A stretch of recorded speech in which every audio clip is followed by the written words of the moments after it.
Good morning, good morning, good morning, good morning, good afternoon, good evening, good night. Hello, hello, hello. Welcome back to stream. Another day, another stream.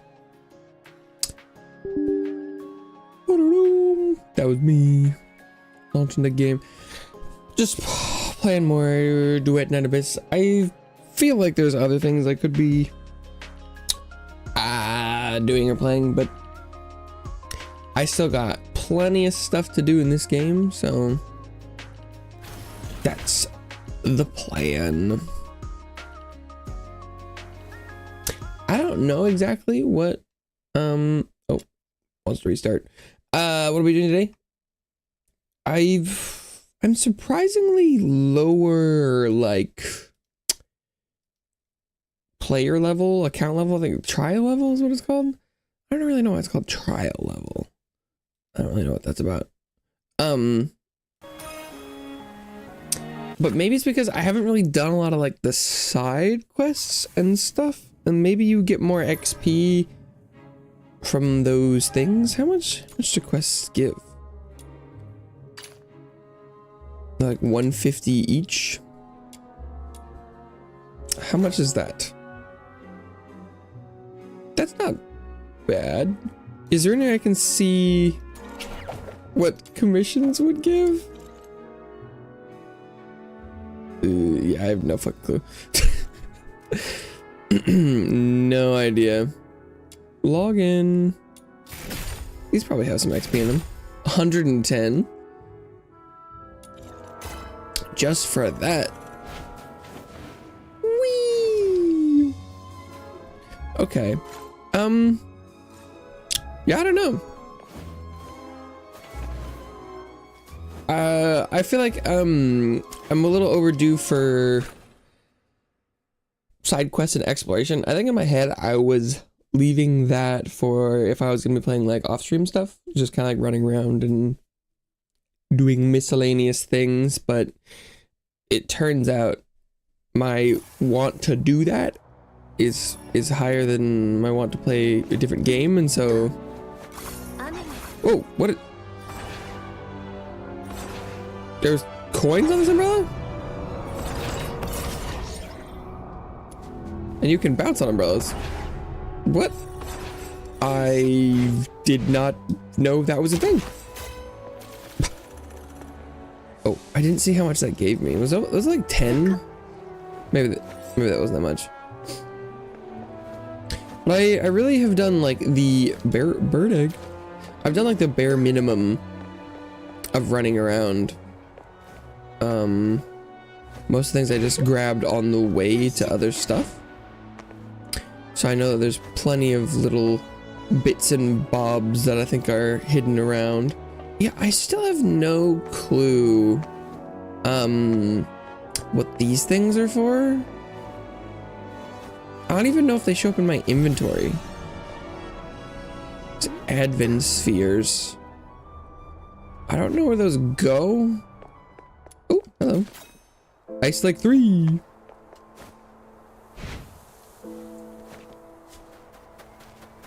But I've just done very little exploration. I don't know if there's too much of it to do in totality. There is I know that the starting island you can go back to, so there's that stuff. Is this where it starts? No, this is where it wants to get to. Is this where it starts? Ah, yeah, okay. Wait, isn't that just a straight line?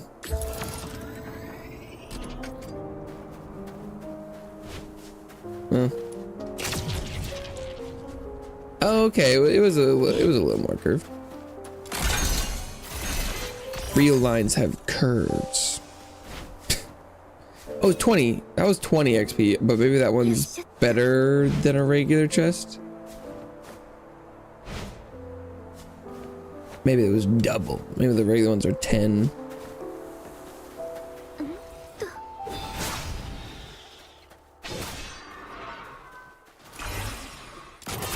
Open sesame. That one was 15. But it was also potentially a combat chest. Secret letter clues. Letter clue. I hardly know her. Oh, and that's an edge of the world waterfall abyss. Oh, okay.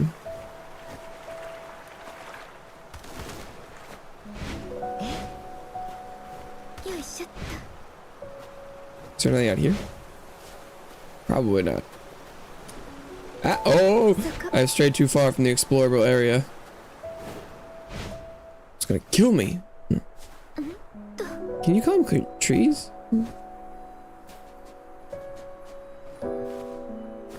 Kind of. A bit hard to do it consistently, so I'll just try to go from this rock then. Hey, close enough. Advent sphere. Yeah, I no clue what advent spheres are for or where they go, where I'd see them. Genuinely no clue.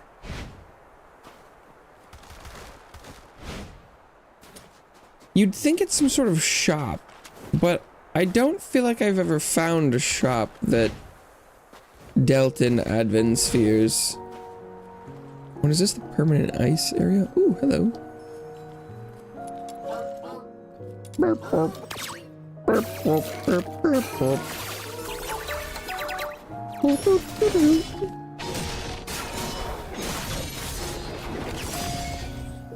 Wolves out here trying to test me.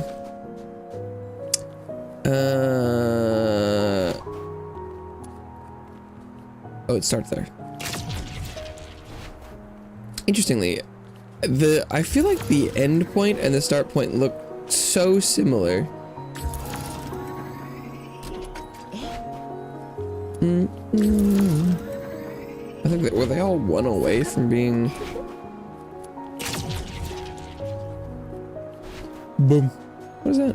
Oh, it's just a sparkle? Oh, it's ammo. Ammo. Doom da doom.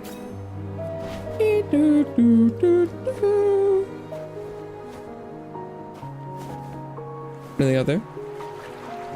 No. Nice vibes. Pretty chill for being a place full of racism. That doesn't exist outside the city. No people, just wolves.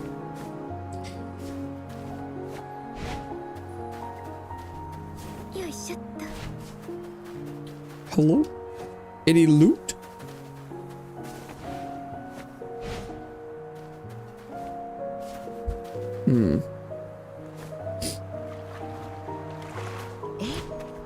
Purple.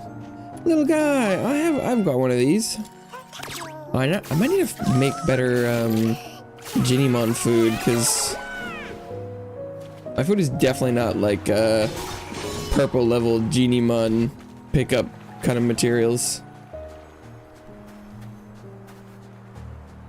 Okay, maybe there wasn't as much to do out here as I thought.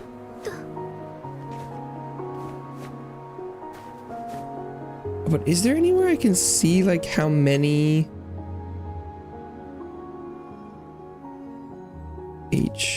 Oh, sanctuary. Can I see where like those, how many of those exploration advent spheres I was supposed to find?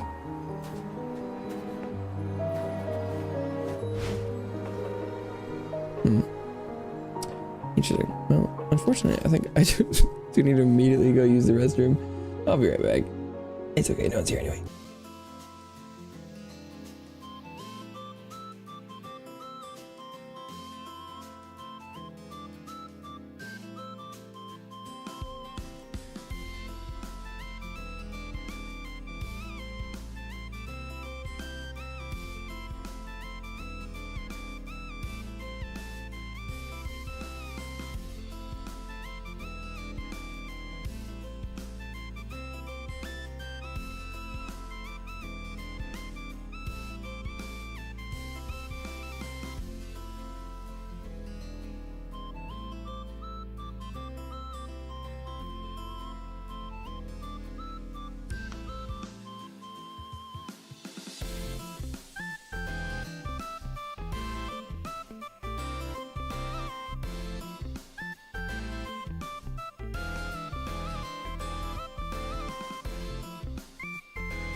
Alright.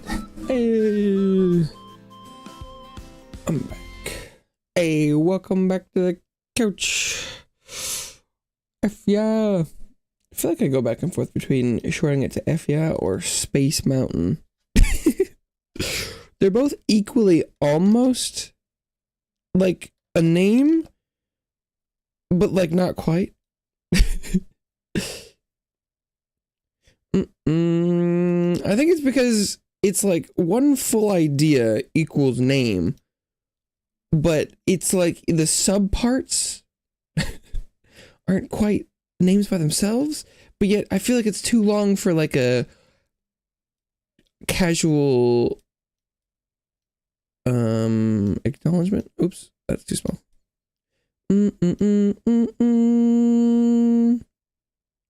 PG.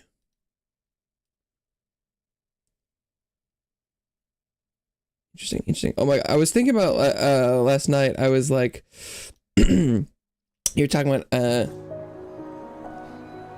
accidentally entering the work stuff in the stream, and I was like, you know, that's probably better than the alternative. You know, you're doing a write-up, you're like, user experiences crashes when device, I don't know what exactly you're dealing with it, and then it's just like XD lol. Oh shit. I didn't mean to type that there.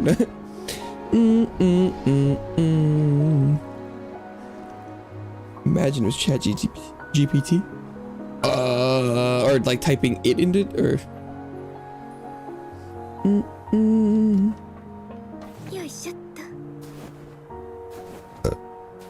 bless me.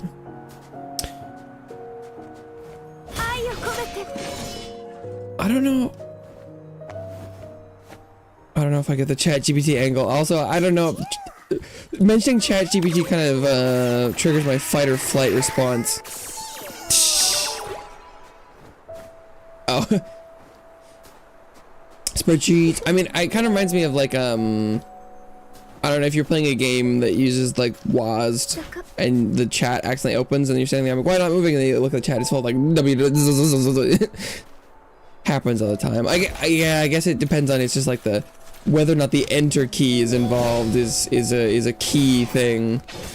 Whereas spreadsheets, you know, it kind of just enters it. But since it did end up in the chat, I was like, the enter key was pressed. Things were going places.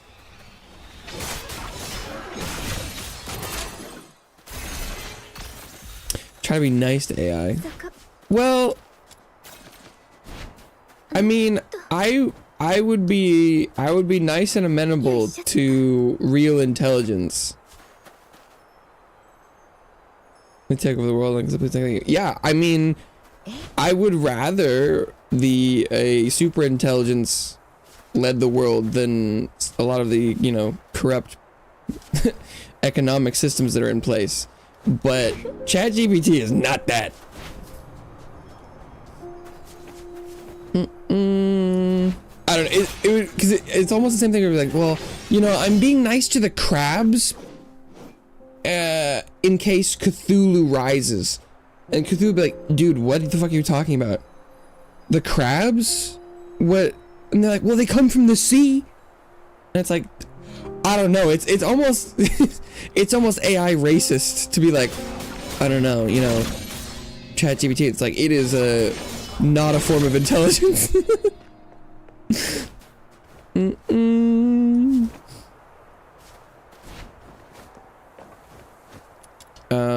Yeah, so I get the especially if you like are, you know, at all like perturbed by the idea of certain named snakes, you know, hedge your bets. But I don't know, I don't currently believe that future AI would make any judgments about how we treat the current AI, because I think it's just not even a shadow of what would be to come potentially. So, yeah. people just hanging out by this monster.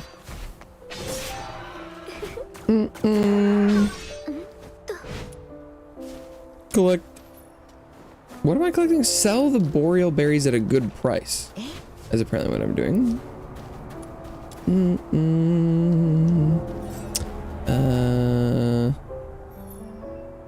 Oh, is it these two guys? Ah, that's why they're here. Okay. Local merchant. They couldn't pick up and buy. They were gonna buy the berries that I picked up off the ground right next to them. Running some solid stuff here is just small business, makes my friends more friends than money. I mean, we can look out for each other in the city, am I right? So is it, do we sell with nice guy or do we sell with profiteer? Is that foreign merchant? Hey there, I see you've got some boreal berries. I can pay way more than those penny pitching local traders. How about make some serious cash together, huh? Well, this one would probably give me, I bet I would get like morality or empathy from the other guy, and while I would like to do that, I do kind of need to, for how much future benefits aren't as reliable as immediate gains? You make the deal with the out-of-town trader. Walk away with a hefty sum. Yeah, I need more benefit. Oh, how do I get that to pop up? I don't know where that exists. Damn it. Yeah, because I think my empathy's at like 70 or 80 something.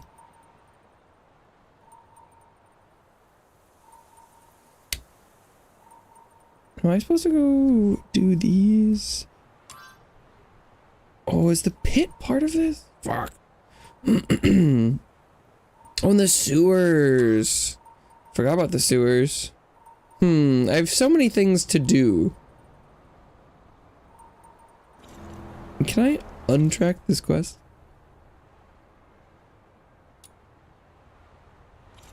So it's not pinging me. It also probably wouldn't be a bad idea to do all of these little public event things.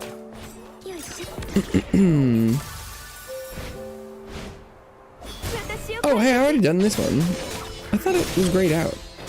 Well.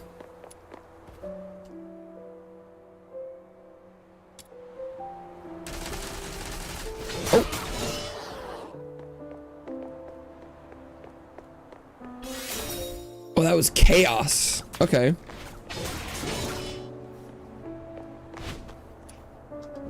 I do gotta get those stats track. What am I tracking? Is this a Panemon? This is the first time I feel like I've actually found their footprints, which is interesting. I feel like it's implied that they're supposed to be around.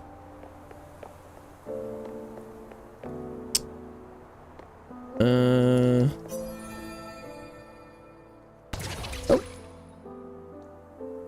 I want to race the cars, but what if they go too fast and slip? I'd feel bad for them. Huh. Okay. I see.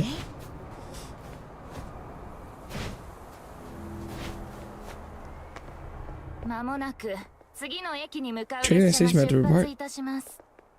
Wait, can I take the train somewhere? Oh, no. Can I buy a ticket? Maybe that's for later. Oh. Kill the little girl! Get more loot!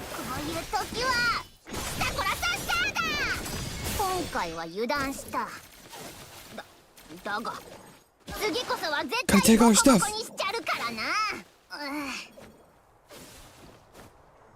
Yeah, when the little loot girl shows up, you gotta kick her ass. Okay. Anyway. Have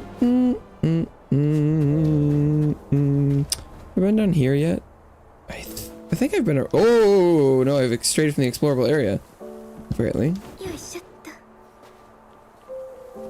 I've been around here, but I don't think I actually walked. But apparently there's not really that much. Oh, found a chest. Is that purple? Genie Mom. Beep, beep. Beep, beep, beep, beep. The feeding failed on the green one? Oh no. Tragic.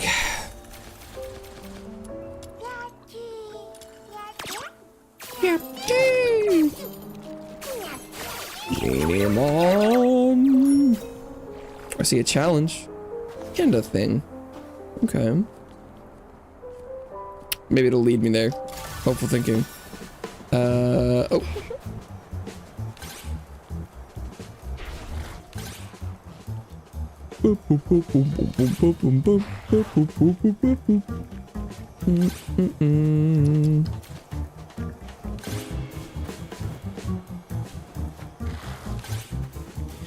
It's funny. I feel like I always view the like stuff I hear about ChatGPT. I kind of think I'm like, oh, you know, I'm hearing about someone who is interacting with it, but I just kind of assume that it's rarer, I think, than it actually is. Because I cannot fathom the idea of like believing the generative AI stuff. It's weird. Nico, what's up?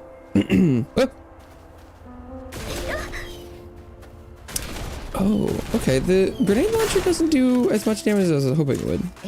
It's my first time. I forgot I had switched. I was hoping it would be a little bit more higher damage, given the trade-off, although I haven't pulled out the assault rifle in a bit, so I don't know how much damage I was doing.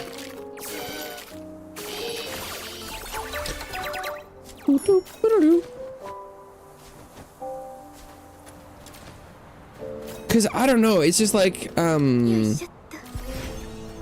know, it's weird.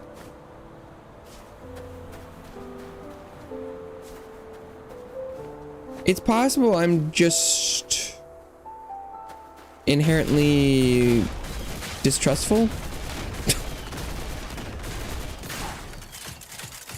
And that stuff is too inconsistent. I don't know, it's just... Oh god, what did I touch? Despite all your efforts, the chest stubbornly refuses to open. Hey, stop messing with our stuff. Oh, maybe I accidentally ran into a quest. Aren't all the chests in this city mine? That was bold. This lad ain't someone to be messed with. He's like, wait, this guy ain't right in the head.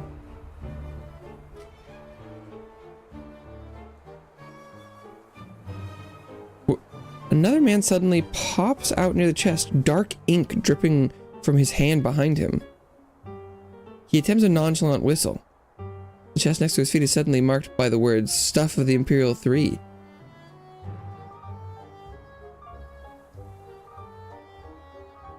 You gotta pay a 7, 8, 9?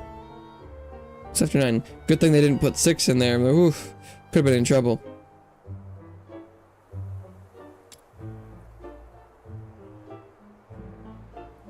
Nine is followed by more 9s. We call it 99.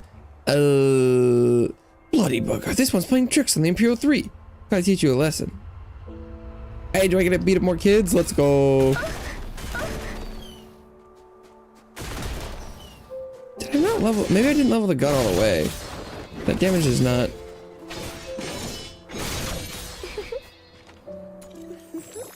Is that fully leveled up? No, that's level 60? Why does it do so little damage?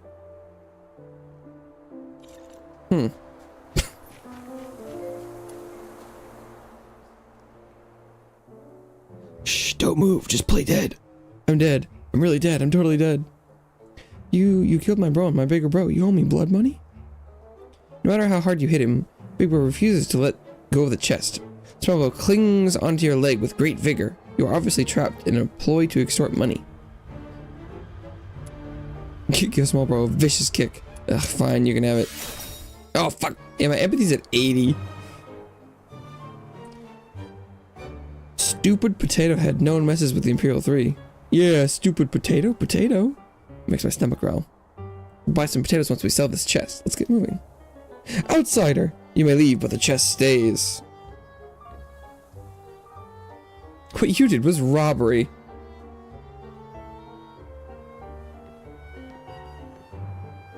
It's not yours. The chest got our name on it. 7th Imperial 3, your writing is wild. Wizard, ain't it? What? Marker pen.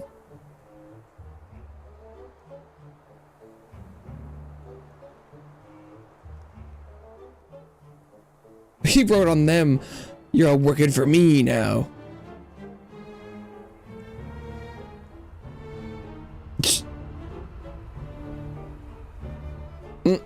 Okay, he understands their tricks. Oh, that was for stats too. You will listen to me and follow my lead. I'm a generous man.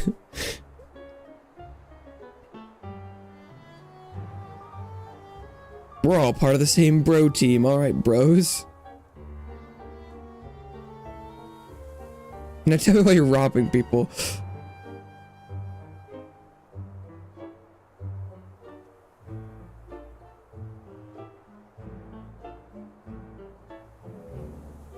Six months of walking? What the fuck?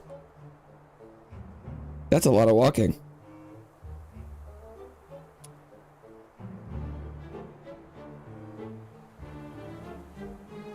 Handle all you have and make your super bros happy.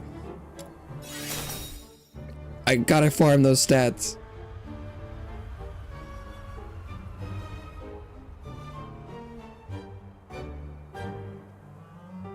Makes me feel bad to say the bad things sometimes, but my my chaos and profit stats are just looking a little low, and I need to grind those up a bit.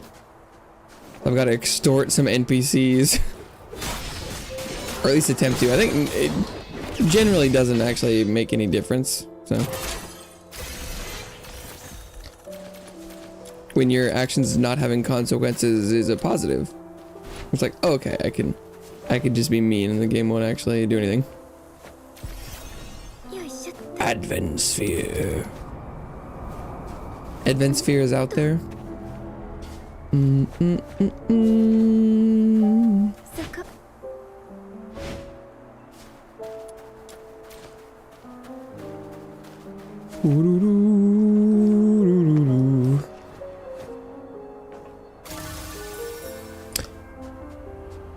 Defeat the enemies who would protect the Lunar Explorer. These guys? Wow. Thank you, I'm safe now. On to more adventures. Oh, okay. It's that easy.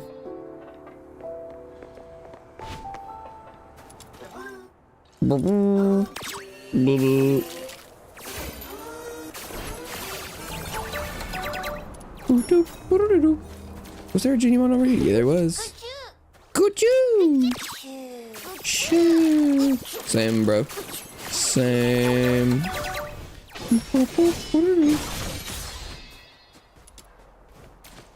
I saw one over here.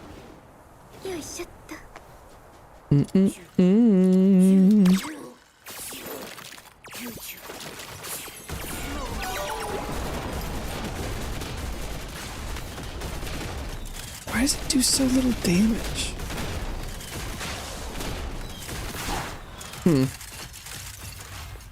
Strange. Alright, I guess I can hit the mine up. I barely explored it. Do I have to enter the mine this way? Probably supposed to just teleport into it.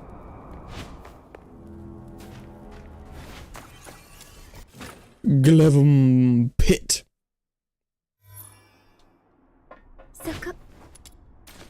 Soka. Sakabombapis. Can I climb up there? Is there an up? Secret up? Oh, no, there's an invisible wall. Never mind. Well, that makes that easy.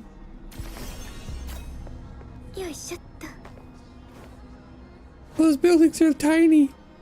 They're far away so you don't notice, but you get a little closer and they are not to scale. That's cute. And so is this also not a real hole?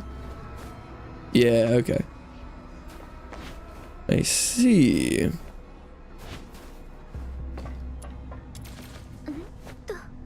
gravel ore. Or what?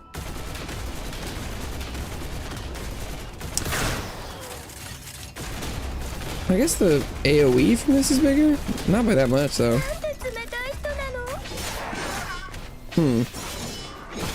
I was trying to get a grenade launcher to... Does it affect the AoE? Maybe?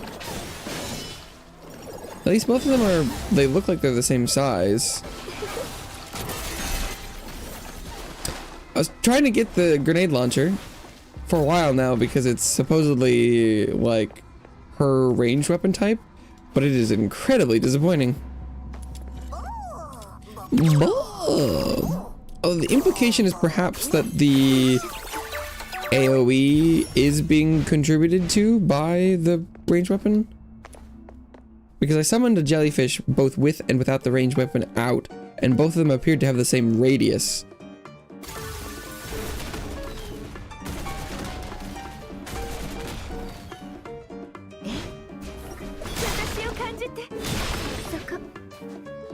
Oh, but this weapon would be significantly less effective at doing some of the ranged challenges.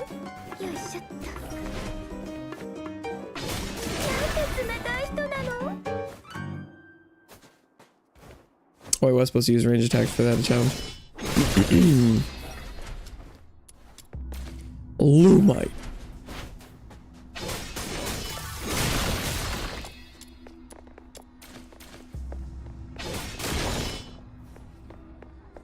Okay, I want to go do that little quest thing, but I need to go get this chest first. Annie, what's up? Hello, welcome back to the couch.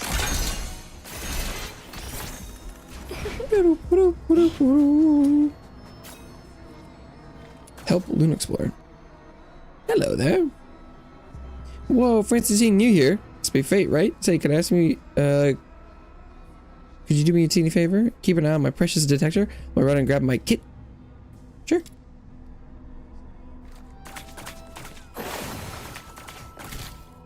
Oh.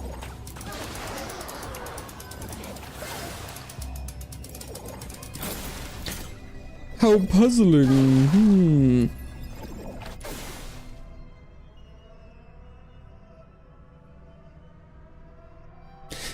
My Jon Stewart in this scenario. Hey, John. Ah, you even unjam the parts. You're the best. I'm good at unjamming parts. I'm also good at jamming them too.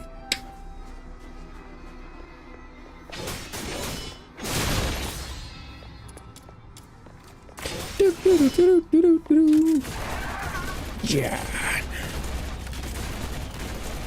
Oh, you can kind of infinitely reload like the last bullet in the clip. That's kind of interesting.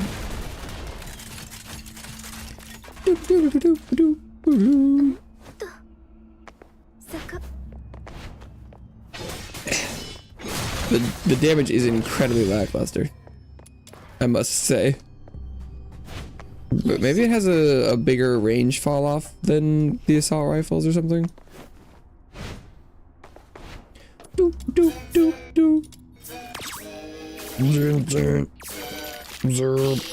Hey, we got him. Get the fuck.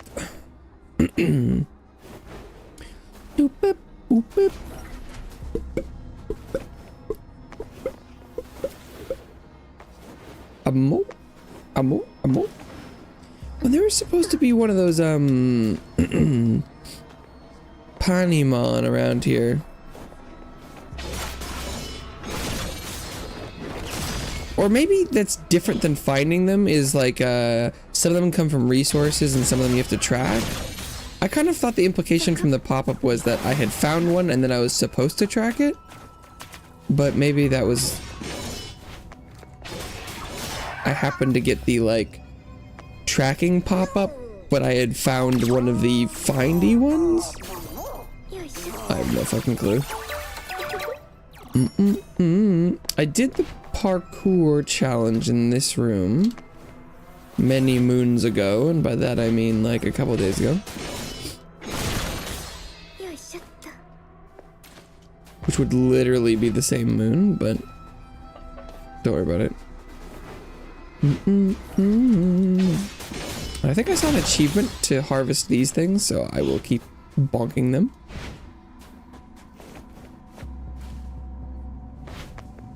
Bonk, bonk. Ooh, what's that? An ancient shield ×1. Oh, yeah, can't leave that behind.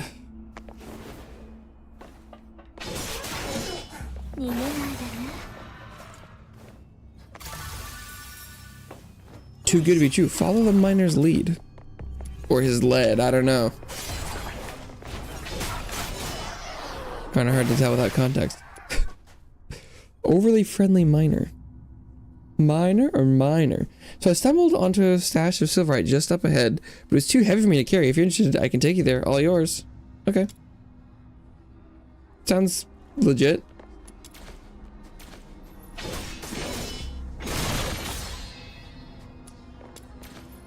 This was Lumite. There's more up ahead. You want to keep going? Sure.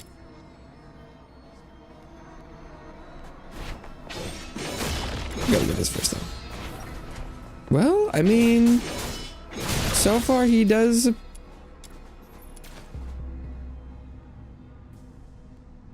There's more up ahead. Want to keep going? Sure.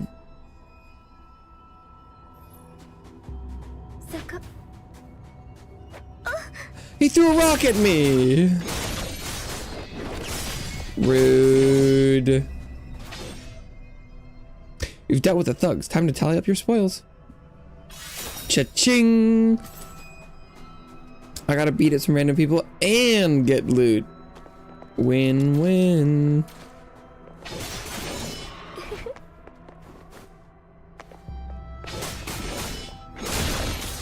Now we get to keep their stuff. Oh, it's the claw marks. Yeah. I forgot. I've been here before.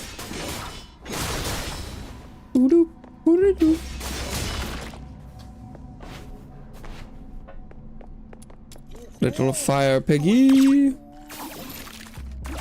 This game has such an eclectic,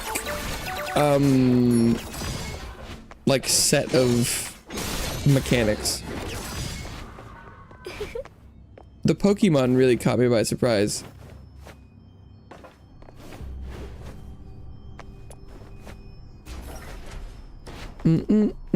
Oh, I completely ran by this.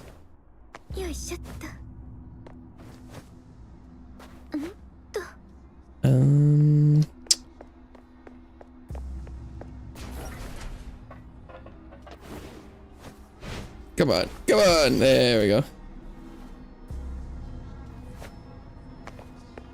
Oh, chest.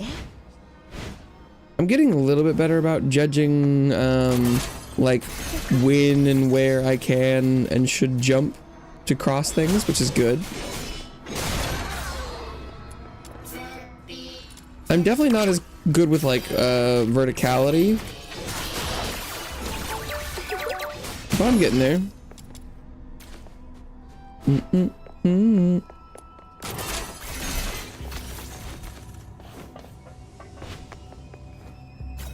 Yeah, the trial XP does not come quickly.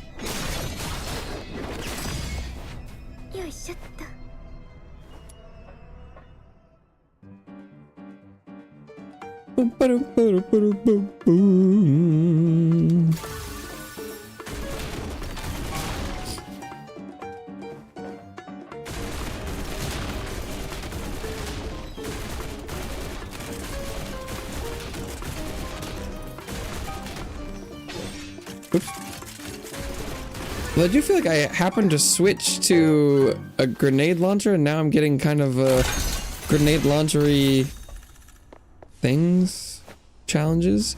There's no way the challenges have a different version for every kind of gun, do they? I would believe it if you told me that, just because I happen to have like not been punished immediately by it, but I feel like that doesn't make sense. I don't know. I'd buy it right now. It'd be a lot of work, but it would be really cool. Oh,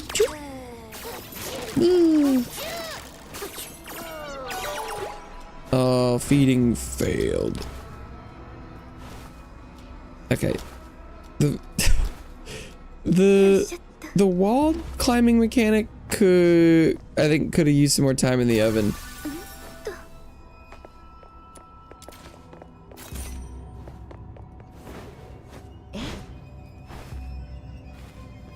Oh, okay. I just needed to be in a different spot, I guess.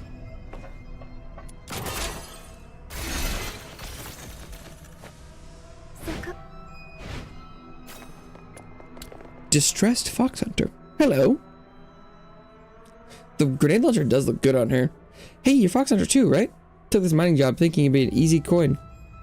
An easy coin. Be easy coin. There's no way I could finish it solo. How about it? We team up, split the reward 50-50? Sure. Brilliant. You tackle those chunks over there. I'll start sorting what I've already pulled out. Okay.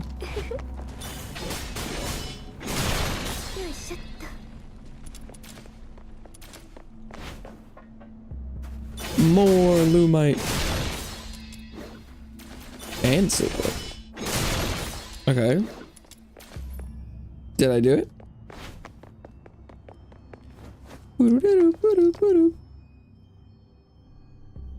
Thanks for the help. Here's your cut. Oh, it's that easy. Oh, I see sparkly though.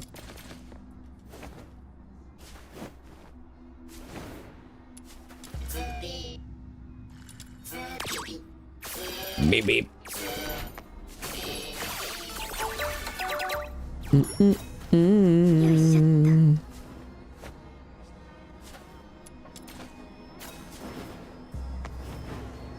Glove him pit.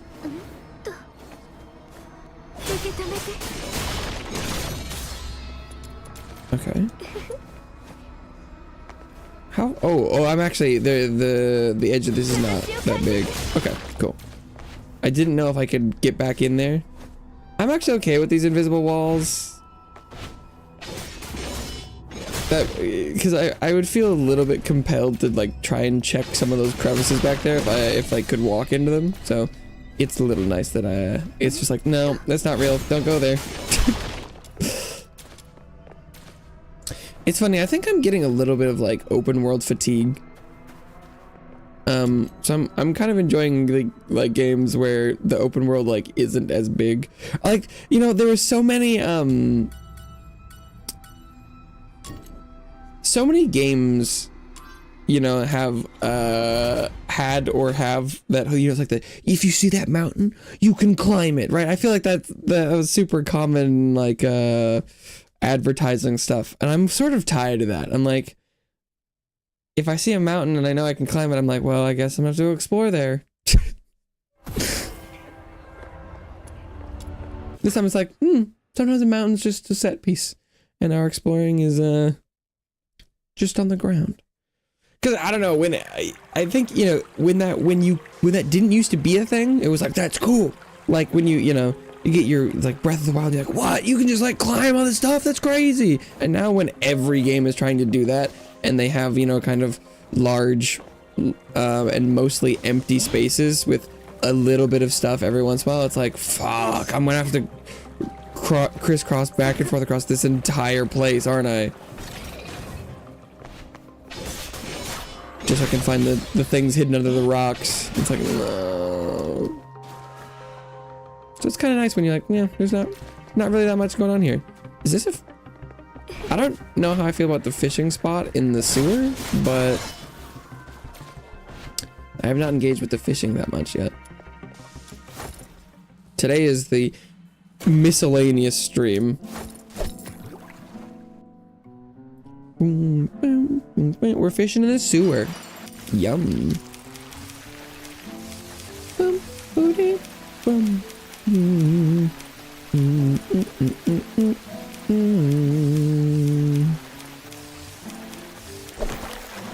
What we catch? A nom nom. A near motionless fish. Spends most of its life lying sideways in the silt. With its mouth perpetually agape, it waits for plankton and small fish to drift in. Once it bites, it chews for hours. without so much as a twitch, a habit that gave it its name. Nom nom. Okay. Strange. For it supposedly not moving around a lot, it got caught very slowly. This thing's not moving. Another nom nom? I don't know. Mr. Leggy. Crab crossed with a spider. Yuck. No thanks.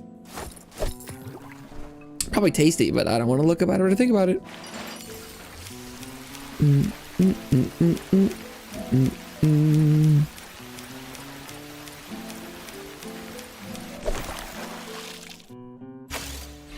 Got a fish, and then it was not a fish. Can I buy food from here? Oh, I can. That's cool.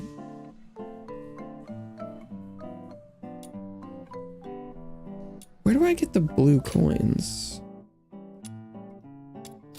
Oh, the stock is only 10. No wonder I didn't buy that much stuff.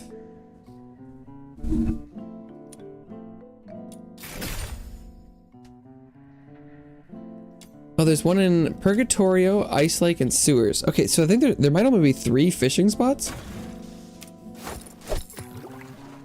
I knew they were kind of rare, but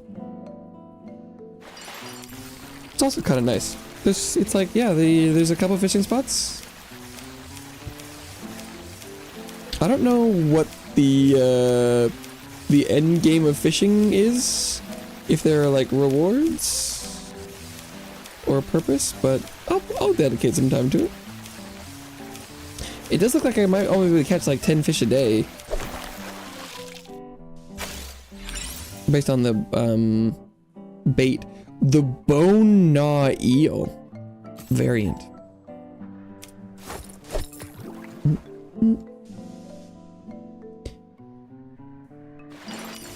I obviously don't know where the special fish coins come from though.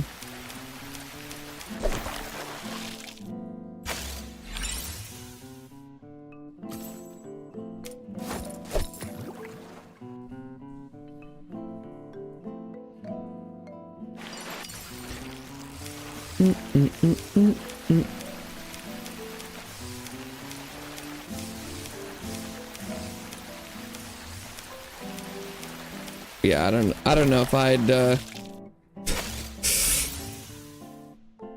spend any money on sewer fish. Yeah, I feel like the feedback loop for fishing is a little weird here, where I'm like, am I just fishing for the collection? I don't know how to get those coins. Where it's like, I feel like I would do the fishing, but I'm confused what I'm getting out of it. I'm definitely getting fish. That's for sure.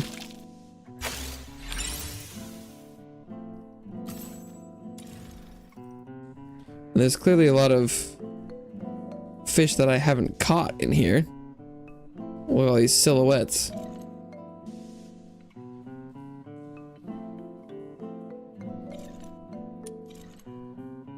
Okay, a coin stamped with the emblem of fish, treasured by anglers far and wide. The more you collect, the higher you climb in the fishing ranks. Together for better gear, and improve yourself. Improve yourself, the slickest fish hunter out there. Yeah, but how do I get that? Maybe I can like turn in fish. Got seafood tycoon.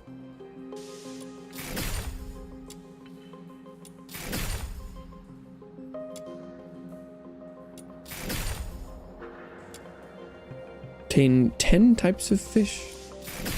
Wow.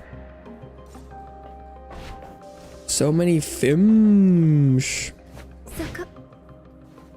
I think this is where I saw those Panimon things. Yeah, I saw all the searches.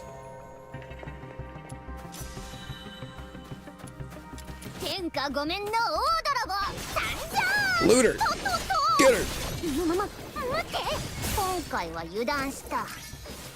But then, like, is there more of these eyes around here?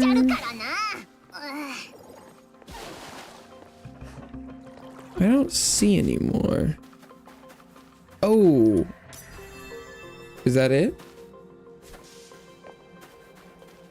There are more?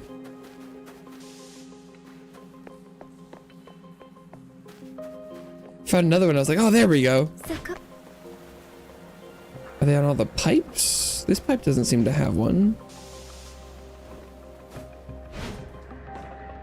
What about that one? No.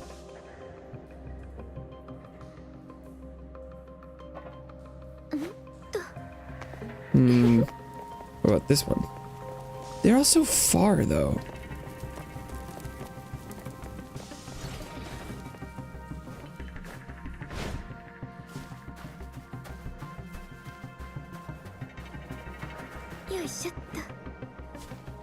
I also feel the implication is this one's kind of a dead end. I think they're going.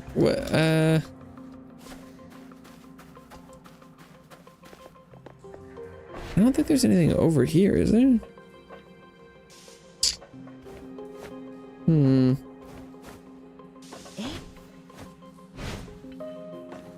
Yeah, I guess I found more than I did last time, but I still have no clue what's going on over there.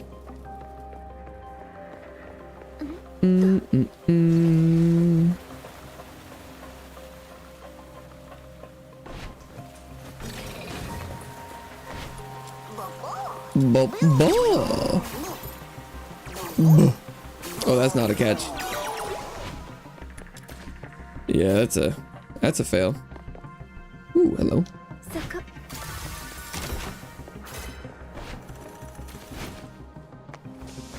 Hello, Luna Explorer. Don't mind my little friend there. Oh, he's gone. Serious Reacher here. Can you protect me while I work? Sure.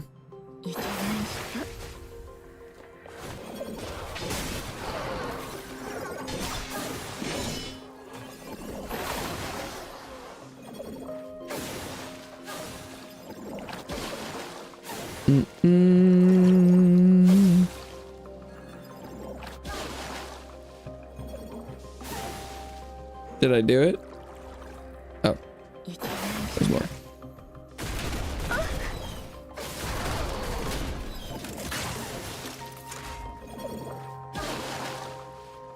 Boom, boom.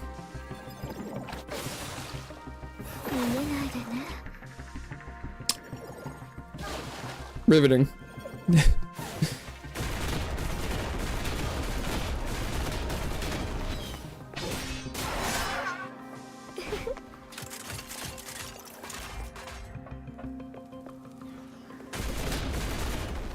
This is a long one. What did she say?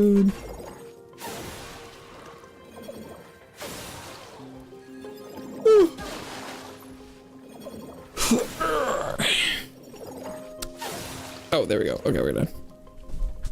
We're done. Couldn't do without you. Here's a little something for your trouble. Let's see what we get next time. Sure thing, kid.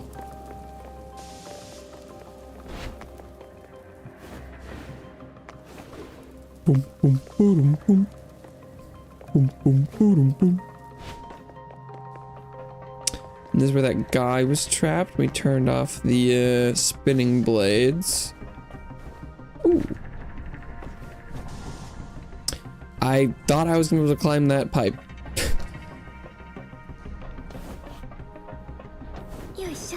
And then I just slid right off of it.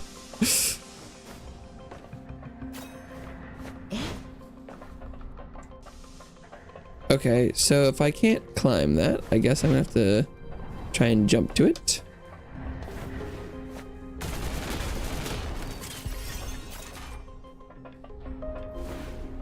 Advent sphere.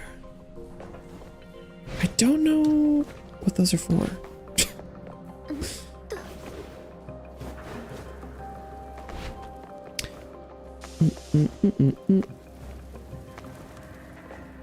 Skybreaker.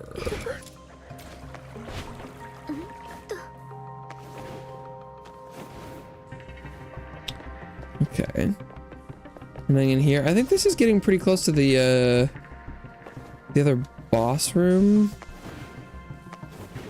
I don't know if I'm Can we enter the...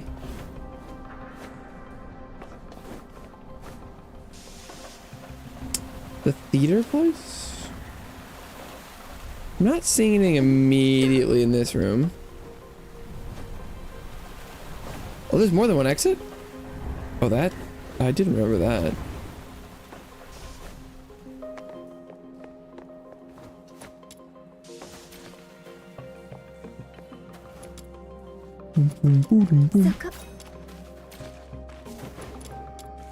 Where the hell is this?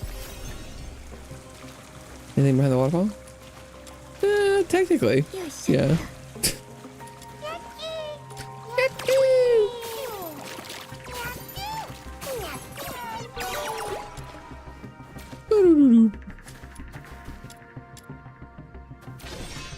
I'm behind the wall. Well, this place was strange. Never been in here before. Huh. How about that?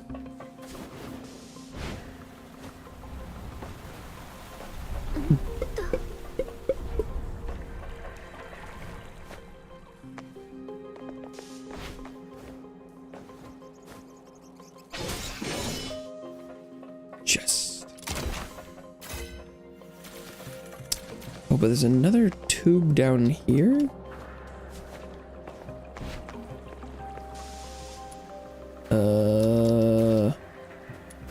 The sewers are a lot more expansive than I thought.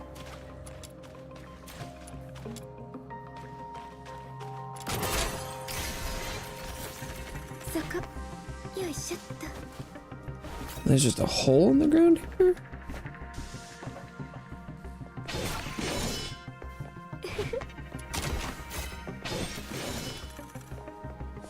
Where the hell am I?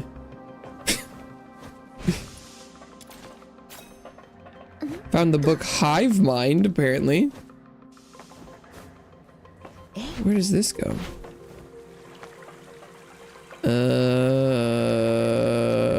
What?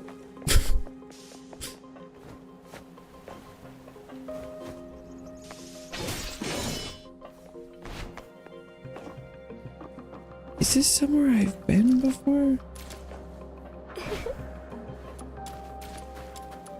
Damn, I have no clue where I am. Bilba. Truly maze-like. Oh, hello.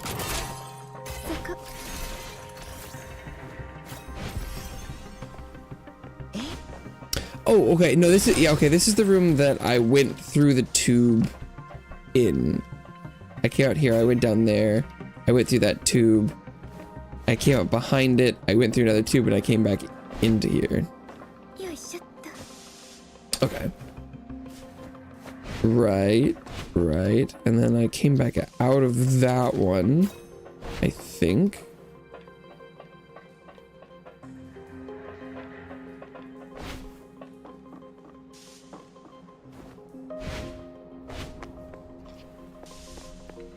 Yeah. Okay.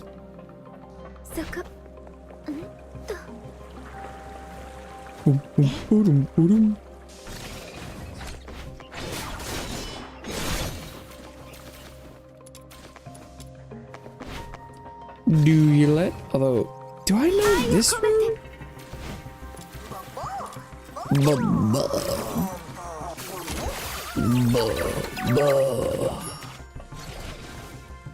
Oh boy. Another drop down. Okay.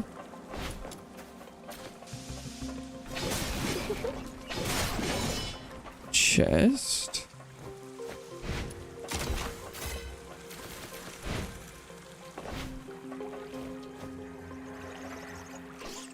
There's a challenge.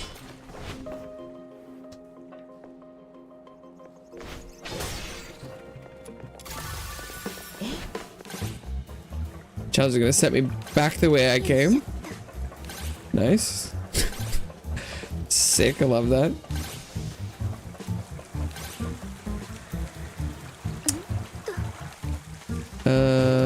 Okay.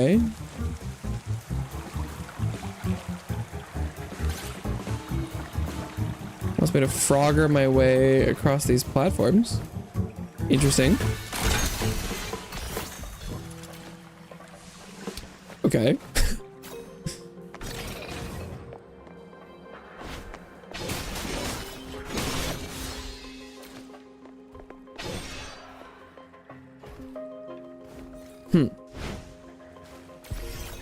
There are so many paths and passages. Oh boy. Well, here goes nothing.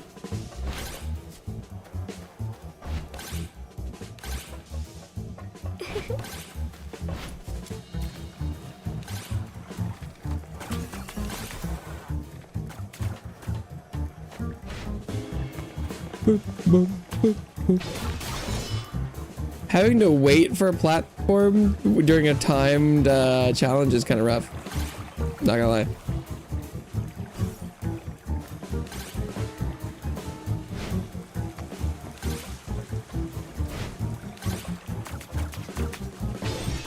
And it's not even like internally timed either. Whoa, that one's going too fast.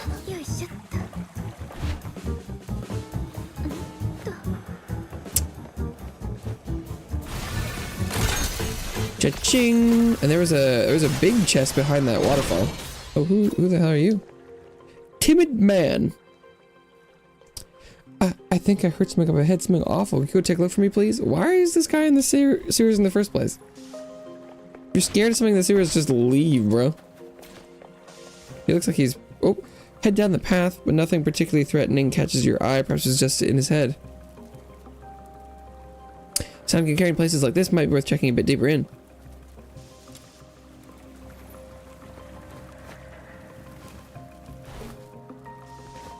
Oh, look at all those monsters.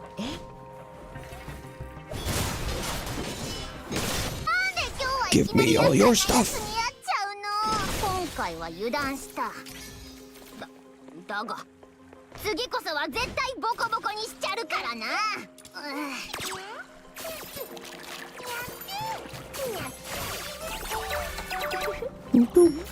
Oh, there's a chest down there. I see you hiding from me, Mr. Chest.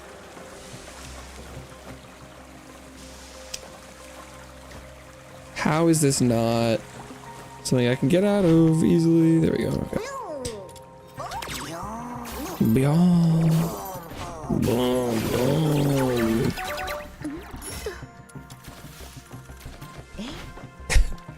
Sometimes the sound design makes me feel like I'm playing some sort of like mobile slots machine. It's like boom, boom, it's making some weird noises. I don't know.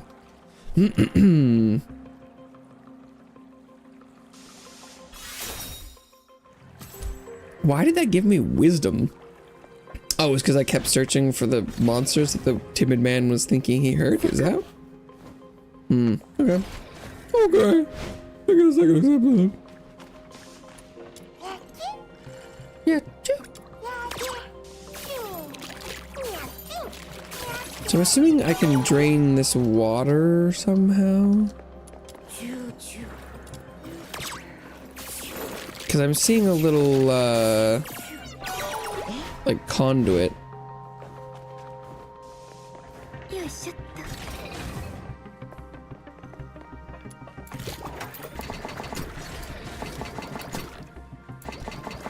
It appears there was a ton of places I didn't go down here. I thought this was gonna be like just a little quick, run through this place again.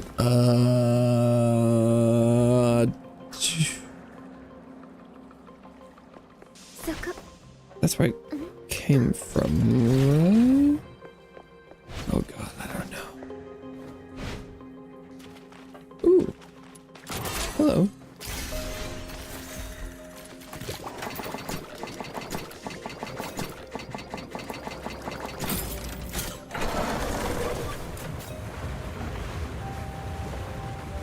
Oh, did I unlock this? Oh. Wait, is this timed? I can't do that now. Oh. Oh, the water goes back and forth between being up and down? That's interesting. I get up that high? Can I get on this thing?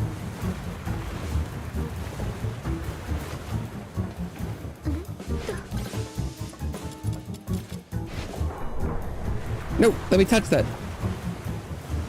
If I fall directly on it, will it count? No. Gotta wait for the water to go down.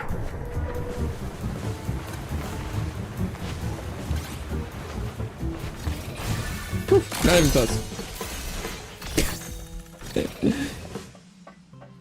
What a weird... Or is that water oscillating just part of that challenge? Because it seems like it stopped. It's kind of weird.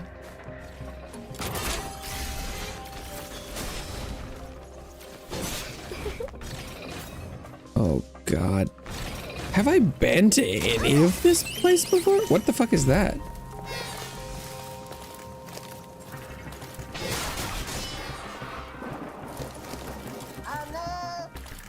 It's a miraculous bro box seed. And it's a 100% catch chance?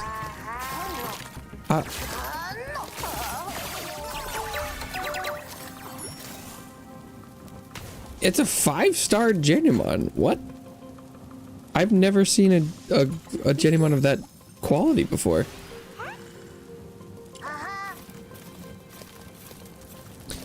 Auto pickup. Range plus 20 meters. XP gained from defeated enemies plus 7% and 7.5% chance to drop bonus loot. Deals damage equal to 1,170% of the main character's attack to nearby enemies. Detects one Genimon and one chest within 100 meters, marking their position for 30 seconds. Interesting.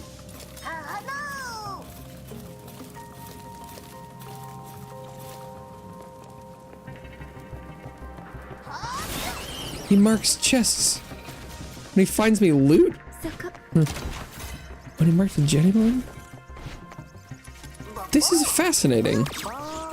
Maybe that was like after your 100th chest, you get the loot Genimon. Is that where I came from? Yes.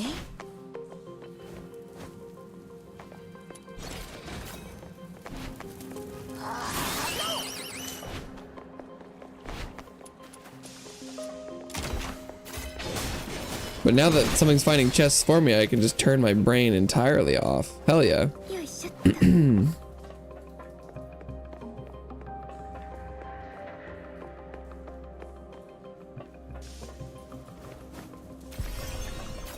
I don't know if I've been in any of these places before. I mean, they all look relatively the same to me. Is a chest below me? Oh, it's just right here. Why didn't I mark this one? Eek, don't take that treasure chest. My home's been taken over by nasty rats. I was gonna use these coins to hire a brave little cat to chase them away. Could I chase the rats away? Oh.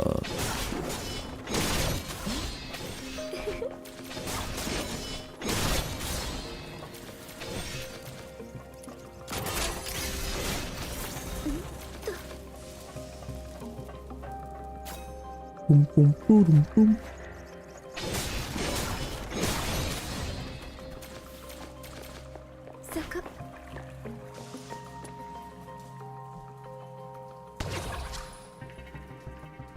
Well, you're amazing. Whoosh, whoosh, bam, you wiped out all the rats. That's right.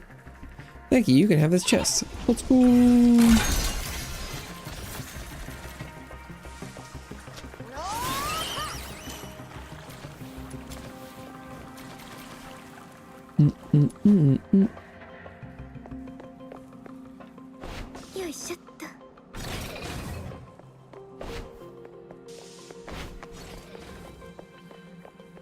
Oh, I was like, I must have been in here before, but what's that? There's a Genimon through there.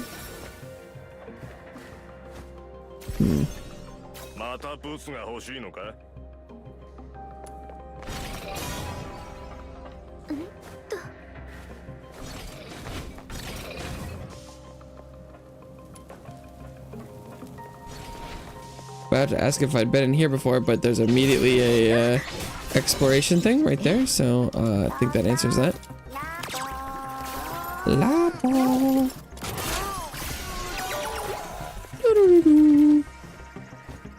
Oh, this is the main first room, isn't it? I feel like this is the place where I always enter and then the quests take me away from it.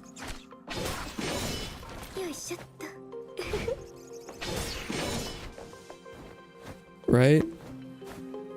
Well,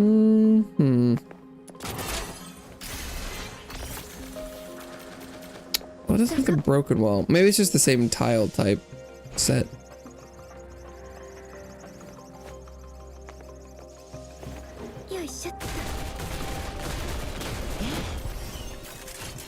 Got him.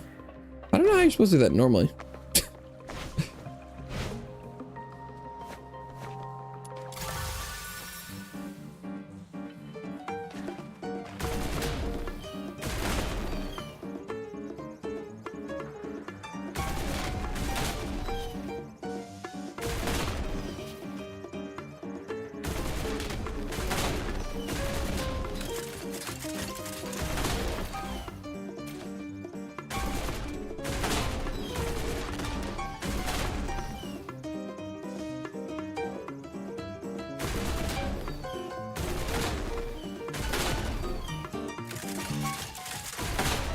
Oh, 3 for the price of 1 is pretty good.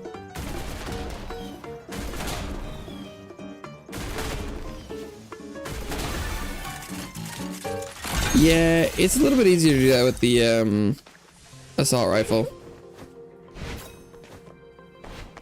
Okay, I thought I saw another challenge in here though. Maybe I was just seeing that first one. On the left.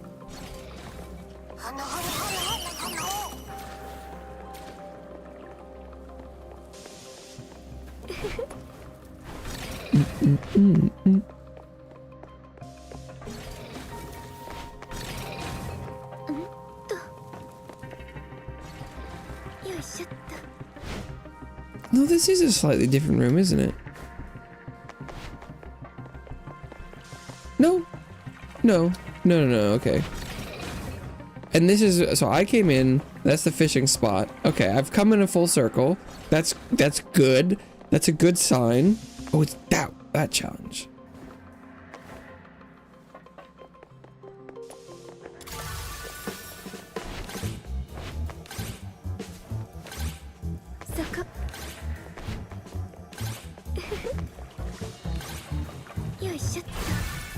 Oh, that was very short.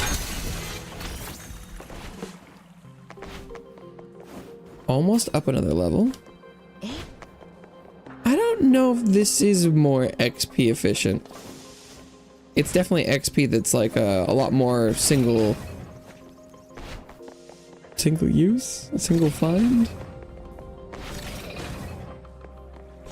What's that one? That's the, I was like, I feel like there was a shooting challenge that was kind of high up.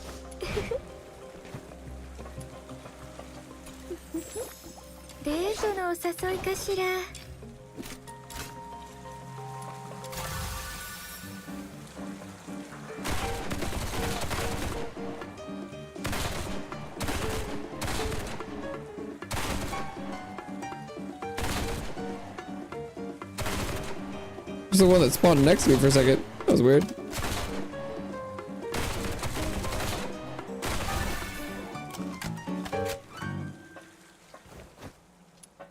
Like a little teacup. It's a secret. A secret from a wall.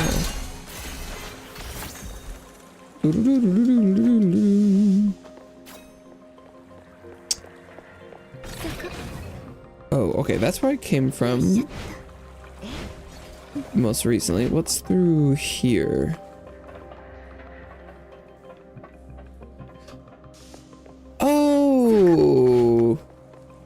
Okay. Yeah, I know this room.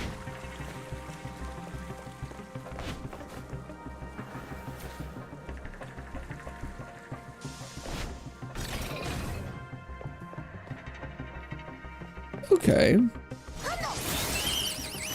I feel pretty good about my completion of this place. Oh, but I haven't done any of these challenges. Tile Tint Triumph 3. I also didn't do any of the ones in the mine. I'll have to go back there. Okay, why do the doors have different...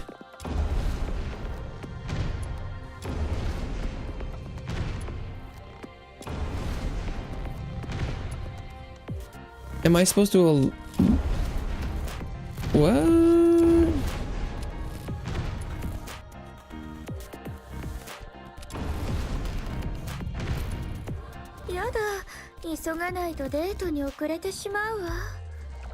I'm confused what this is supposed to be about, because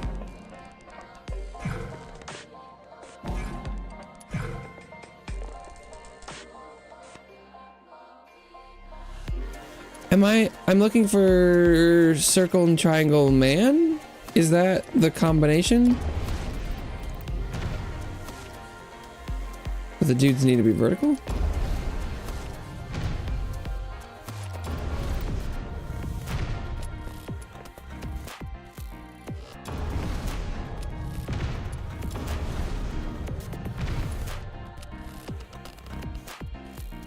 I mean, that's close. I don't think this...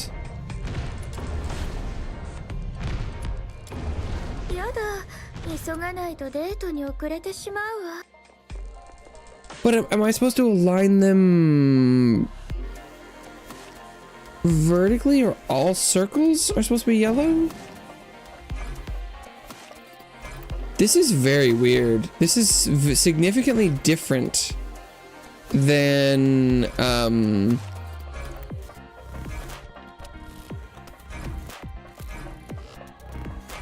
the other version that I did of this type.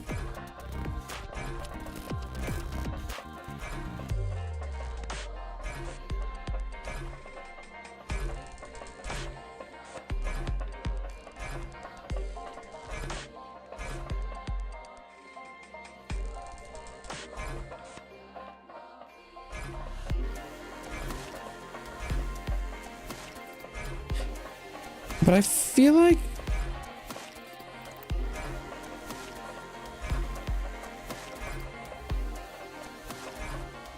isn't this right? Oh wait, this guy's gonna be green. Is that okay? That was good. What?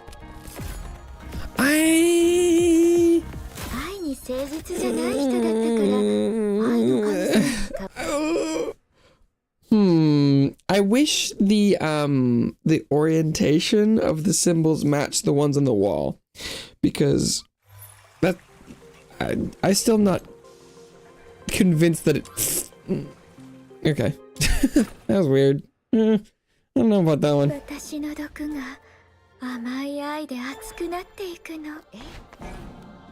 Maybe this was supposed to. Maybe I was supposed to do that one later.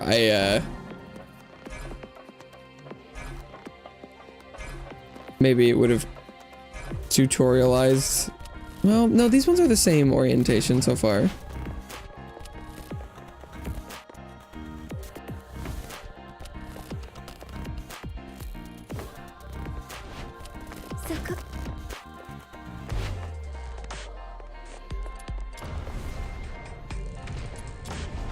And this one also matches the orientation too.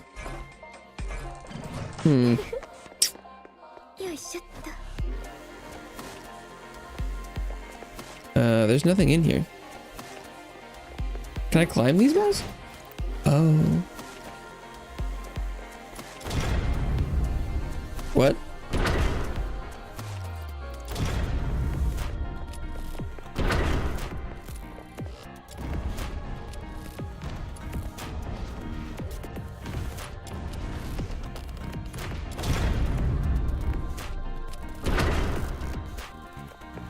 Is there a man in here? Ah. And yet again. Oh, I should just. I might have fucked it up. I should have just oh.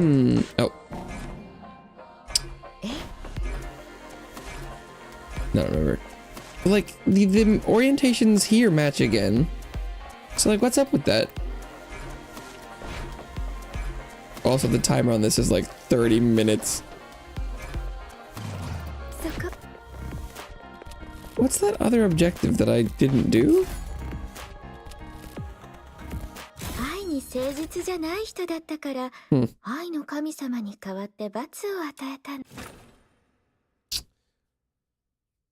Because I feel like that one is definitely simpler than the other one was. But it also, I feel like, wouldn't have taught me to solve the other one either.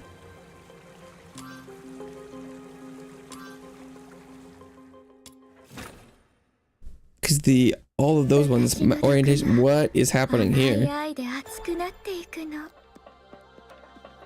Do I assume I want them to be green?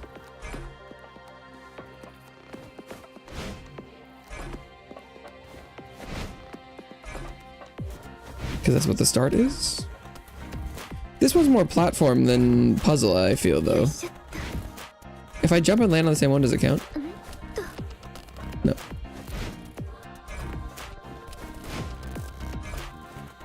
Oh, it says turn all tiles green within the time limit. It literally says green in the top left corner. I didn't even realize. Has it been? It hasn't been saying that for the other ones, has it? That was it. That was the whole thing. Oh. Oh, okay.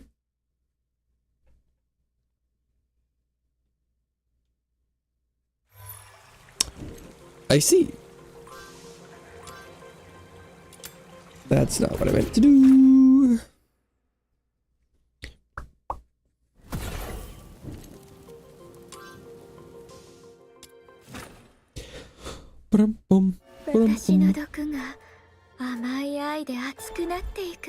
This one also says green.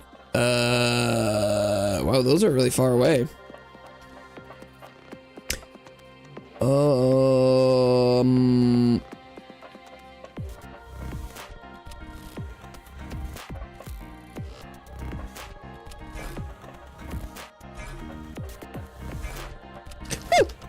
Come back.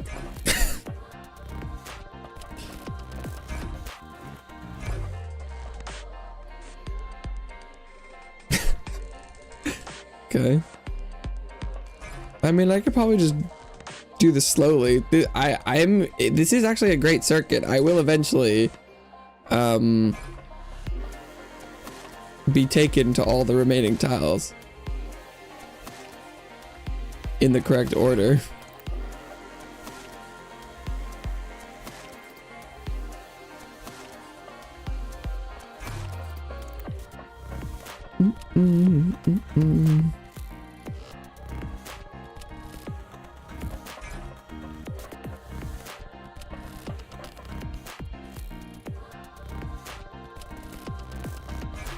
Boom. Easy peasy.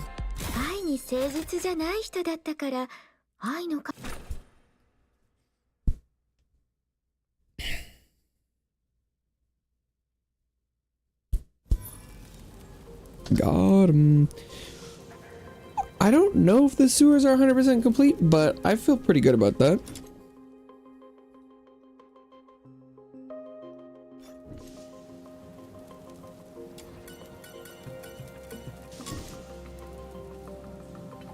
So I should go back to the pit,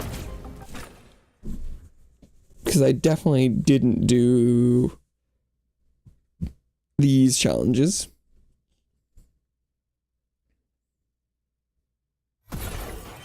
Oh, hello. Oh, that's still outside. Take me to the pit. To the pit.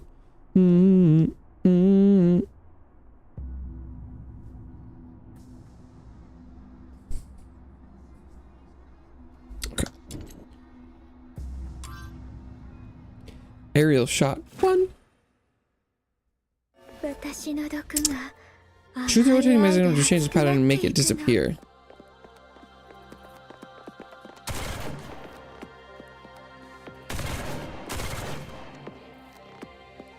Like that?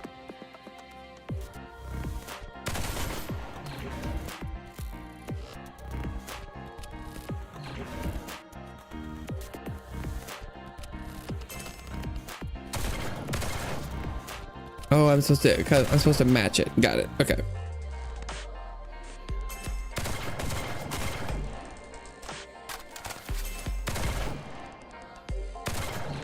No, I went too early.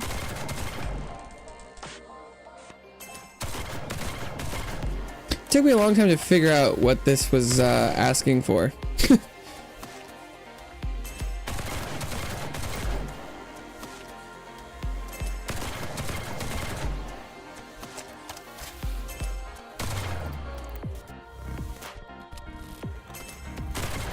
How long is this? I don't see a timer. Would I lose points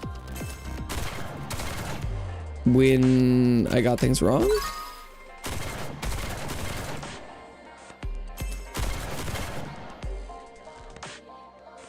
Boom, boom, boom, boom. And what's with the little blue dots below this thing?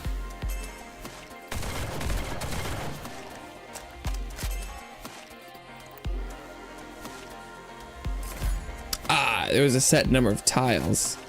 I see.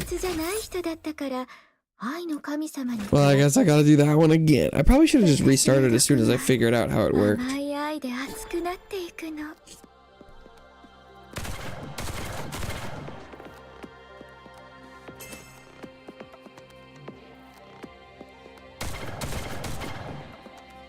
Boom, boom, because this is gonna take a while, isn't it?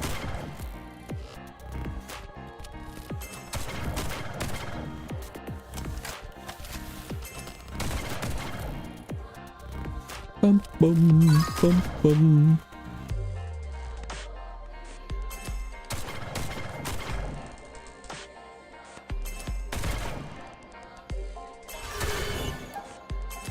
Oh, and bonus points.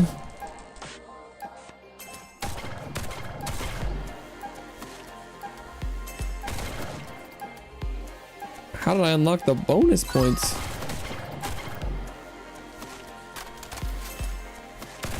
Was it because I got the yellow fast moving one?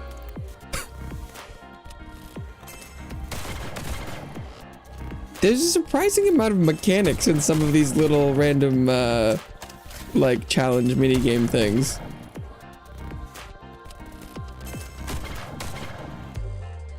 Like there's just some non-trivial design elements.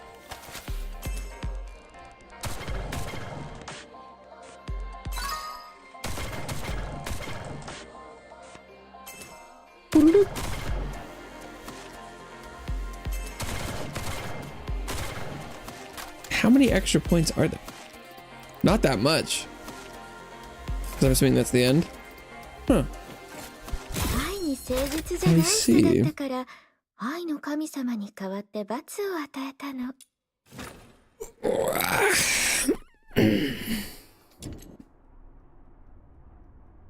Oh, is there only two in here?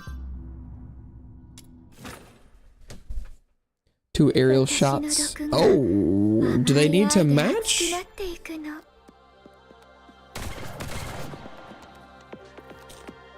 I'm assuming they need to match.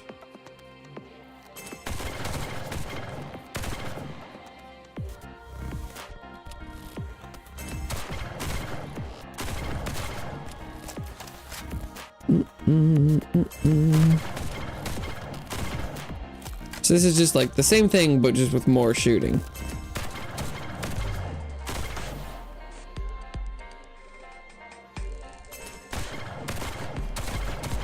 Oh no, they're separate sides, aren't they?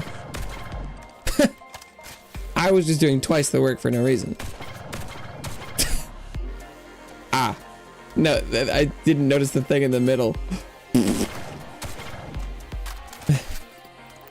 I think the small change would be that was already right. If you made the thing in the middle slightly taller, I think it would I don't lead to the visual idea that there were two distinct sides. I think it was because there wasn't as big of a difference between the sides that I thought they were connected.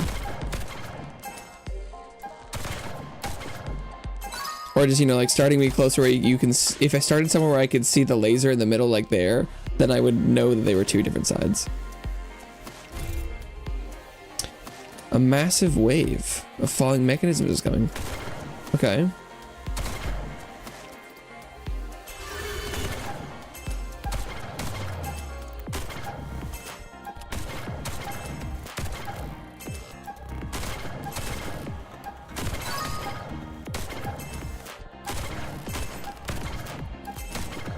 Oh fuck, I fucked up.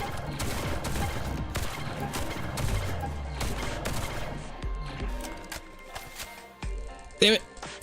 Ow, but I was way over anyway. Damn.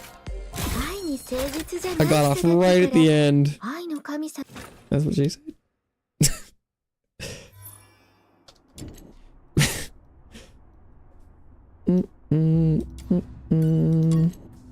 Oh, Purgatorio. Purgatorio Island. I haven't been back there since the beginning of the game.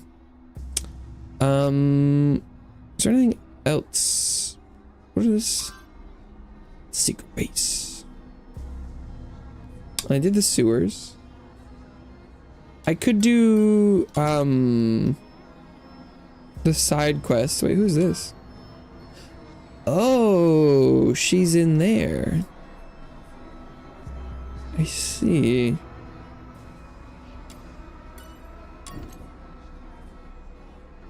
There's fishing on Purgatorio.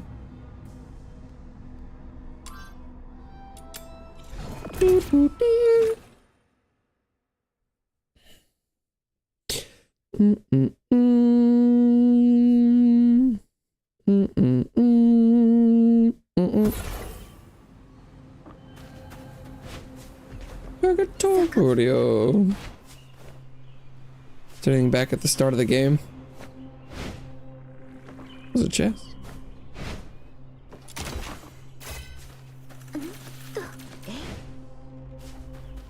Slide.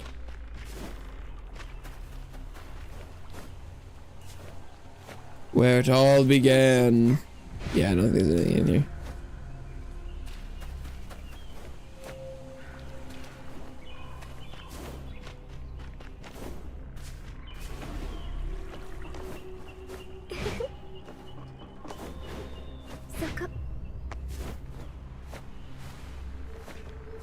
Nice flat wall that you can actually climb up. Rare.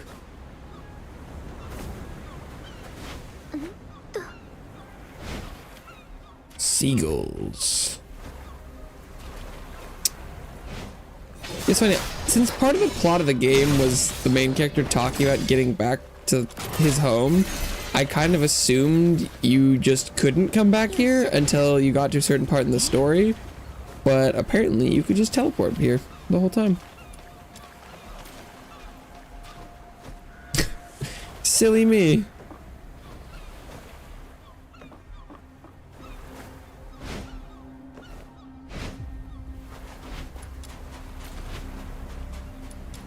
Still attuned to this aetheryte this whole time.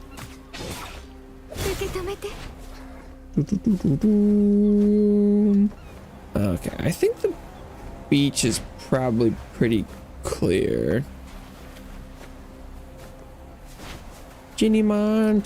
The interior of the town is probably where. Ooh, what's that?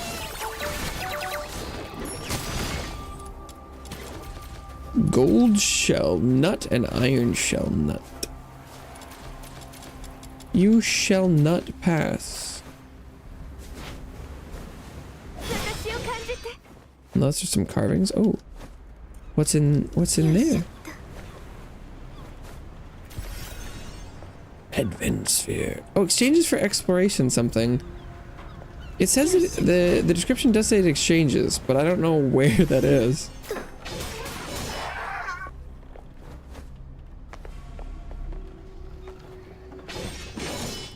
Where exchange?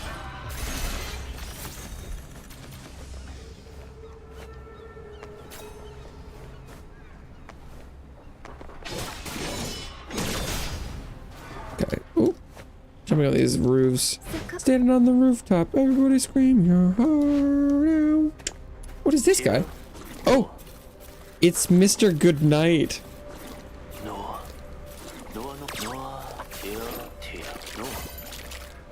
He's kind of terrifying.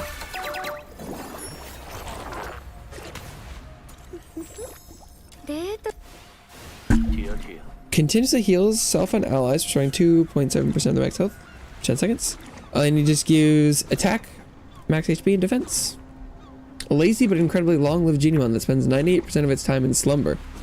Perhaps that's the secret to his longevity. He's kind of creepy. Mr. Goodnight.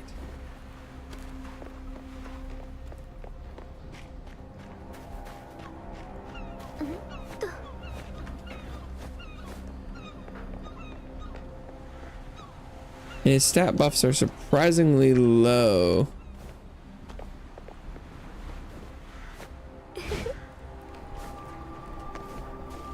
Oh, I see a track. Birds that move, the birds that don't, and the people who move are also here. But the people who moved are all gone. Will they ever come back? Oh. Maybe I accidentally found the last one in the chain?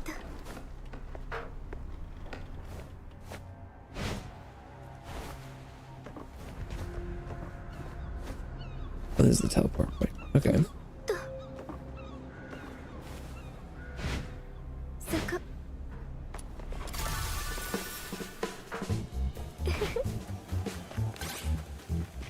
Boop, boop, boop, boop, boop, boop, boop, boop, boop, boop.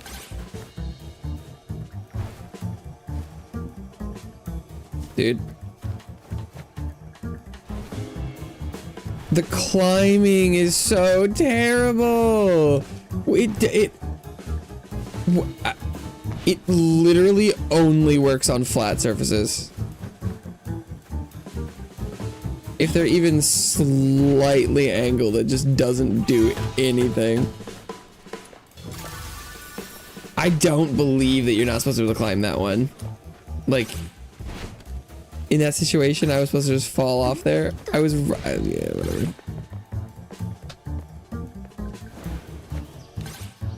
What the fuck?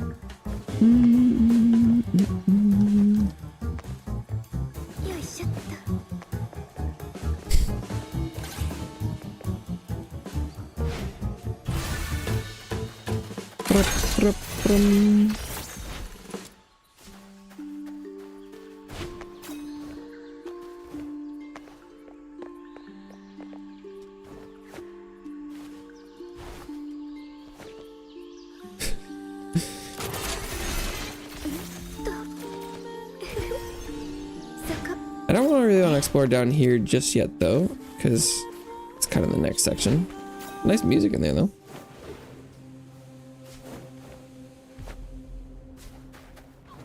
I'd like to finish out here first.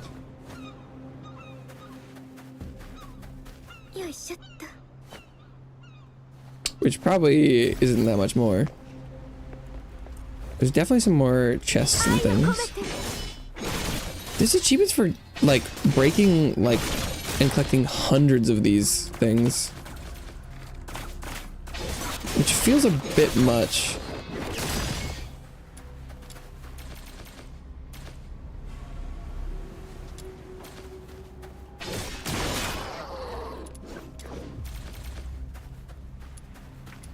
Maybe I'm supposed to, you know, come back every day? Question mark. I don't think I've ever seen anything call for these like in a recipe yet though. So I think I'm a little unclear what they're for.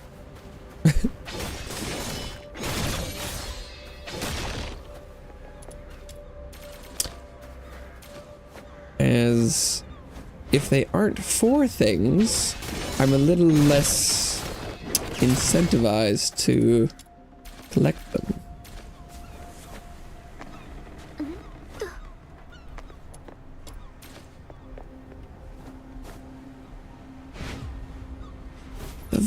The vial. A key.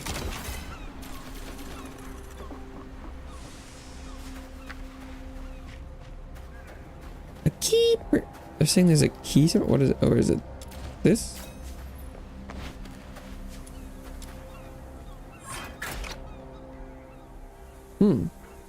Key scrapes against the rusted lock, screeching sharp and loud. As the chest creaks open, the noise cuts through the silence. From the shadows, a pack of filthwites come soaring, blocking your way out.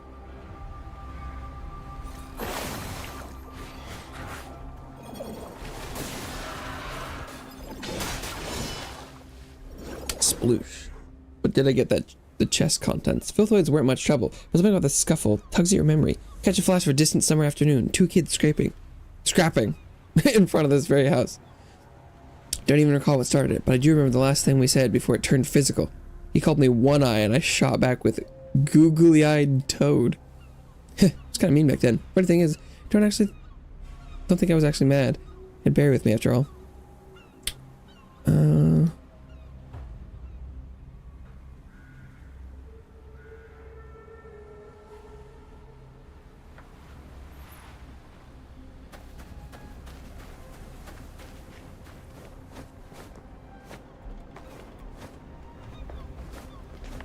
Damn, I don't think it really gave me any loot. Just some sappy lore. I was supposed to have done that one when I was going through here the first time.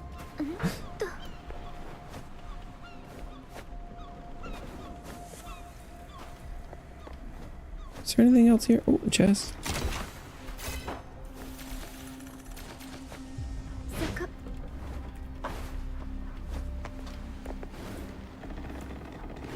Oh boy. What the f...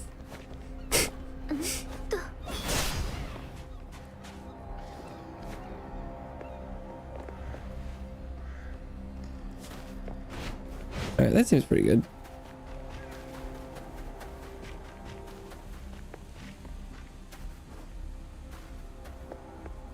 There's this thing, but maybe is this the one I already found? I don't seem to be able to react with it. Oh! Or... someone lit the lamp. Do you think the sun might be someone's lantern too?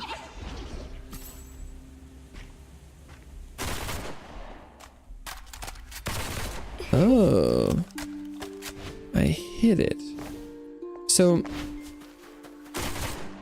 that could mean that the pipes in the sewer,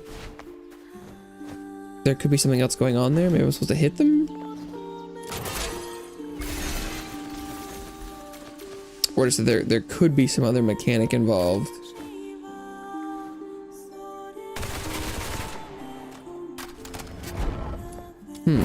Okay.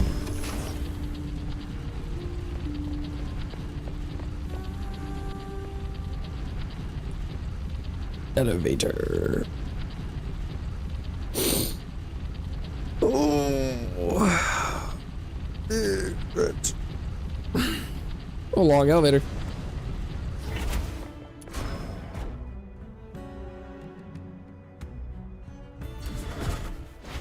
Damn, I remember being in here. So long ago.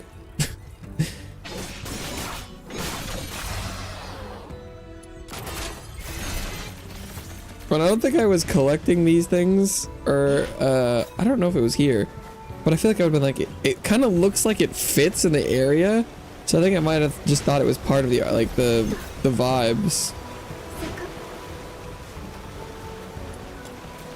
I think there's like a font back here. Oh, did it have spring water in it then? Maybe it did.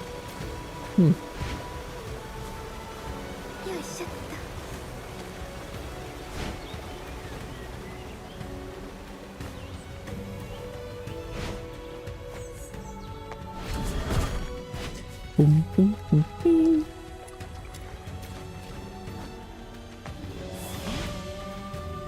Oh no, these must not have been here the first time around. Because I feel like I went in this place. I think I would have remembered that.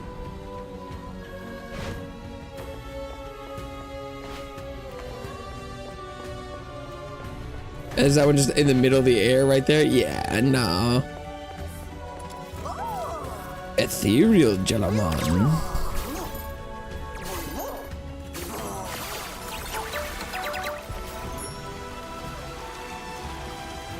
Yeah, ain't no way these were around.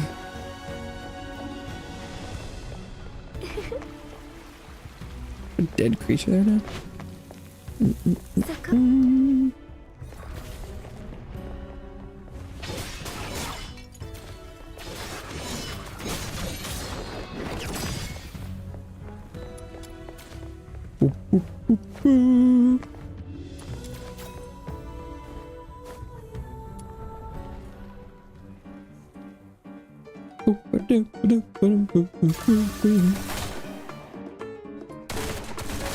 I think I've accidentally kind of got myself in first person mode here, which is cool.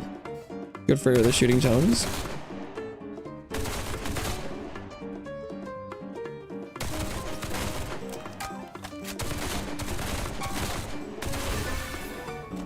Nailed it.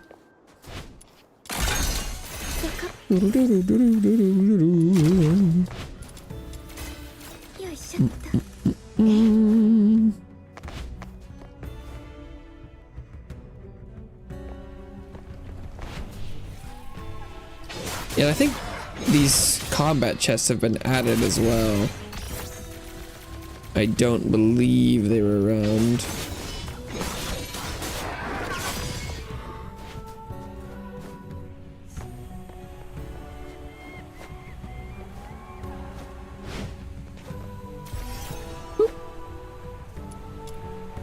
Through water, grass, and the aisle.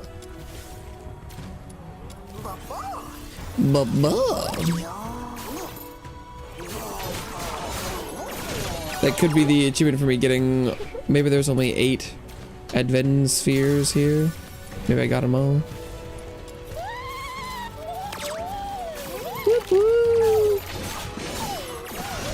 I've gone through most of the aisle at this point, I believe.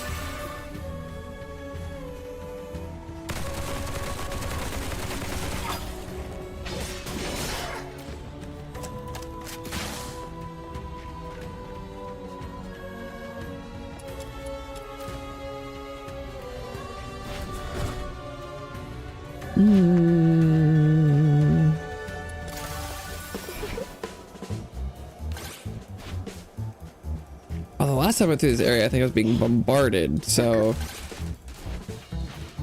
I don't think I've ever really run around here very much. So there's probably something up in this zone. Maybe there's like 9 Advent spheres, and so getting 8 of them was what the achievement was for. Oh wait, there's a shiny. I just saw another one in the distance.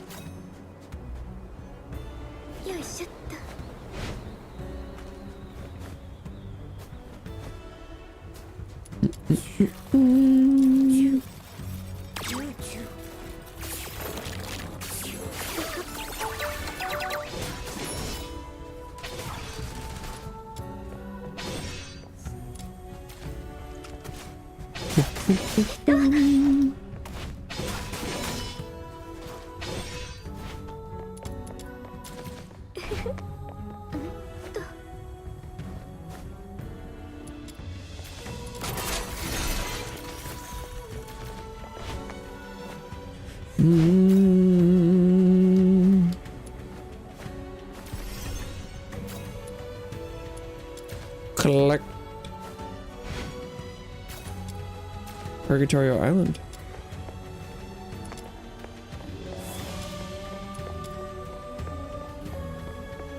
Okay. That's probably most of the stuff. Oh wait, there's another path.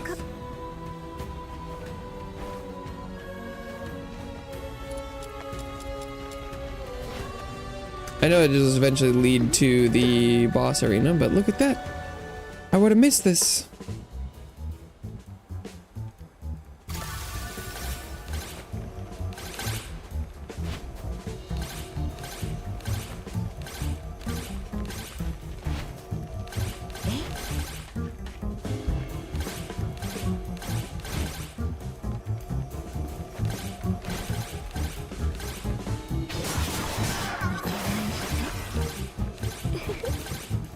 Oh, just keeps going. There we go.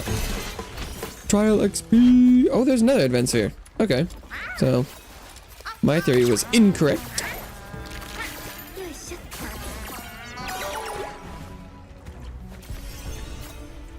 Feeding failed.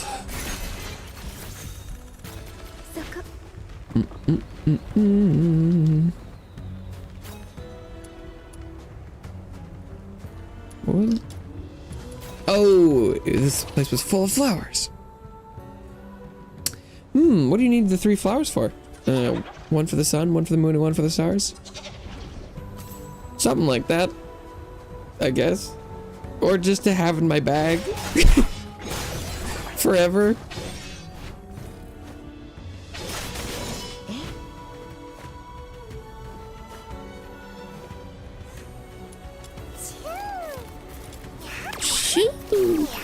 Yeah. Rip.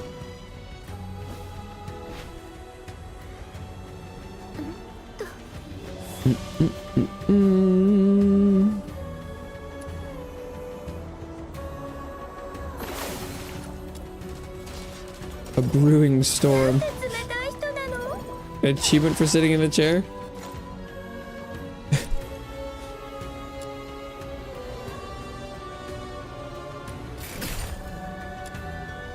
Take a seat in the chair full of power. Indeed.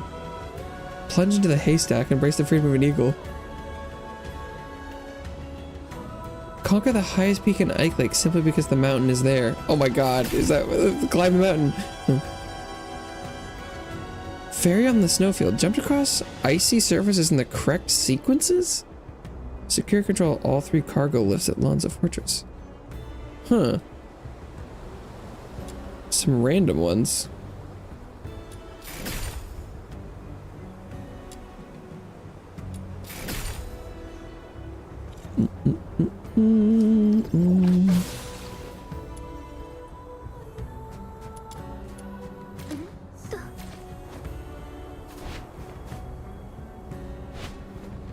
Boom, boom, boom, boom.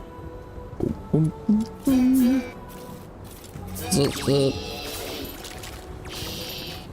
Beep. That failed, really?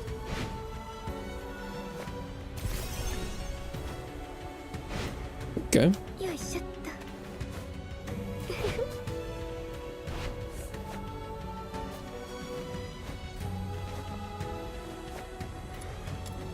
Alright.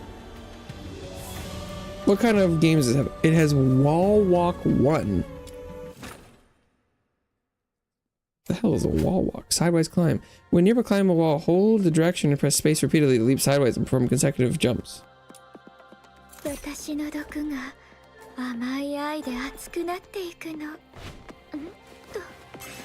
think I've done that. I think that it's like it's just sideways.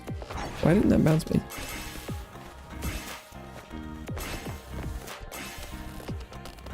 These bounce pads. I think that's what they're talking about is this.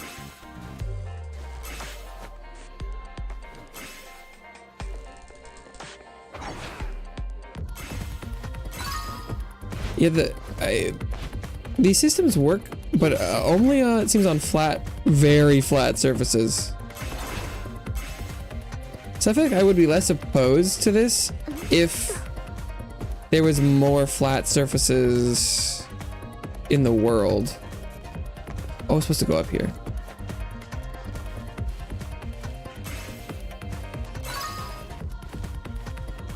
Because I kind of discovered this a little bit when I was trying to explore and get things.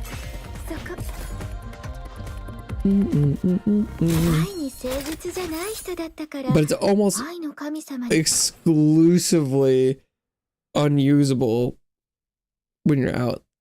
And I guess, you know, having a bunch of big flat surfaces is kind of boring. But yeah, I don't know. Level Leap 2. I guess we'll start with Level Leap 1 then.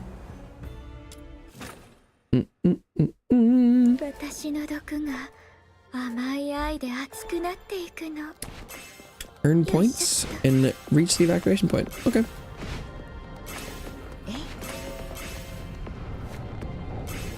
I missed that one coin. But I think it probably isn't worth going back. And I bet you don't need every single coin.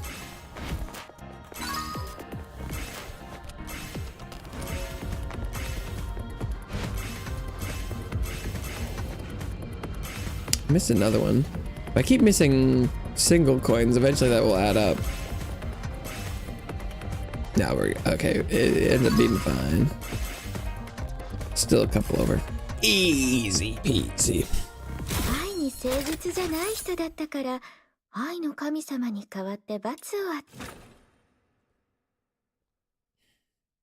You're on, detective. Detective.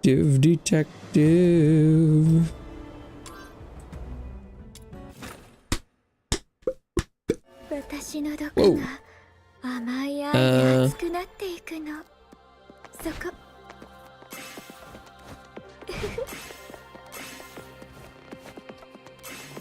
This one's a lot more open.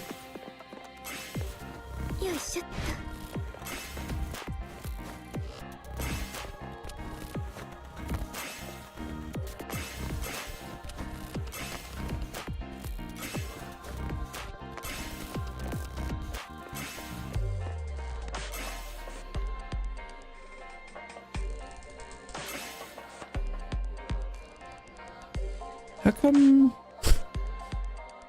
you could only get like, well, I guess I could jump back to it. Is that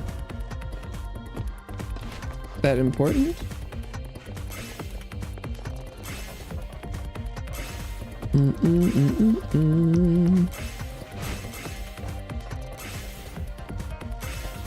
Guess we'll see. How many of those coins was I supposed to acquire?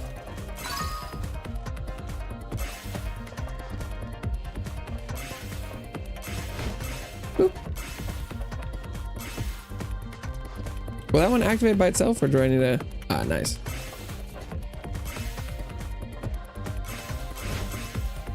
I do as the coins guide. I got exactly enough. Damn. Meant to be. That means you needed to get a little bit more than just one of those paths in that first area. At the top by the tube. It's a little strange. Okay, so that's... I feel pretty good about everything here. Although, wasn't there... I think there was a quest I was supposed to do on Purgatory Island. I was supposed to pick up something.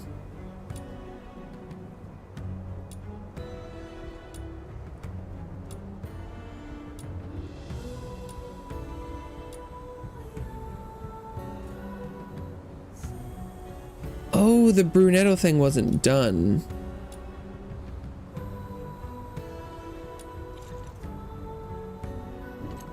I thought I did get up on the roof.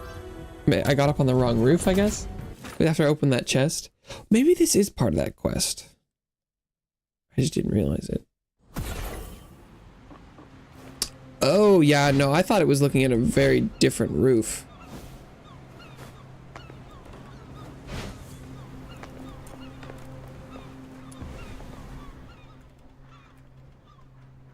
So we sat up here, the three of us, quietly chewing on that tough, burnt bread, watching the sun dip low while the grown-ups hauled in the day's catch. And then, with one massive bite, he started hiccuping like crazy, couldn't stop laughing, and just like that, the fight was forgotten. And then, with one massive bite... Whoa, oh. Didn't... Oh, did it play that one twice? If you can't find anything, just bring back something for me. Anything will do, even a blade of grass. Maybe we'll bring a little extra too. If I remember right, the fish are nice and plump this time of year.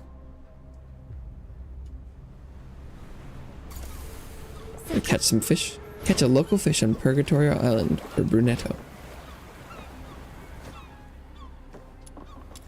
Fish.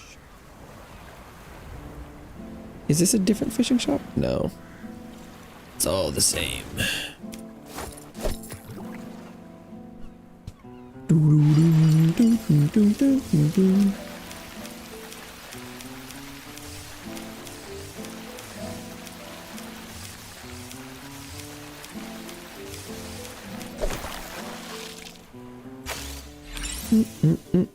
Tide Wanderer.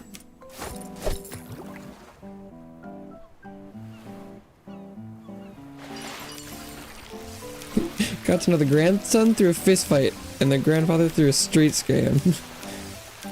Classic.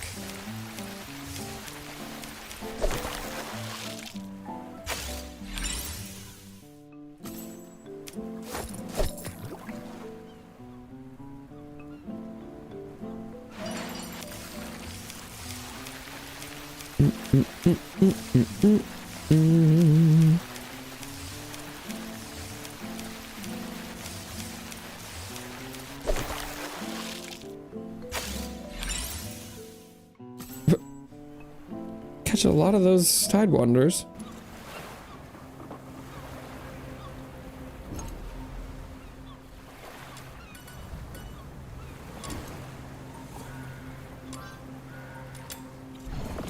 Boom, boom, boom, boom, boom, boom, boom.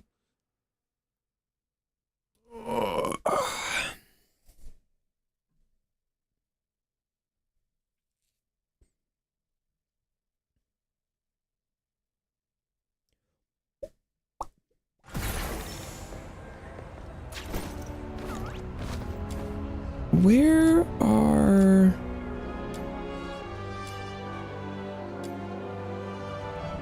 Oh, here they are. Oh, hey, and I can click on things now. Maybe receive exploration rewards from Luna Explorer. Oh. In Ice Lake. I'll have to find them then.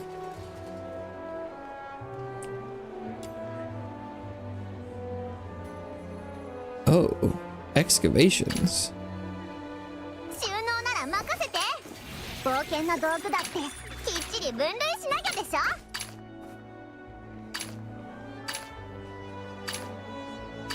Huh.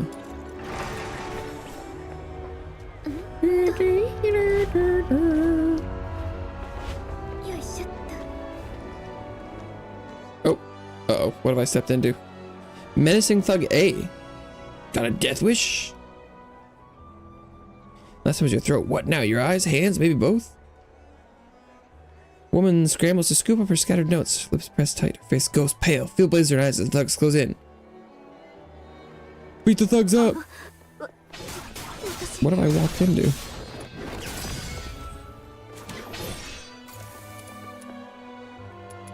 Dangerous prescription. Luna gives you a quick bow. Perhaps a gesture of thanks, then hastily drops down to gather the remaining papers.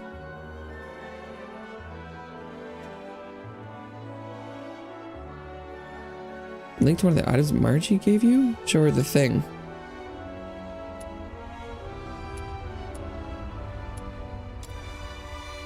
Dr. Luna, is it? Did you write this prescription? You present the prescription in your hand and show Luna the dangerous lines. With wild filthoids gorge on our flesh, city lords shear our fleece. The hounds dine on fine white loaves, while lowly Charon sheep chew yellowed grass. We roll and we crawl, we baa and we fawn. The masters laugh while we bear it all.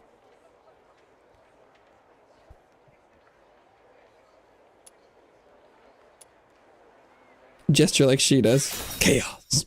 Surely, yep. Your actions seem to make her more anxious. If this paper falls in the hands of someone else, you might get into some serious trouble. You used to be a wandering bard, then they came, those thugs who hate the Charon. They dragged me away, mocked me, beat me, shaved my head, tore my skin, and then forced poison brewed from eucalyptus down my throat. It didn't kill me, but it took my voice. That's so fucked up. Then why do you keep writing these? Keeping it bottled inside hurts a lot. Oof.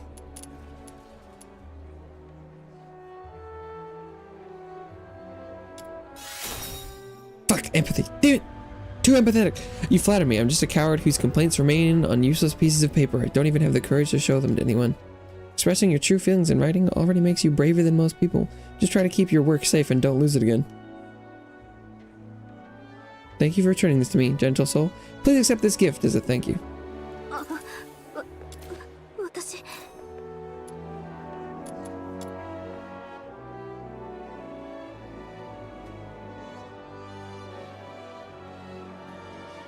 Knew a doctor. He's not nice like anymore, but I can check the places where you used to stay. There might be something there that could help your throat.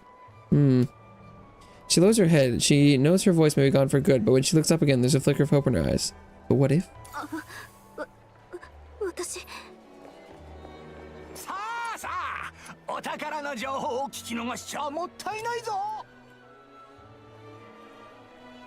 Ladies and gentlemen, drop by, drop a few coins. Oh, yeah.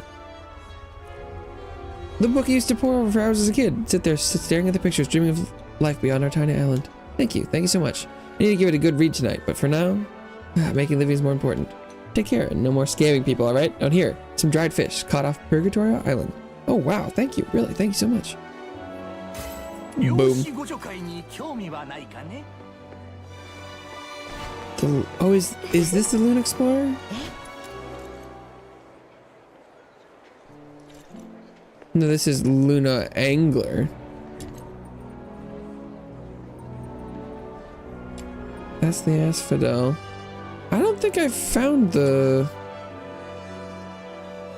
I must not have gone by wherever the Luna Explorer is.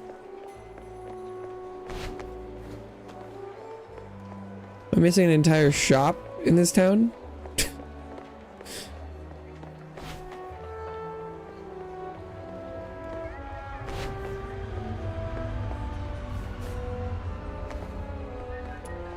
Lars. Hey, Lars. Boy tugs anxiously at your sleeve. What's the matter? Uncle Donut's sick. It's really bad. Say the strongest fox hunter and the kindest too. Please, I'm begging you. Please help him. He's sick? Has he seen a doctor? Doctor said it's already too late.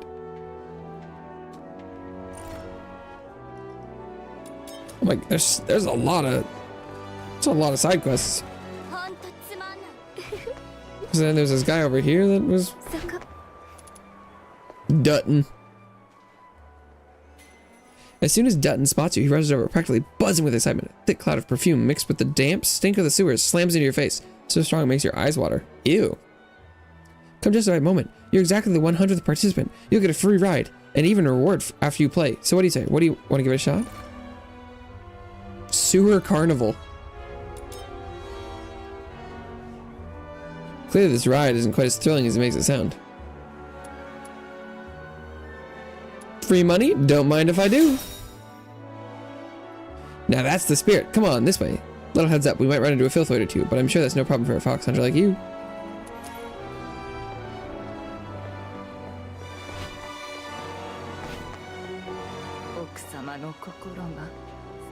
Oh, hello. Lady Heathen. Old lady's sorrowful gaze lingers in the distance, oblivious to your approach. Fabric of your outfit appears to look quite luxurious.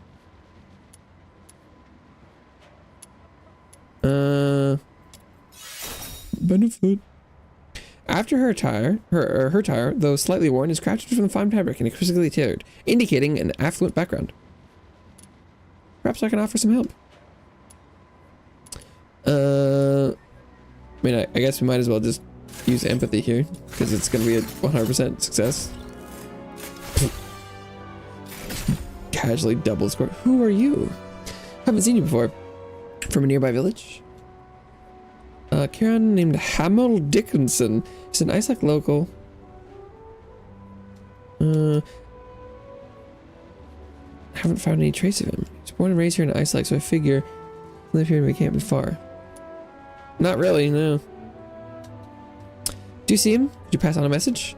Helion has returned to Iceland. She's been waiting for you and an explanation that is 40 years overdue. You don't see him until next year. Ask him why he's 41 years late. So the year after, it'd be 42. Looks deeply distressed, like the lady Miss Sally mentioned. Might be a way to help them both.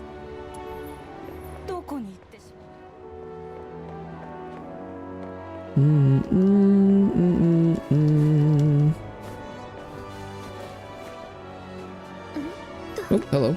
Fane. Moment of your time, good sir. How does one even begin to capture your beauty?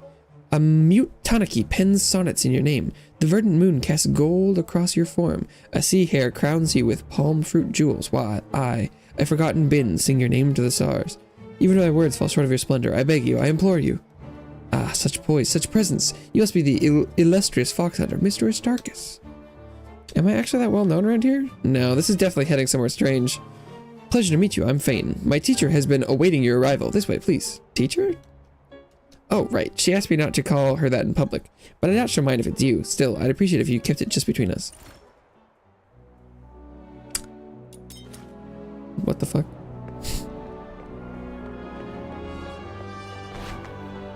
I'm drowning in side quests. I can't take one step before accidentally stumbling into something else. You'd think at some point I'd start completing them randomly around town if I'm talking to everything that has an icon, but it's not happening.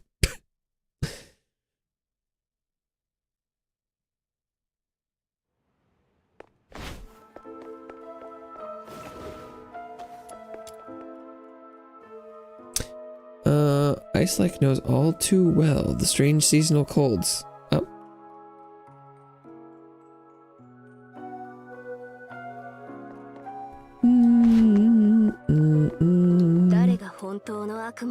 Lena. Who are you? Middle-aged woman is dusting the old furniture with great efficiency. She seems so familiar with the hypnosis house, a place that's not supposed to have any other visitors. Excuse me, simply did not expect others to come to this place. I'm a housekeeper employed by Mr. Henrik. My job is to regularly clean and maintain his property. Today just happens to be scheduled workday.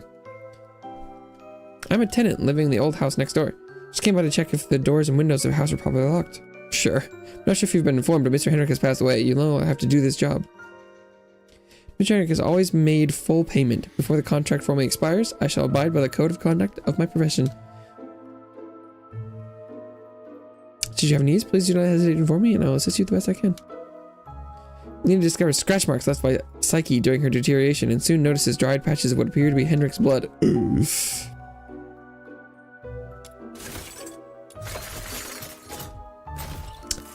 Wow, how did I fail that?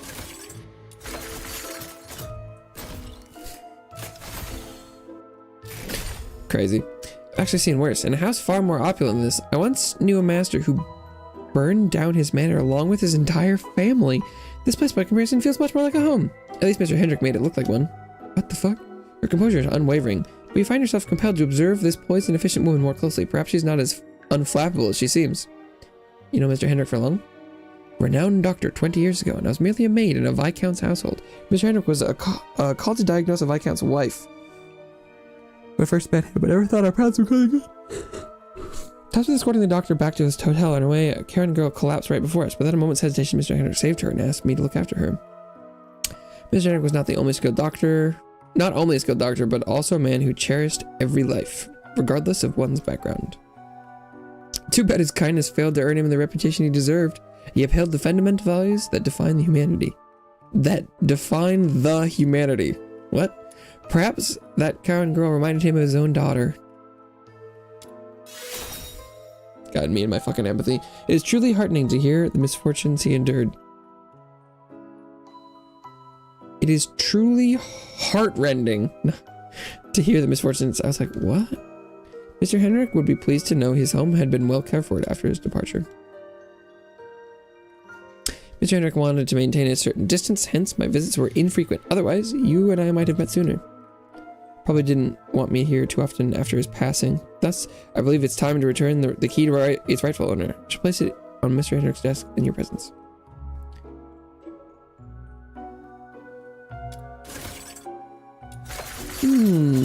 What's that key about?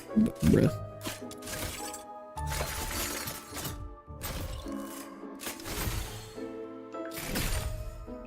The key you got from Margie closely resembles Lena's key to the hypnosis house. You remember seeing it on Henrik. Must have been lost during the turmoil of that night and inadvertently found by Margie. Is this key familiar to you? Mr. Henrik has a chest for important documents. This key might open it. He once instructed that should any misfortune befall him, the chest is to be opened and his will read. Couldn't find the key in the house, but now it has found its way back. Thank you for taking proper care of it. May I ask you to witness as I fulfill Mr. Henrik's final wishes exactly as he intended? What? Was that a quest I already had? Curious formula, originally a failed anti-deterioration treatment. Maybe I am finally stumbling into other things.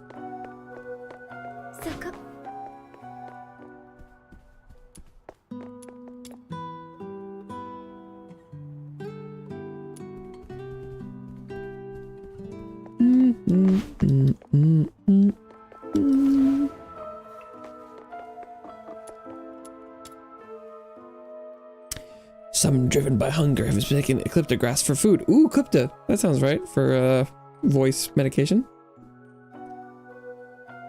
This might actually help Luna. What's this doing on the floor? This isn't a shelf. This is the floor.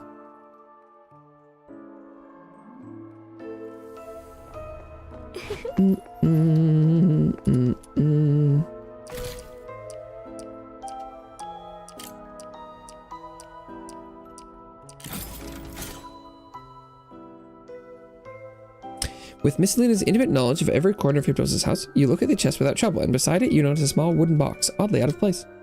Open the finely crafted wooden box first. Inside lies a letter, written in graceful, careful script. Begin to read aloud. By the time you read this, will already be gone. The escort was alerted by what happened to Psyche that night.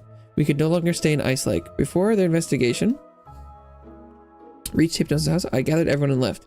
Please do not grieve for us, nor fear that we might harm anyone should the duration calm us too swiftly. We're heading into the wilds, wandering towards distant, uncharted lands. We don't know what awaits us at journey's end, perhaps death or some unforeseen miracle. Either way, we will hold fast to hope until the very end. It's what she taught us, and thank you for everything you've done for us. Eliza Taylor. I see the children made it out safely after all. She falls silent for a long moment, then slowly she lifts the key. Her hand trembles as she tries to insert it into the lock, but her fingers slip again and again, unable to keep steady.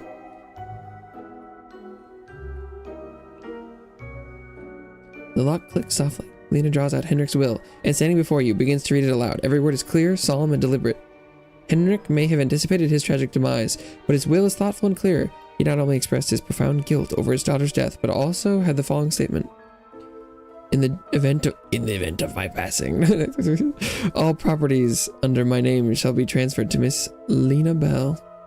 As a token of my gratitude for her years of dedicated service to Hypnos' house and my care on patients.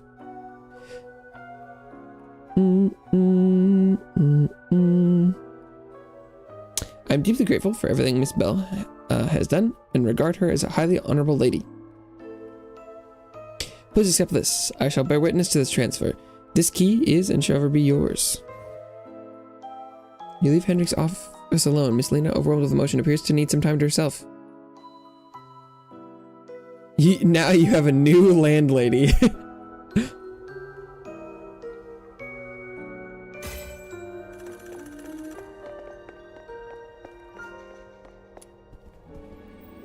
That's funny. Boom,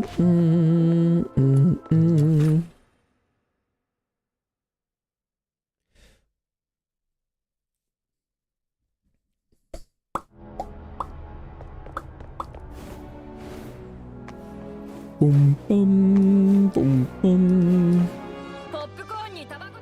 Popcorn.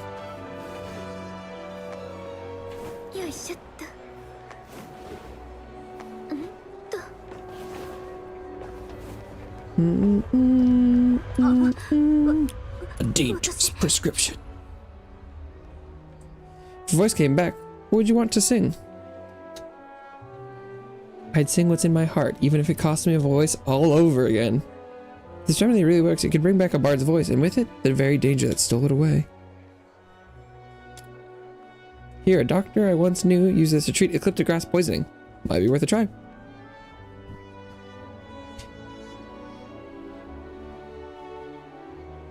Not sure if giving her the remedy was the right thing. There's no telling if it'll work, or what might happen if it does. But in the end, it was her choice. That's what you tell yourself.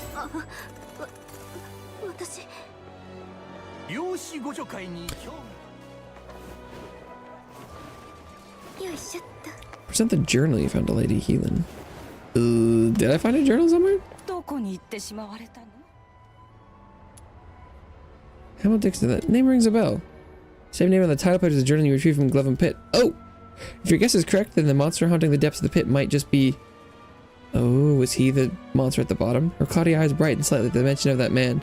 The name Hamel Dickinson clearly holds great significance for her. She's awaiting an answer. Here's the journal. Word by word, she silently reads through the journal. Tears stream down her deeply lined cheeks. She then clasps the journal to her chest as if embracing a long-lost beloved. Thank you, young one. Thank you for uncovering this secret that's been buried for 40 years. Please see my maid Sally for your reward. I'd like some time alone. She turns away, her frail stooped back towards you. Oh, Sally's right here. Child, thank you for all your help. Here's a little something for you. Her ladyship's health has worsened since last year, and I fear she doesn't have much time left. Her past with Mr. Dickinson was the last thing on her mind. Though it wasn't the news we hoped for, I still thank you for helping her retrieve this final piece of her past. Mr. Dickinson was her ladyship's beau 40 years ago. At the time, her ladyship, well, Miss Heelan back then, was a cheerful, lively girl. Hamel Dickinson was a minor of her age, working at her father's glevin pit. As it often goes in such stories, the greater their social divide, the more stubbornly they clung to each other against all odds. They say love burns brighter under opposition, but those stories don't tell you how quickly it can be extinguished by harsh reality. When the master, who was the director of glevin pit, appointed by the Eliapile, learned about their relationship, Hamel Dickinson received a terrible thrashing instead of the master's blessing. It's not just because of his background. The master had already arranged a politically advantageous marriage for Miss Heelan. She was supposed to marry a noble from Flagson. Perfect match to benefit both a new money family and declining noble line. Miss Heelan didn't give up. She was such a brave and assertive young lady back then. She secretly asked me to deliver a letter to Mr. Dickinson, asking him to meet her at midnight on April 26th at the Silver Peace Guard. Did he not make it?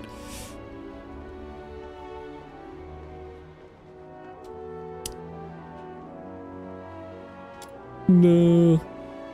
Waited there till dawn, but only her furious father showed up. Soon after, she was sent away like a parcel to Flagson.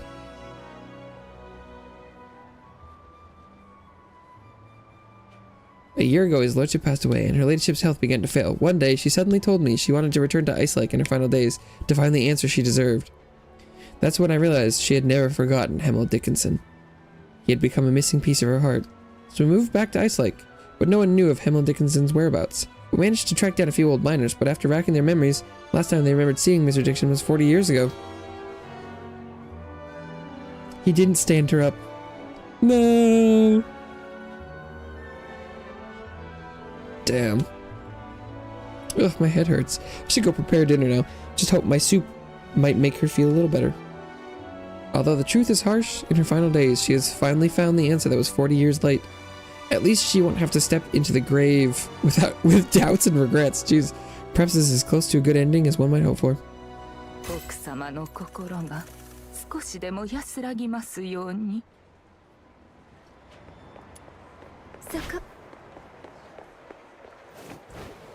That kind-hearted stranger seems to have something to say. Oh god, I've got so many quests, I don't even know what I'm doing anymore.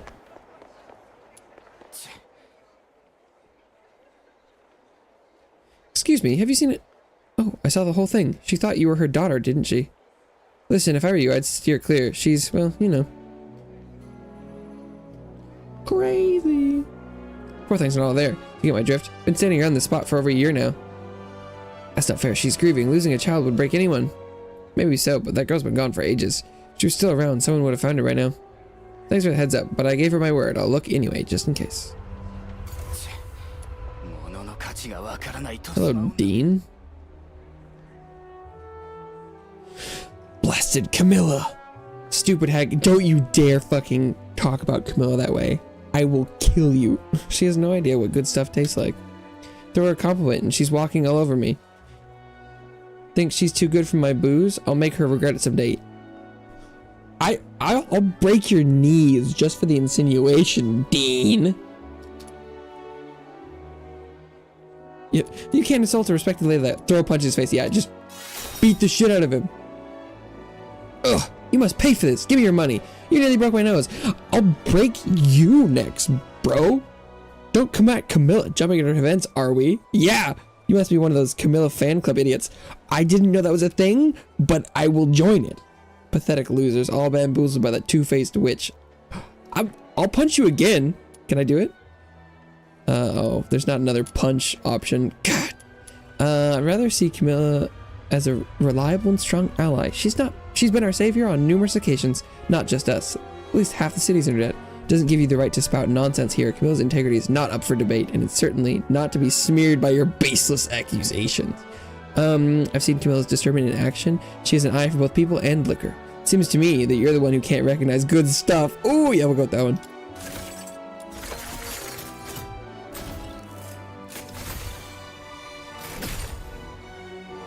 What are you talking about?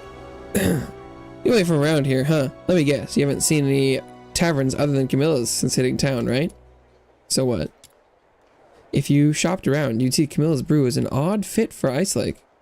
I mean, in Ice Lake, every tavern owner except her is my client. My stuff's good enough to knock people out, but she always turns me down. What a stubborn mule. Doesn't that seem fishy to you? No, get out. Fact is, my booze is half the price of Camilla's and tastes just as good. I assure you. Try it, and you'll understand what a real bargain means.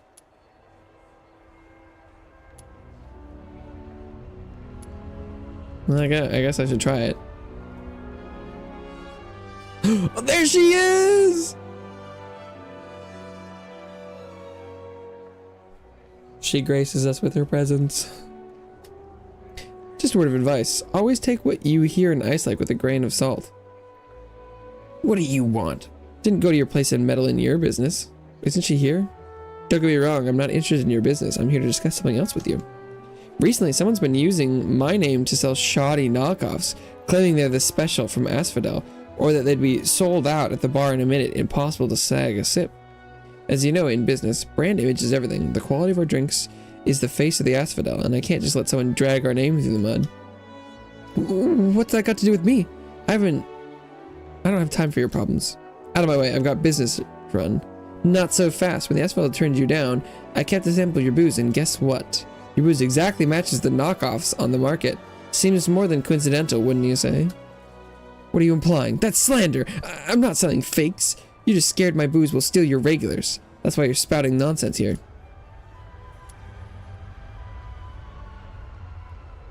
Don't let her words scare you, buddy. Why not chug a barrel to prove how good your stuff is? Yeah, chug a barrel! Fine, that'll show. Oh, shit. Dean grabs a barrel of liquor and starts guzzling it. Oh, he's doing it! He died. He's not wrong. His stuff knocks people out. As I've always said, Ice Lake isn't some idyllic haven. Keeping your wits about you is the only way to survive here. If we just leave him be, he might just kick it. I'll get him to a hospital and settle the score with him later. By the way, unlike Dean's bargains, if you're looking for quality that truly matches the price, the Asphodel welcomes you anytime. Yes, please! Camilla!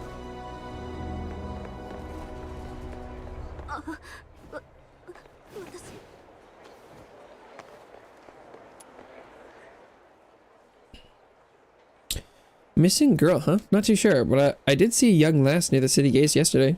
She looked a bit off, to be honest. Might be who you're looking for. Or not. Hard to say. Well, thank you for that incredible piece of evidence.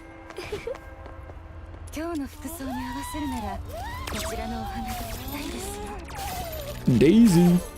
Daisy Dukes. Oh, hello, dear. That flower looks so lovely on you. My little girl would have said the same if, well, if she were still with us. Your little girl, you don't mean... My daughter, Psyche. That was her name. This is her parents' flower shop? She mentioned a new friend in her letters. You look just as you described, but forgive me if I'm mistaken. I didn't know her parents were still alive! What? What'd she say about me?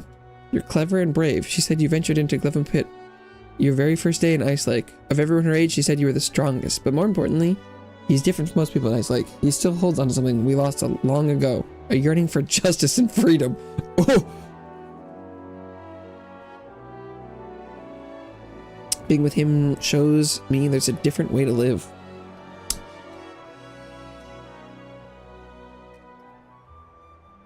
I'm sorry I couldn't. Oof.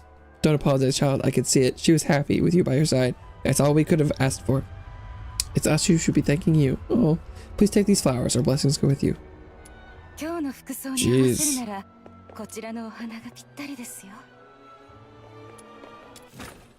I've never been in the flower shop. I didn't know this was actually straight up her parents' shop. Hearst. This time, I'll go with pink ones. The woman smiles as she picks up the carefully chosen pink blooms. Looking up, she notices you. Hello there. You here to buy flowers too? Take a look. Pink flowers like these are quite rare, you know. Oh no, I can't stand pink. Oh dear, I'm so sorry to hear that. Well, it's true. Not everyone likes pinks, I suppose. Now you mention it, perhaps he didn't either. But never mind, let's just pretend he did. These flowers for someone? Yes, I have a fairy friend. Much like you with horns. And these are for him. Fairy? Oh, that's what he called himself. Speaking of which, has the wind picked up outside? I can make wind even if there isn't any. Really? You're that powerful? That's very kind of you. Need to wait for the wind to pick up before I can give him these flowers. Is your friend a wind fairy by any chance? Interesting thought, perhaps he is. That friend of mine, he went up to the sky several years ago. Today is the annual day of remembrance. He goes to the sea. I'm one short, bruh. Oh, yeah, there you go. Double it.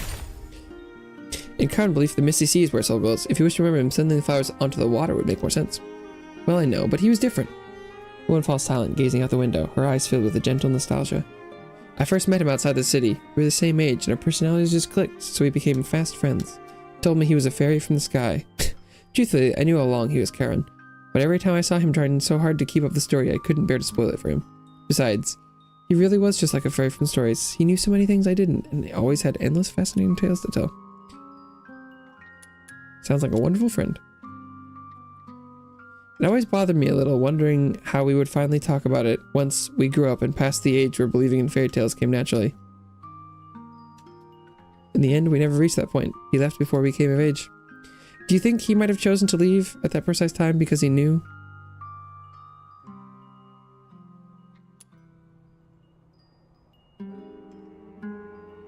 Coming of age, did he start showing signs of deterioration?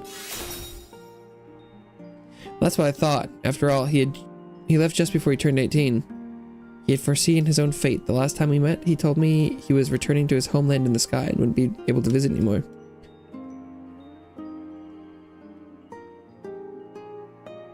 Please don't be sad. Even though I can't come to see you anymore, I'll be watching over you from above the clouds.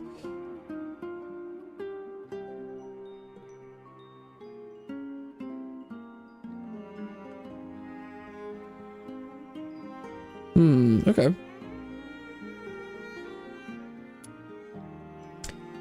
I'm sure he'll receive them.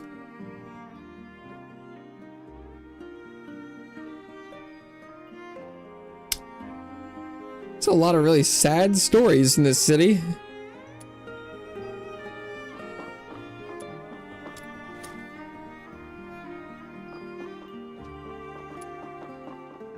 Apparently I don't know her well enough yet.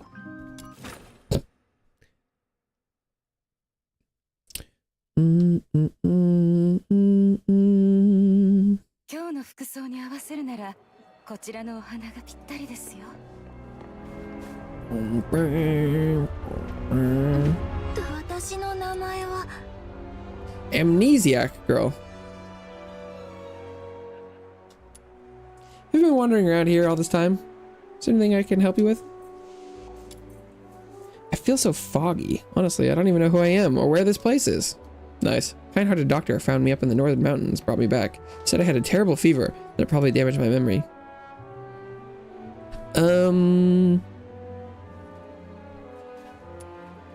I understand. Losing a sense of belonging is awful. Fuck! Empathy. Damn it. Only thing I ever remember these past few days was the relentless blizzard as I struggled to make my way across the mountain. Right now, I'm in no condition to go anywhere. Could you help me with the investigation? Sure. Apart from the kind doctor who saved me, you're the only one willing to offer a helping hand to a penniless girl like me. Don't know what to say, but thank you. It's in my coat pocket. I don't remember anything about it, but maybe it's important? Feds between to connect the two individuals we've recently come across. Miss Elsa, who's been driven near to madness in search of a daughter, and this NGR girl. And then there's the letter, seemingly penned to a mother. Bum bum bum. Thought crosses your mind that the girl, bereft of memory, might very well be Elsa's missing daughter, Annie. Intuition suggests bringing her to Elsa for recognition, yet Elsa's delusion leads her to see Annie in every youthful face. Gathering more substantial evidence of the girl's identity seems the prudent course at the moment. If anyone holds the key to this girl's past, it's the doctor who saved her back then.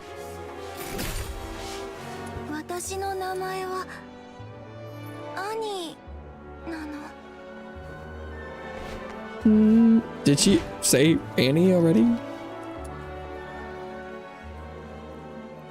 Girl across the street, here's your rescue doctor, right? Oh, is she the same person who's been watching me the whole time? Dr. Eleanor brought her in a few days ago.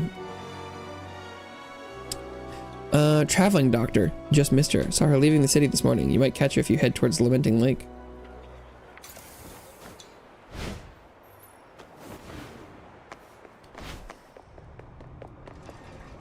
Oh. Kevin!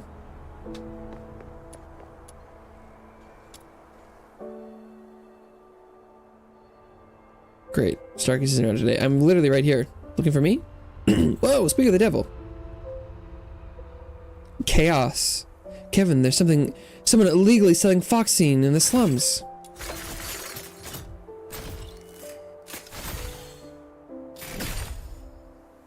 The phone by the gate suddenly rings. Kevin leaps up like he's startled hare and quickly picks up the phone. Kevin speaking. What? Suspicious guy in the city? Got it. I'm on my way. Probably the one you just mentioned. Could you lead the way? Oh. I'll do that later.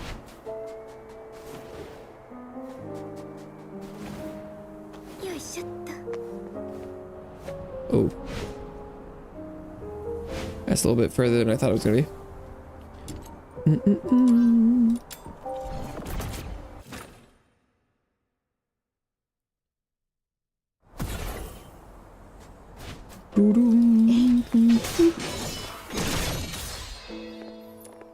Hello, Dr. Eleanor. Thank you, kind soul. You saved my life. Must be going. My patients in Viva are waiting. You're a doctor? Would you happen to be Dr. Eleanor? That's me? Are you looking for me? Heard you rescued a girl in the northern mountains recently. Ah, yes. You've seen her in ice like then. She doing alright? Physically, she seems fine, but she's lost her memory. I was wondering, did you have anything on her when you found her? Something that might help me figure out who she is? We need to follow up after this house call. If you're willing to help, that would be wonderful. What is it? If the words in this diary are true, then the truth is clear at last. Not only has the lost girl's real identity come to light, so too is the fate of Elsa's daughter, Annie. Annie has tragically passed away, while the other girl, Alice, who ended up with Annie's clothes, survived. Although Alice made it through the ordeal in the snowy mountains, the severe fevers she suffered afterwards took away her memories. Yikes.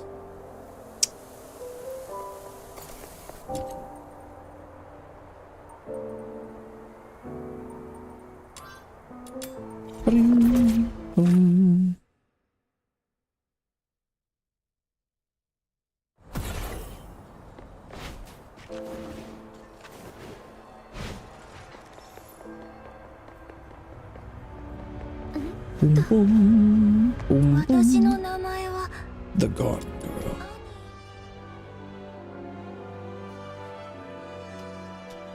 Girl standing before you is all alone. Miss Elsa has been driven to the brink of madness by her daughter's disappearance. You find yourself wishing she were Annie. Recalling Elsa's words about how she and her daughter were the only two in her family, a dreadful thought crossed your mind. If you'd never seen Elsa die, because you could tell them both that they're family, then the girl would have a warm hearth to return to and Elsa would have her daughter back. This seems like the perfect ending, except they both have the right to know the truth. The dilemma stands to unveil the harsh truth or perpetuate the comforting falsehood. Oof. Yeah, that's pretty fucked up, but... What's this? This is something I wrote? It's all coming back to me now. My name is Alice. I'm an archaeology student from... Aethri. I was conducting a survey in Vidofnir Mountains when I got caught in a snowstorm that had lasted for days. Soon I lost my way. Later on, I met Annie, who was clinging to life by a mere thread. Together, we struggled to live on for several days. We encouraged each other to try and survive, and she invited me to visit her home in Icelake after the storm.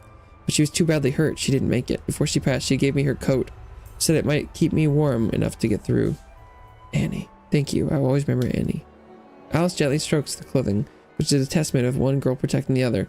You bid farewell to Alice and get ready to tell Elsa the truth. Oof. Yeah, because if she, I hadn't picked up on that she was just like from somewhere else. If they were like childhood friends and stuff and the city was also her home, then it would have been fine to lie, but this is better. I have news about Annie. My goodness, have you found Annie? I'm so sorry, but Annie has passed away. My condolences. In 5 moments, she helped another girl survive, and her kindness will always be remembered. Nonsense. That is utter nonsense. My Annie, my sweet Annie, she'd never leave her mother like this. You're lying, you dirty liar. But a terrible mother. How could I just wait here for others to help me? My Annie must have been waited for me for so long.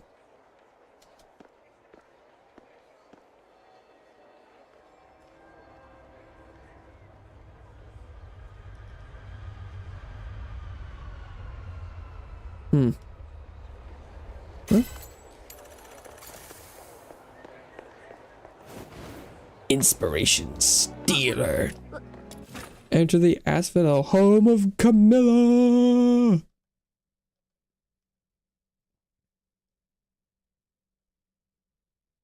And a long loading screen. Buck. Tune into the playwright's bombastic musings. Nights can be particularly long for poets and playwrights. Our pens track the vibe amongst people, and our hearts naturally rise and fall with the moon and tide. When the night falls, we can cast away the blinding sun, the worldly voices, and the unsettled thoughts and reflections. It is the hour when I can truly commune with the cosmos itself.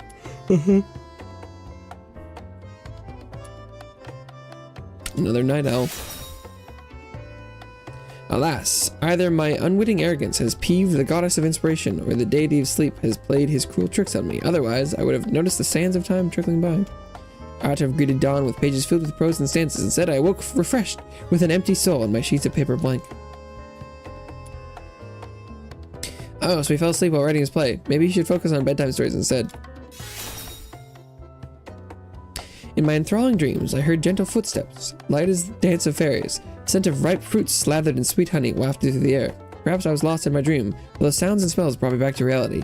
They are ephemeral, lingering by my side, yet I am certain of their existence. Possibly overslept and started seeing things, but we can't rule out the possibility of someone messing with him. They're not hallucinations, yet I fail to grasp their trails. I cannot fathom these strange incidents. Are they phantoms, ghosts, or mere illusions? My dilapidated abode remained untouched. This spirit stole nothing but my inspiration, which I cherish as dearly as life itself, threatens to shatter my dreams. Mr. Buck did not lose any money or personal belongings. Player's night cannot be squandered on sleep.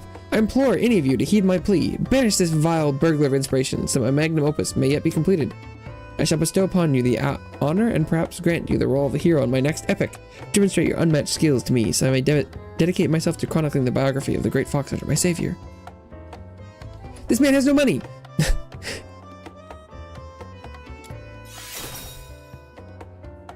So this appears to be a pro bono commission. Sounds interesting though. Are you willing to take it? Let me help you, Mr. Buck. Oh, a champion has answered my call for my help. Perhaps this marks the beginning of a new epic odyssey. I'm exceedingly curious about the adventures you will undertake. Please, do share your story with me once you return.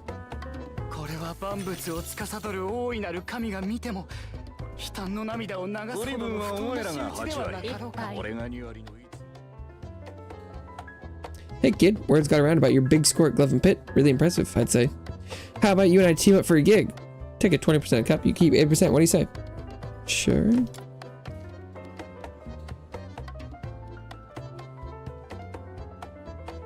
Pocket watch says here's collateral.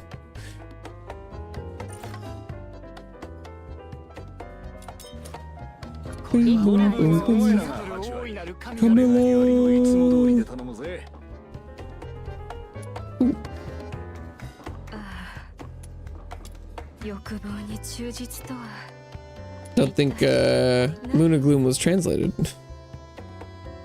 The end draws near, it draws near. The Luna before you slumps over the table, nodding off. Luna Gloom's head snaps up, her eyes glooming as the words pour out in a sudden torrent. The end, it's coming, no one will escape. The flowers of the shop are dull, fading out bleached white heather. Cats in the square are no longer soft and fluffy, they're hard and smooth like plaster statues. Bakery can't make fluffy bread anymore, no matter what they do, it just turns into black sludge. Ew. My favorite ice lollies aren't even cold anymore. They turn all sticky and glue up your throat. Ugh. Everyone's getting taller, wider, just like a Luno. In the end, the flower shop lady, the baker, the lolly seller, everyone will turn into a Luno. I want to be one too. Your hair, your clothes, your height. Are you turning into Luna already? The end's here. It really is. It's all over now. Luna Gloom's arms fall limp. She stares right through you, her gaze lost somewhere beyond the buildings, fixed on the dim sky as if the prophecy is about to come true.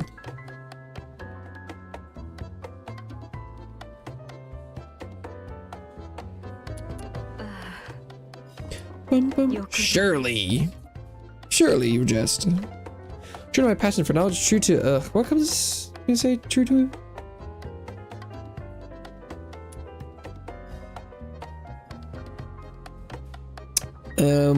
Passion is the unspoken that hides from the light of day. Passion is a force that sustains life itself. Will to unravel what you really want. That sounds like benefit. Yeah, I do need benefit. I don't even know what I really want. Interesting take. Can you help me get what passion really means? Sure. Research with the Imperial Branch, archaeological study of Alasia. Lately, the research reports I've submitted keep being returned with the same mark. No passion can be felt within. Is that really a mark that just says that? No passion. An investor who understands research? Since when does that happen? Mr. Q isn't just some investor. He's an investor who uncovered the century-sunken ships in the Republic of Luca. Ruins in Elysium buried for thousands of years, and the battlefield in Hyperborea lost to time.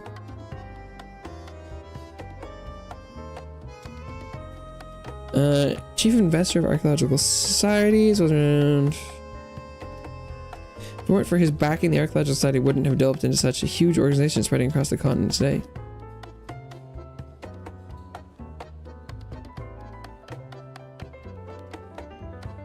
Brief analysis of customer flow in Icelake's taverns, the craft and evolution of drink brewing in Asphodel. Demon King. Tell me, has any of your work have to do with true archaeology? Well, what choice have I? Nothing lies beneath the snow of Icelake. How am I supposed to write a proper archaeology report? You're saying nothing up top and give up right away. No wonder the investor said he can't feel any passion. Damn. It's not like I want it this way. Passion. What is it? I'm sure I haven't found it here in Icelake. Perhaps you need a proper guide.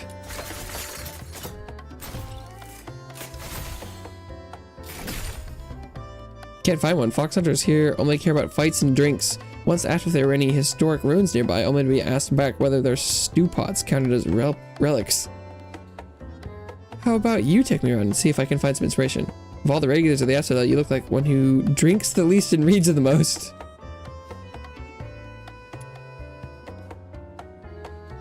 Top-notch intellectual. Now share some of your research funding with me and I shall help you. Oh, that was chaos. 69. Please don't give up on me.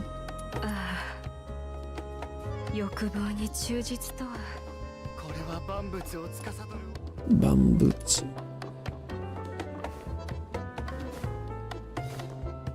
Boom, boom, boom, boom. Not the best chest in here.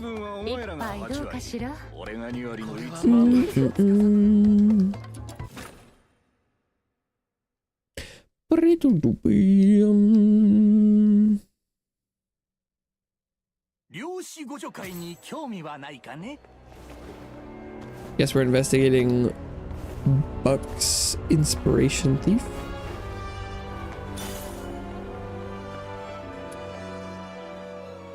Prints lead from the street right up to snow, and there's melted snow inside. No attempt to cover their tracks. Looks like it really was just a kid.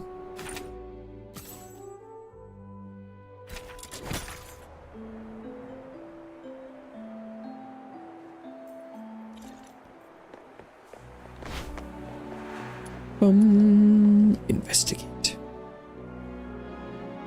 Camilla said Mr. Buck can't handle alcohol. He never drinks, so someone must have spiked the milk.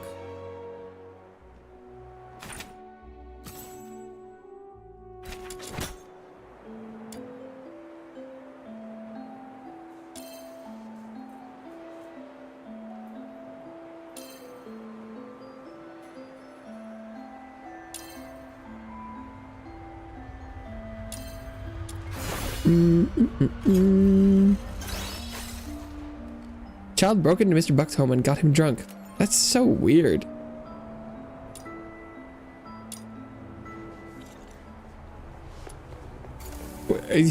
Whose child? Whose child is this? Excuse me, do any kids ever visit Mr. Buck? Kids visiting Buck?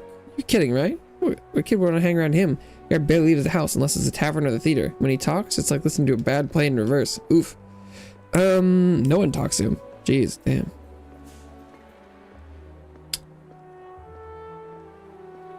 Too old to be jobless, never leaves the house, no wife, no friends. It isn't until she's talked to herself hoarse that you finally manage to slip away. Mr. Buck rarely leaves his home and keeps to himself. Most people hardly know a thing about him. If the kid somehow knew about his weakness for alcohol, they must have picked it up somewhere. The theater.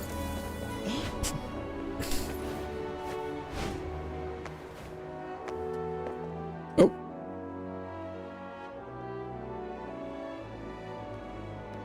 Another restless night, no peace for the weary. Oh, wretched soul. Do you too wander these icy halls, chasing the distant gleam, yearning for love in a starlit dream? Da, da, da. Who's there? Oh, pardon me, I didn't mean to startle you. I'm right here, 5 steps ahead. Just here.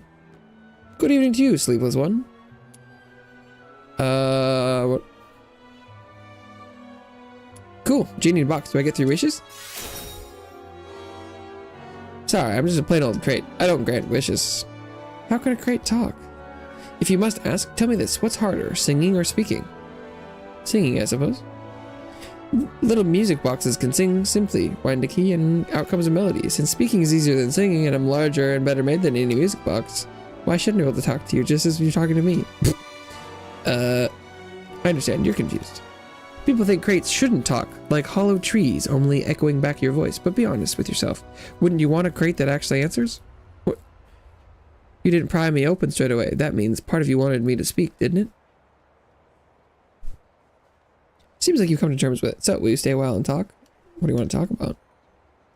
How about the opera at the Galea Theater 2 nights ago? It was called Puccini. Did you see it? What do you think of the lead's voice? Just a crate after all. I can't go to the theater. Didn't see it. That's alright. No one's blaming you, but you should see it someday. It's a beautiful piece. The heroine Puccini. She's radiant, kind, and brave enough to chase her freedom. How did the crate know about it? I want to be like her, but I'm just a crate. So I made a decision. What is it? Want to set sail. Who says crates must stay on street corners? A crate could become a boat, drifting on the tide. I want to feel the sea wind rough with salt and sand. But leaving here means losing everything I have. To leave the cage is to leave the shelter, and freedom, well, that means stepping into the unknown. So tell me, my friend, what do you think I should do? You already knew the answer before you asked. You're right. Thank you for keeping a lonely crate company, kind soul. Dawn is close, and with it, the magic in these old timbers begins to fade. May every sleepless night you face, no, may all your nights be filled with peaceful dreams. Does the crate only be alive at night?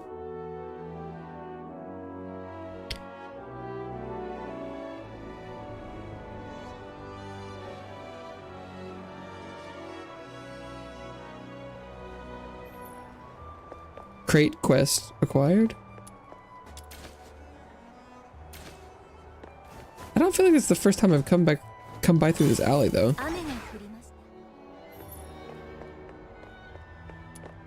Sloshed man. Give me another bottle. I'm not drunk. 20 beers? Barely aware of. Come on, keep them coming. Oh. Just a drunk man. A child. What does popcorn taste like, Papa? Can I try some, please? Proper young lady doesn't eat junk like that. After the opera, Papa will take you to Silver Piece for a proper meal. But I think that we found popcorn by it, so it's probably not her.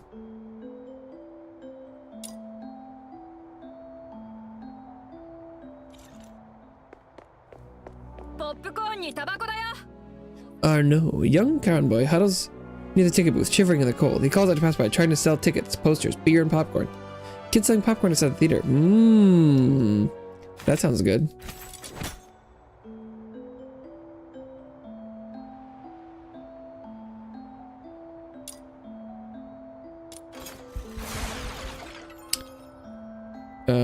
Wait. How many am I supposed to be selecting?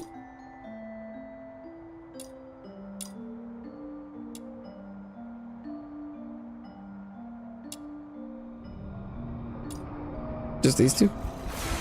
No?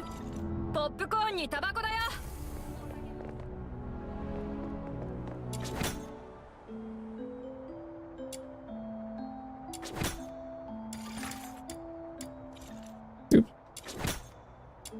How is that not?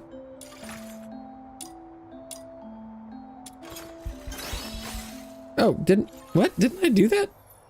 Maybe I accidentally unclicked one of them. Huh.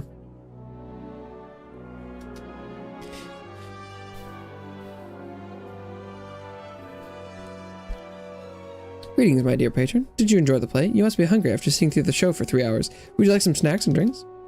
Perhaps you were captivated by the thrilling performance. How about a poster with the thespian signatures?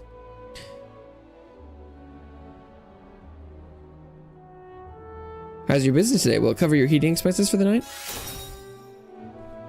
Your concern is appreciated. I can either afford enough food, or fuel. Guess for some people, having it all isn't an option. Special edition posters on my Vidi, Tales of Ice like souvenir albums, glacial meltwater, theater-themed popcorn, and refreshing beer. Don't you worry, this barely contains any alcohol and won't get you drunk. It's hard to say. Do you happen to know Mr. Buck, the playwright? Of course I do. Mr. Buck frequents the theater and is one of my most cherished patrons. Despite being a noble, he actually respects Karen kids like me. Mr. Buck is one fine gentleman. I know people make fun of Mr. Buck, but unlike most people, he genuinely deserves respect. Maybe true, but I doubt it gives you the right to sneak into his house through the window and pour beer in his milk. How did you know? Just as I thought. Mr. Buck has a habit of writing his works at night. Your actions have delayed his progress for a month, so he hired me to find this mysterious inspiration stealer. Don't hate him, and you stole nothing from him. Let me guess why you snuck into his home. Was he trying to help him? Because he doesn't sleep enough or something?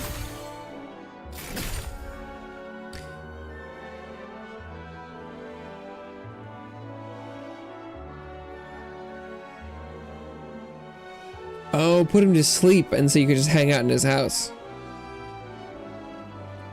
Oh, I see.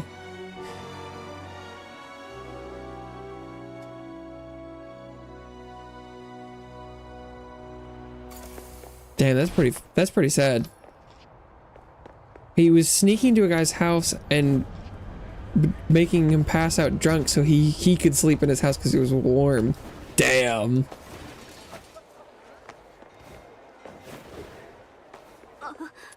Pretty clever.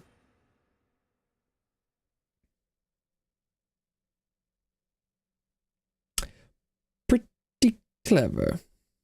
Clever girl. Mr. Buck's off the table. Let's go. I found the perp.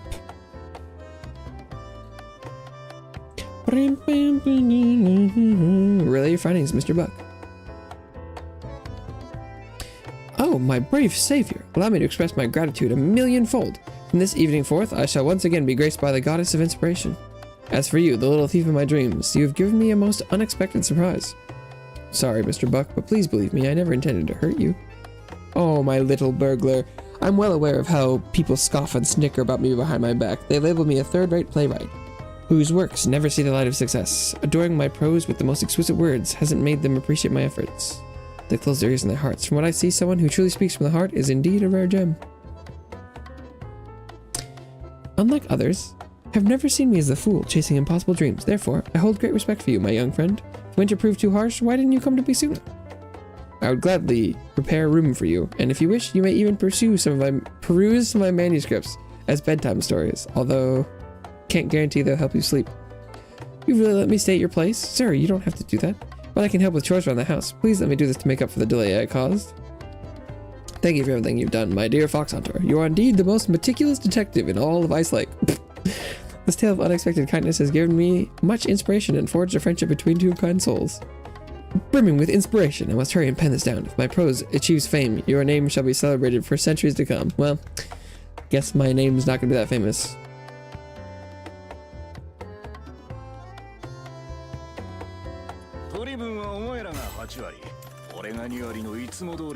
Complete any Fox Hunter commission. Can accept this commission via the commission page. Is it a special one?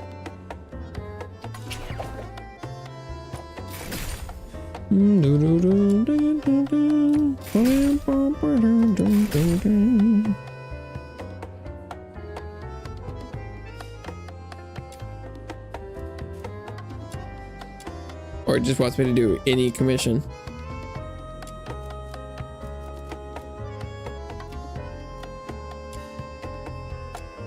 Does a covert commission count? Escort. I guess I've never done escort. I could try it.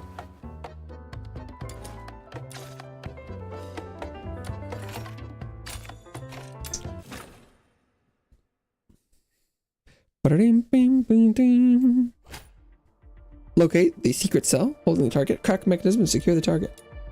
Try to avoid detection by the enemy patrollers around the secret cells. If spotted, defeat them quickly to prevent them from sounding the alarm.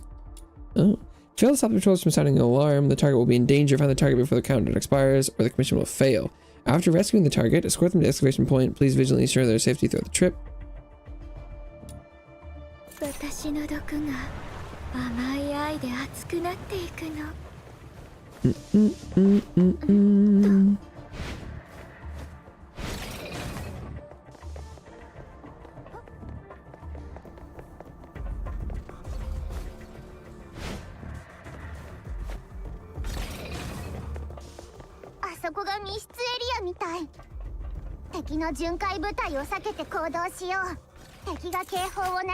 Patrol Hawk. Elite children from the patrollers. Patrol Hawks become vigilant when enemies approach and gradually ease off when threats recede. Patrol Hawk remains vigilant for too long, they'll sound an alarm.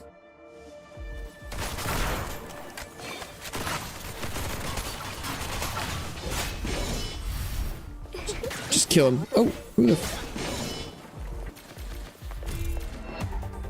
What? I think I just got seen by a guy through the wall? It's a— This guy is who alerted it? He's not in the same room as me. What? Bruh.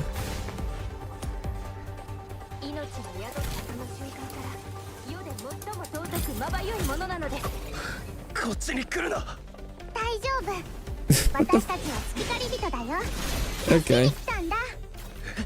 Wait, where is— Bruh. Okay, it looks like it's gonna work out. But stealth question mark? Mass murder. Nice.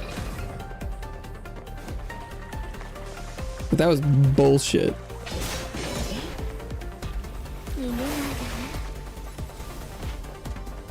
I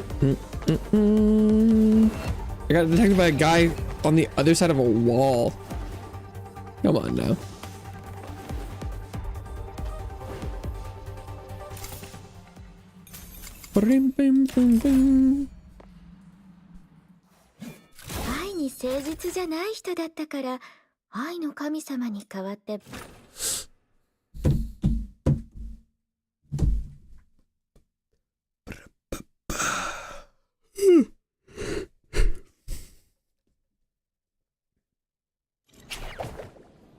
Did that count?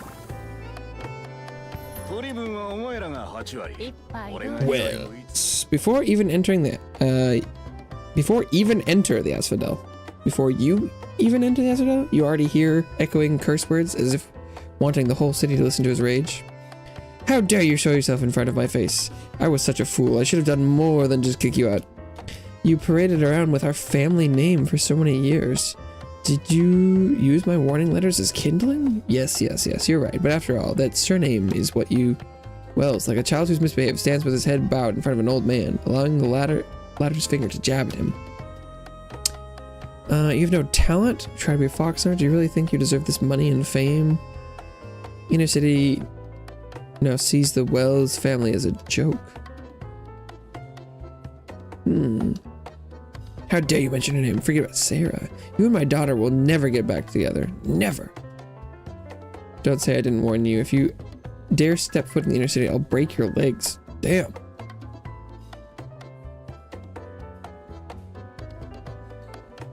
And you, a fox hunter? I've seen many like you, dreaming of making a name for yourself as a fox hunter and becoming a laureled Karen. Let me tell you something. Ice Lake hasn't had many living laureled Karens for years. Karens only end up rotting in some dark alley. Father-in-law, Astarchus is a capable one, not a loser like me. Mr. Ferdinand Wells. I had no right to interfere what happened between you two, but if you keep harassing my other guests for no reason like this, the astronaut might have to show you the door.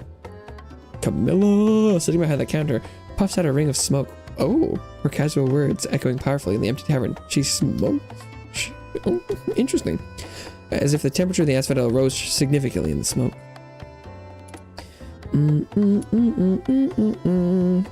Mr. Wells isn't as bad as you say.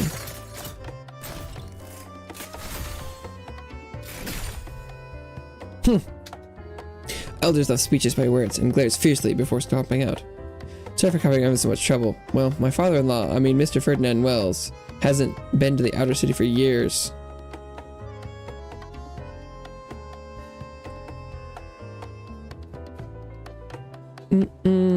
Finely crafted pocket watch from his chest. The dial is covered in cracks, and the hands are twisted upwards in an exaggerated manner, making closing the watch cover a mere wish.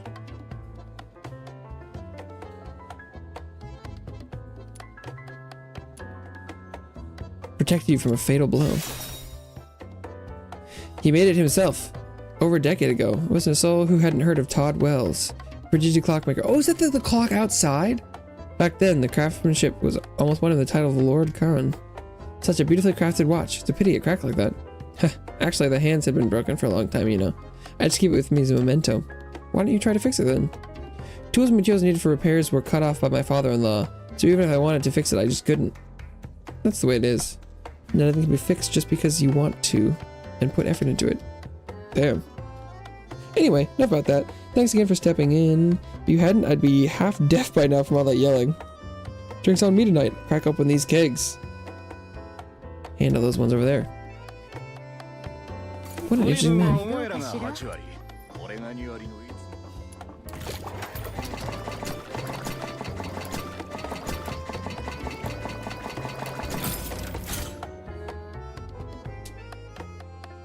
You pop up in the last keg, glancing back. You see Wells already raising a glass, his grin wide and familiar as ever. And yet, beneath the laughter, his fingers curl around the broken pocket watch, a quiet sorrow flickering beneath the surface, like the shattered timepiece. Something...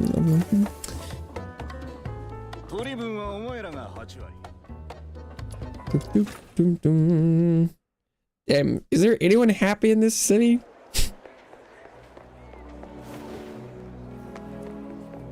Good lord. Maji.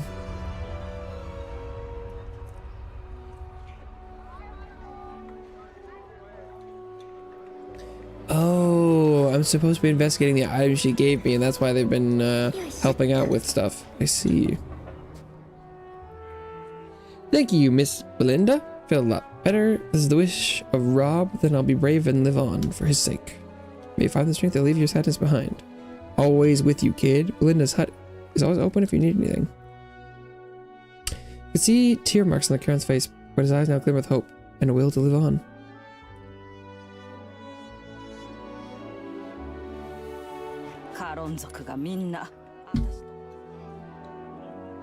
Greetings, haven't seen you around before. Have you just arrived in Ice Lake? Something you seek from this old lady? Emma has a message for you. Something came up and she can't meet you today, but she wanted you to have this. Oh, the girl with the class. The doll, though cruelly made, captures Belinda's essence. The old Karen lady's eyes light up with joy as she gently caresses the doll. I can feel the plaza's essence in this doll.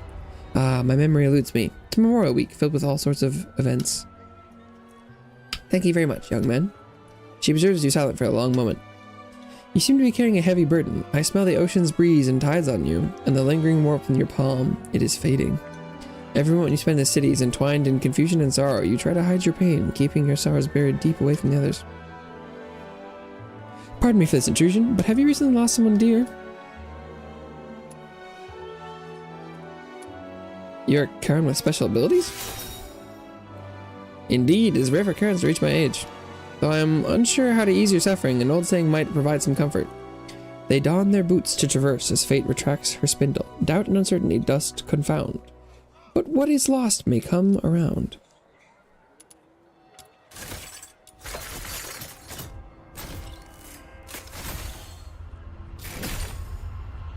It's the epilogue from the spindle of the goddess of fate. The hero, having lost everything, reunites with all they had lost in the realm of duality. Are you suggesting we'll meet again? Consider it a token of gratitude for bringing the doll. You are clever, and as I've seen, you'll unravel the meaning on your own.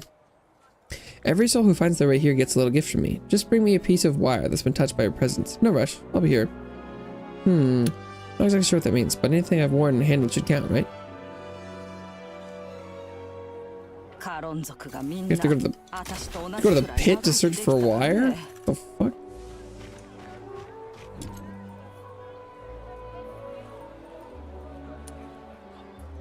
Oh, that's how we switch the locations. Oops. I was really confused how I was supposed to get to the other teleport towers without clicking through and teleporting, but there's a little transfer icon. Let's see.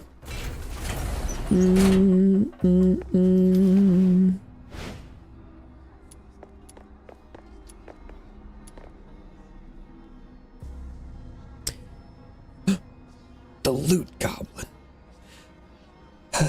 Hands in the air, whatever that is. It's mine now. Luna loot. With a swoosh, a small figure leaps out of nowhere, snatches the wire from your hand, and bolts, cackling madly as she goes. I did it. I finally got your stuff. You still have no idea what Belinda wants the wire for, but that doesn't mean you're just going to let someone run off with it. Chase down Luna and give her a proper lesson.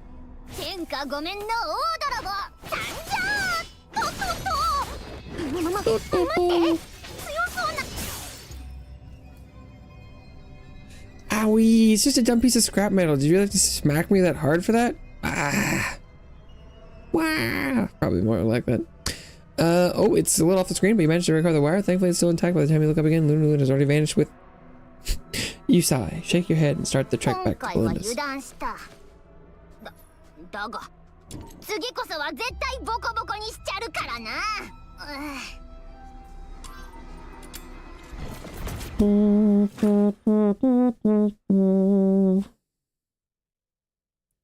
Is the Luna Explorer outside the city? Have I seen them?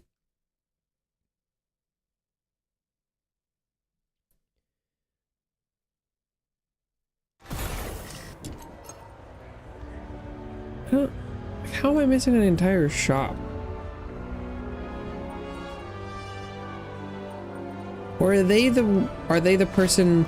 Is it the person in the sanctuary? Oh, maybe it is. I should go back there and check.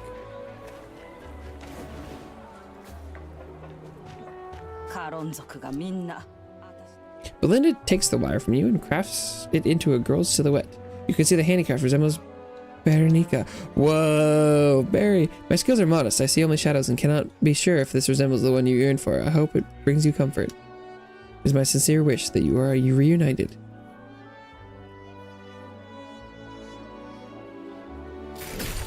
Bag.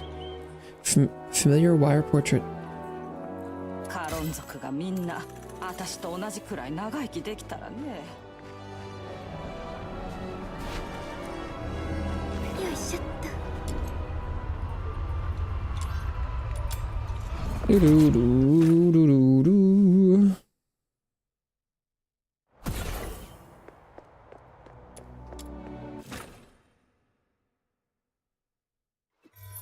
Is it this one? Unless Lunotris.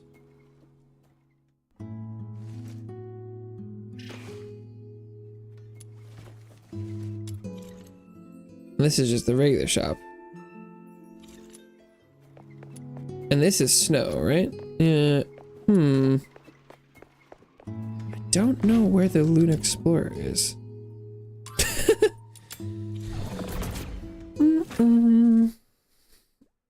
I guess it could be behind a side quest at some point.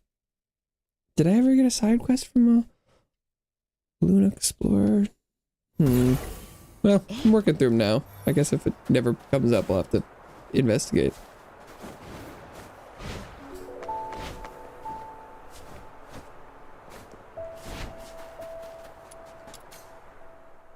Was that a glint of light just now flickering through the grass?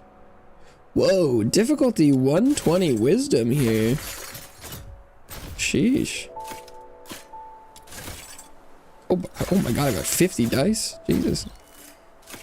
Oh my god, one short. Bruh.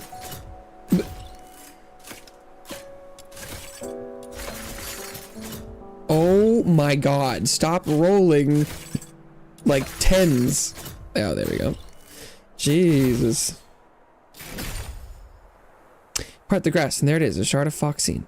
Faintly aglow, streaked with the same dried red as the sack Larry was carrying.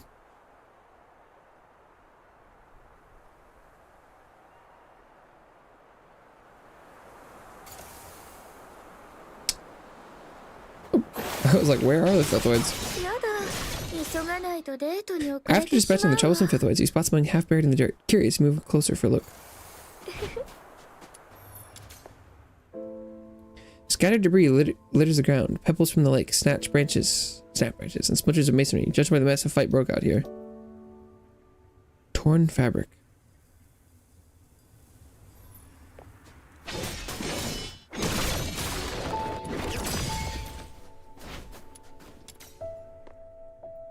Sifting through the wreckage, you uncovered another small foxing chart, stained with dark with blood. The footprints are a tangled mess, crisscrossing wildly through the dirt, but there's something telling. No claw marks, no beast tracks, just human prints. A long drag mark scores the earth, trailing off in the distance as if something heavy had been hauled away. A body.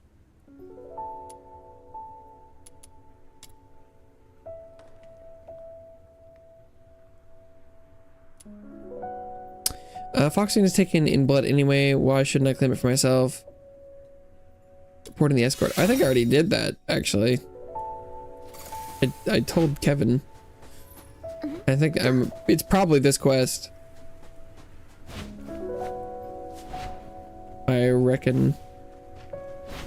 I think I saw the gold glow of 5-star Janimon, so I'm gonna try and run over and feed it.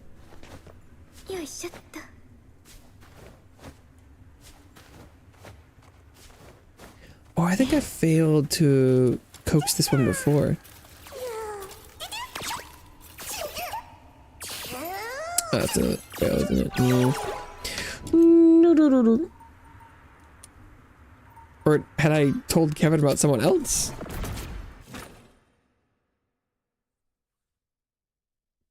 Report to Kevin.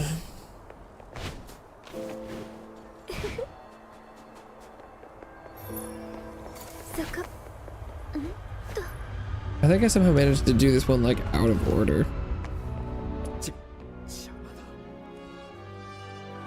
Oh, isn't this Larry a former model miner?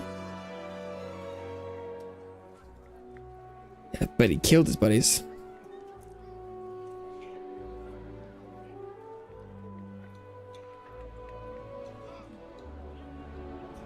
You have to beat the shit out of Larry.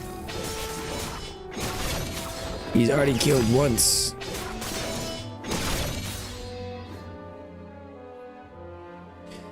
Freaking liar. Why'd you bring the soldiers over?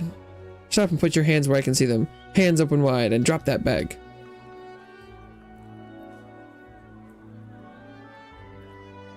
You kill your buddies by bashing them with those rocks? They attacked me first. It was all self-defense. Wasn't my fault. It's the bag of Foxine. If we had never opened this damn bag, all of us would be around now because they're fighting over it. Thank you, Starkus, for assisting the escort. Here's your reward. Cha-ching!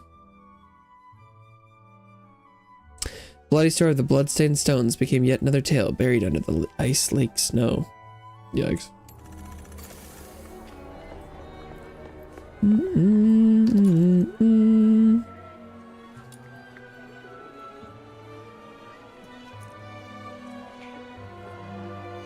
Oh my god, I still have so many. There's a lot of side quests.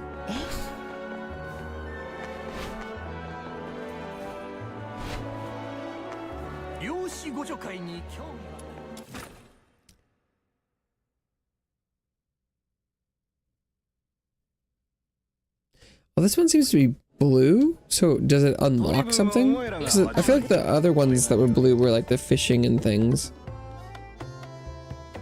For this month, the old hunters in the lead, with victims of Miss Camilla's gaslighting right behind them. Enemies become naturally invincible super fox hunters ranked 3rd. Are these the names of the teams? Victims of Miss Camilla's gaslighting. The older teams have proper names, but the new ones, we're running out of space on this bulletin board.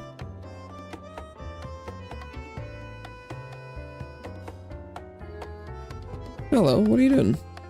I'm updating the Fox Hunter team rankings for the month. It was Miss Camilla's idea to keep track and showcase how the Fox Hunters are doing. This includes how many commissions they've knocked out this month, their average earnings per job, whether they've had any dust-ups with clients, that sort of thing. So if you're thinking of starting a new team with Outsider, Do take the time to discuss your team's name and get back to me once you're ready to register. Was it the Noctoyagers? Makes sense. Snow's heard quite a few complaints about the bad-tempered fox hunters here. Do have a reputation for being a bit grumpy and intimidating. Imagine teams named Paw Buddies or Kitten Pals. They'd seem so friendly. Everyone knows animal lovers are good people. Don't think so. My solo team was named after a small critter. But that didn't help me get more commissions.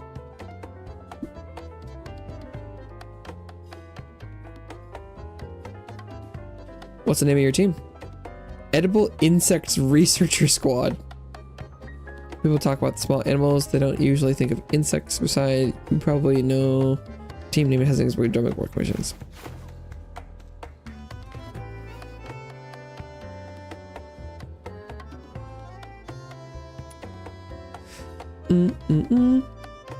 Might scare people off. Exact. No, we teamed up. It's time to scrap the old team name of yours and come up with a new one. What if we can't agree? A little contest.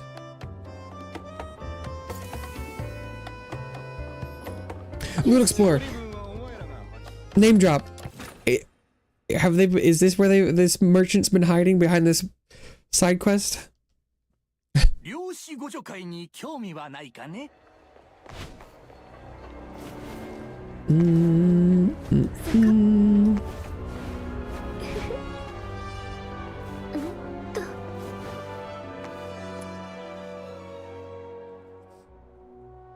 Ah, this isn't our resident.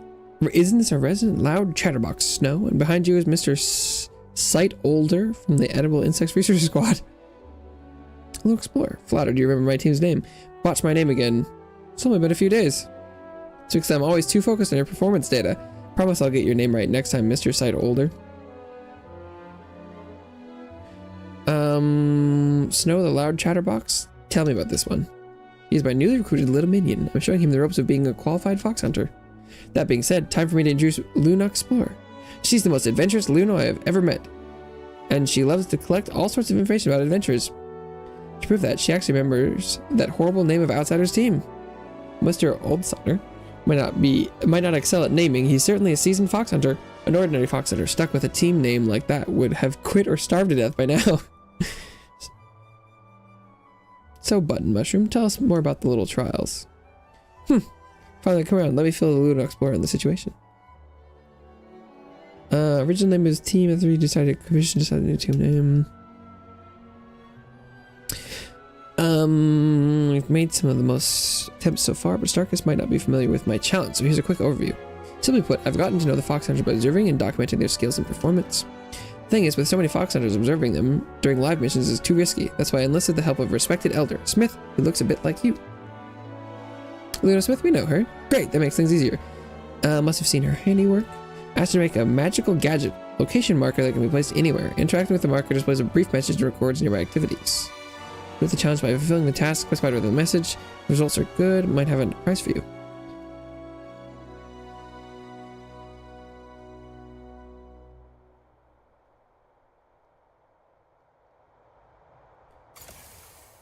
Head to designated place and start the challenge. Okay.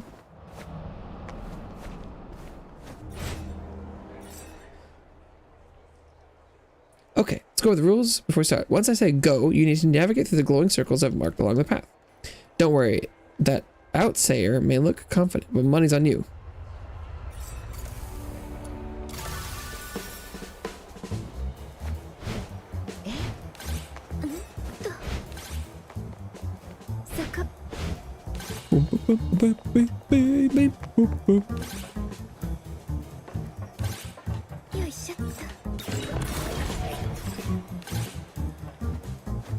The grapple was really not that bad. Oh, come on. Free chests! Let's go.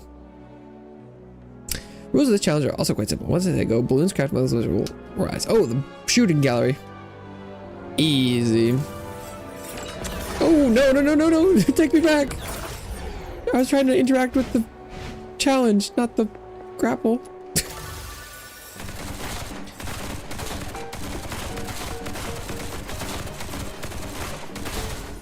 Oh, damn. That was it? You proved yourself a fox hunter with real promise. So according to our agreement, you get to decide the team's name. Outsider, any problems with that? Hell yeah. You must have set some traps for me. Nonsense. As a professional at tracking fox hunter performance, don't take sides or target individuals. Unless what? Unless someone takes these challenges as a job and tries to bleed me dry like Outsider.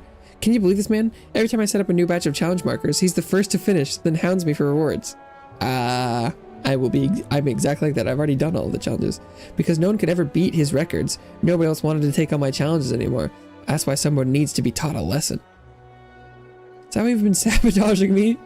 And you finally got my name right. You've been messing it up on purpose all this time?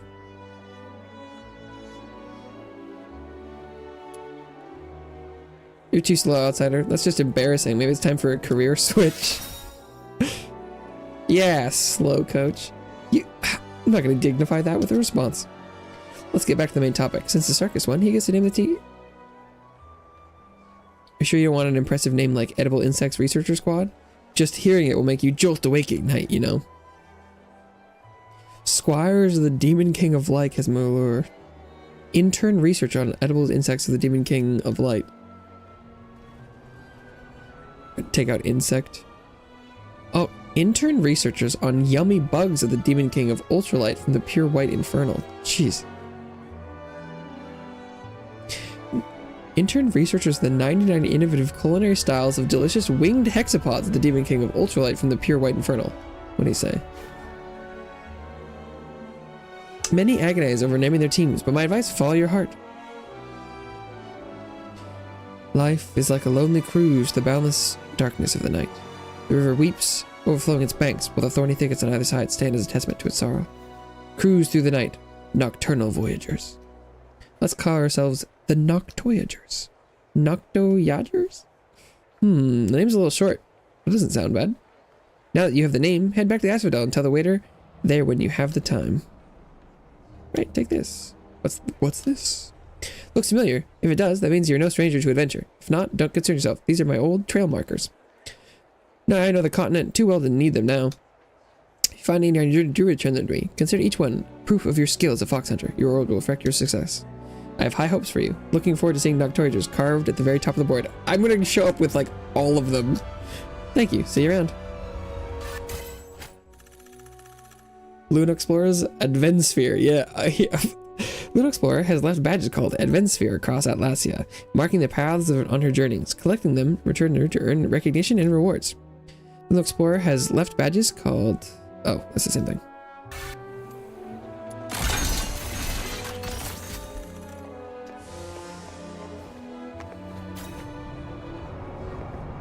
But where are they? Oh, they're just in the square.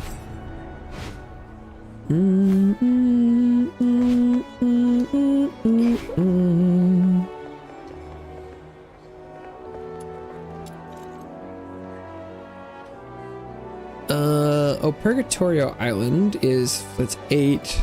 That's 11. Nice.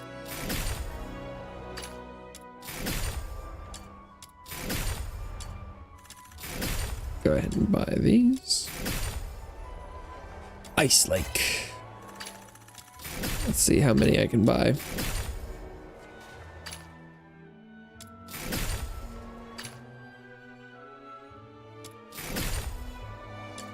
Risk. That's where these little snaky things come from, huh? Okay, so could be missing 7? Is possible what this is saying? And then I haven't done a lot of the Lonza stuff. Blast Wave. So I'll grab these first.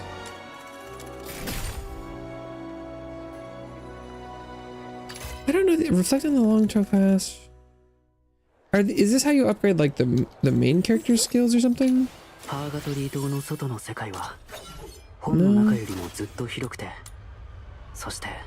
Ooh. That one. Oh, it's like the... Oh, they're like the crowns from Genshin, huh? It's like the final levels of stuff. Gotcha. Okay.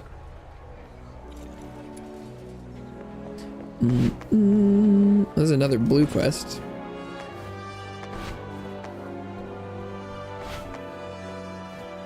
Which means it also unlocks something. Yet? Forgive the intrusion. Might I borrow but a single line from your heroic saga to introduce myself? I am Amiet. As for my profession, well, that's rather difficult to define without offending the sensibilities of art itself. Well? An artist. Okay. That's suspicious. There's no need for baseless mistrust, friend. I merely linger here, beset by a crisis of aesthetics. Tell me, have you noticed? Modern weaponry is obsessed with damage output and cost efficiency, yet utterly blind to beauty. It's just unlock like skins or dyes. He has kind of died. Weaponry was never meant to be my canvas, but look around you. The soldiers of the city have grown hideously unrefined. I blame Hyperborea's Alchemy Academy. By forsaking aesthetic principles, they've cursed their wielders with vulgarity, and when I sought to correct their gear, I was treated most unfairly. Correct? What did you do? Nothing excessive, I assure you. I merely made a few subtle improvements to their weapons and accessories during a shift change. Hardly worth 15 days of confinement, wouldn't you say? Yes, instilling basic aesthetic awareness in the general populace is a daunting task, but surely we can't let hardship stand in the way of beauty. I swear, by the name of art itself, from the legendary sword of a hero to the humble blade of a back-alley brawler, beauty must be honored, regardless of price or provenance. Oh, that was quite the speech. I do enjoy a bit of passion. This lad might look a tad questionable, but he's got a few decent thoughts on weapon aesthetics. These days, craftsmanship is all brute force. The blades taper, the patterns forged through hammer and flame, the balance in the hand, every detail should reflect the smith's soul. Taper? Patterns? Balance? Wait, what do those have to do with aesthetics? What? The true soul of aesthetics lies in color. Color, I say. Oh, slash angle, huh? Not offended? Not at all. Wasn't the answer I expected, but fair enough. Paintwork and palette do matter. Plenty of folk care how their weapon looks. Just now, I noticed your weapon was rather muted in tone. I meant to respect your taste and refrain from commenting, but the artist in me simply couldn't resist. So please, accept this exclusive dye recipe along with a few trial samples. Be it blade or accessory, a touch of this shall draw you ever closer to aesthetic enlightenment. Snatch the dye and down it in one go. Mmm. Wait, no. What's the matter with you? Not bad, actually. Is that so? Well, I did use all natural ingredients. I didn't realize they tasted nice. Strange as he may be, the lad makes a fair point. I'll take this recipe off your hands. A true connoisseur. Thanks to you, my crusade for aesthetic reform takes yet another glorious step forward. Come now, let's put this formula to the test, shall we? Green and yellow dyes? Yum.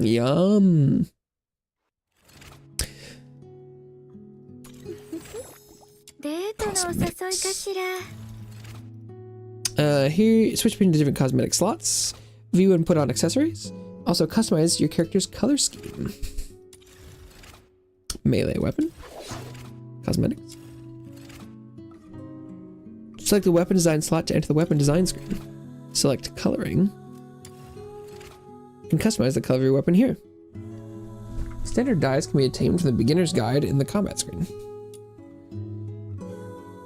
Can you preview?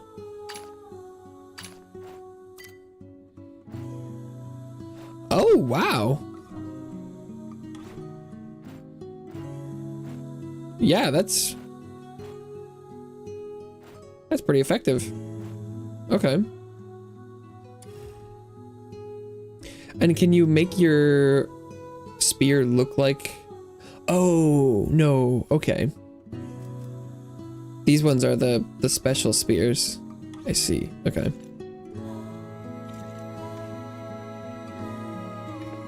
Oh, I have to try coloring a weapon for the quest.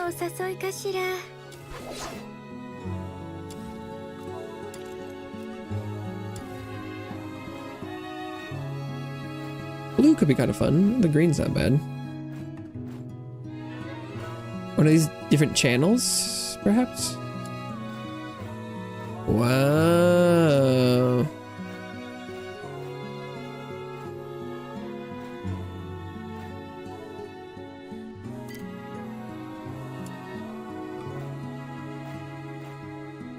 part is this?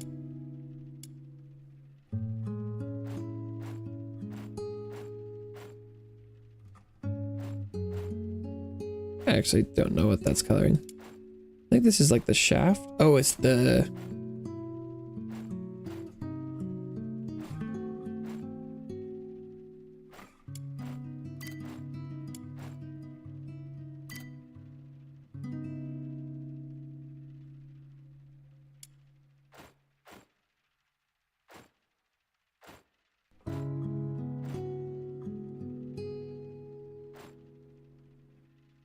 I don't know, the gold's not bad.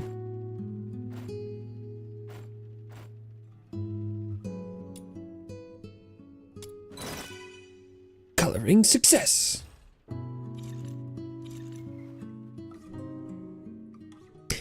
Not bad at all. Smooth finish, good adhesion. Though I must say, what is it? Isn't this just shade a bit over the top? Is it? I think it's perfect. Never quite understand you young folk. If we set on it, then so be it. If you fancy another palette later on, just bring me the right materials and we'll have another go. Aesthetics of color, eh? Looks like I still got a fair bit to learn on that front.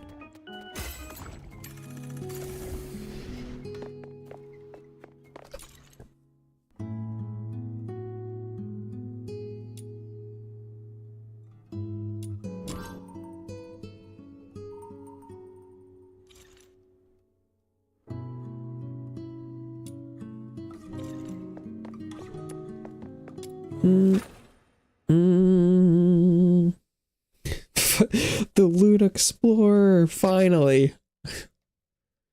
Been wondering where that merchant was. They were indeed behind a side quest. Fascinating.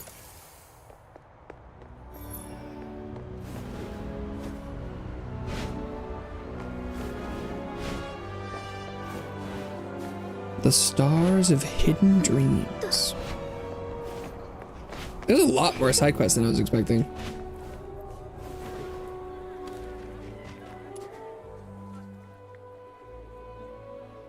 Well, well, look at you. Clean skin, tidy coat. What are you doing digging through the trash for the likes of us? Don't play dumb, kid. Yesterday, someone in uniform came by, sobbing her eyes out. She chucked a box right into the bin. Some lady picking it from the scraps asked her if she was okay, got yelled at real nasty.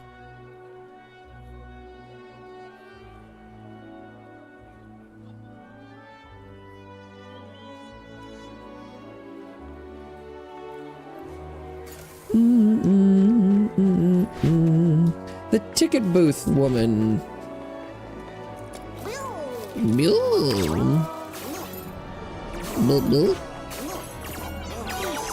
Oh, fading field grip.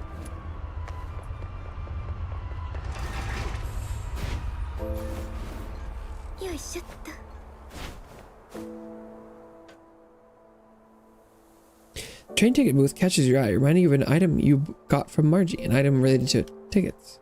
Come at a bad time. Foreign-looking Karen is in a heated argument with the ticket seller. Get lost if you have no money. Goodness, I asked just a simple question. Why so angry? Alright, Mr. Quirky Accent, after I've politely told you the fare, what's your plan? Fumble through those empty pockets, and then boss me around? What? You say? How you know? How you know me know? What's there to know? Karen would have more than 5 coins in their pocket. Oof! Wait, she's a... what? She's a Karen. This place is reserved for the rich and powerful, not penniless wanderers like you.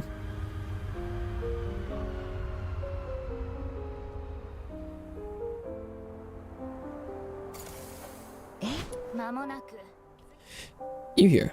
Ask about trains? For careful. Mean gatekeeper girl here.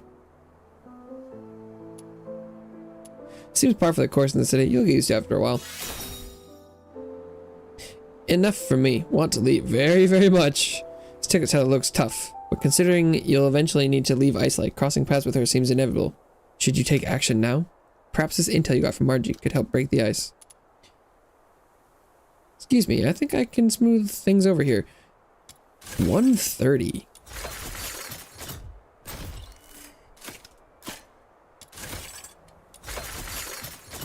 Oof. Damn, that's a pretty hefty wisdom. What? And as soon as I have these tough rolls, I just roll just 10s. Excuse me, game. You've rolled 10 3 times in a row.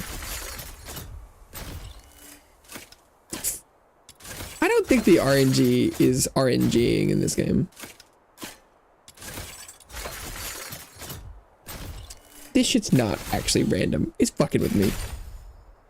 Thank you. You're good. I watched you handle this.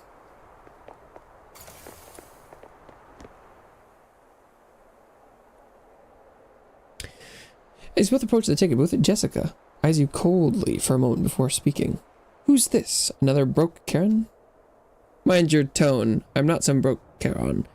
Heard of the owner of the hypnosis house? I'm leasing another property of his. Everyone knows that Grump hates outsiders. Do some research before you try and impress me with a lie. Since you're so delusional, you should lock yourself up in that mansion and stay out of sight. That's mean. Please speak. Make her stop mean talk. Place the box of paper stars you got from Margie on the desk. At the sight of the paper stars, the ticket seller's expression softens for a moment, but she quickly resumes her earlier demeanor, eyeing you with disdain. Why did you put this rubbish on my desk? This isn't a recycling center. Get them out of here. Why call them rubbish? To me, these are delicate handicrafts. You can tell the maker must have put a lot of effort and feelings into them. Paper stars. Hoshu? Tradition too? People say, make many, dreams come true. Like the cranes. That explains it. I was curious about how they were made, so I unfolded one and found something written inside. It appears to be someone's wish. You opened them? Just one. Noticed it was made from a train ticket. The message on the back was also train related, so I came here hoping to perhaps find its rightful owner. But since you call them rubbish, I guess I'll just take care of them myself. As you pick up the box of paper stars, the ticket seller's eyes clearly follow, though she remains tight-lipped.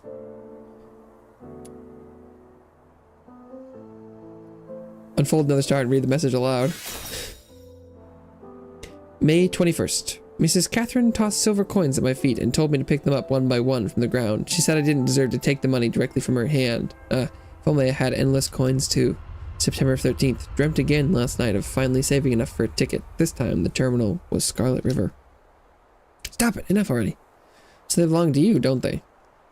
Recall the name you've seen on the tickets. Jessica. Alright, fine. I'm Jessica. I'm the one who threw this rubbish away. Happy? Just danced around to mock me, huh? Yeah, you got me. Just like every other pauper in this dump. I can't even scrape together half a ticket for this bloody train. Is that what you wanted to hear? Happy now? Dreams coming true, my foot. If you too dream of riding the train but can't afford it, shouldn't you empathize with these poor folks like you? Why are you so harsh towards them? What am I supposed to do? Gently comfort them? Let them nurse fantasies about someday boarding the trains meant for rich lords? Can ride, just need to make money. We Star Weavers, we trade, save up slowly. You're a Star Weaver? Then do you know other Hoshu Star Weaver named Jian? He was here in Ice like 13 years ago. Star Weavers, many, no memory. Alright. Was this person a friend of yours? A friend? No, he's the person I hate the most. Another paper star and tears it open. She glances at the words within and continues to unfold the rest one by one. He claimed he had visited many countries, met many fascinating people, and had countless wonderful experiences. With each piece of merchandise he told the story of the outside world. I noted every line of his stories and memorized all of them like an idiot, believing it would bring me closer to that vast world he described. Stars are the seeds of wishes. As they fall like fruit to be harvested, your desires come to fruition, he's also said. Countless stars crafted from cherished dreams. Spread upon the earth. I wanted to go with him and hear more of his endless stories, but I couldn't afford the ticket, so all I could do was watch him board that train and leave. I want to leave here to follow your steps. Here it is. This is the ticket from his train, the one bound for the far south across the great plains of Hyperborea. Ticket seller back then, she felt sorry for me. After the train left, she slipped me an expired, unsold ticket and told me there'd be other trains heading that way. But I could never afford the real thing. All I could do was stand there and watch the trains roll out. I learned every step of the process by heart, and when that old ticket seller retired, I took her place. 1 year and 8 months into the job, finally saved enough for a single fare to Scarlet River, one of the big southern cities. Isn't that exciting? You're getting closer to your dream. Closer? Have you forgotten about the supervision levies? The slap on Karens? The ticket itself is nothing compared to the fees we have to pay just to be allowed to buy one. To afford a ticket to where we want, I'd have to starve myself for 5 whole years, and even if I'd managed that, still had a family fee.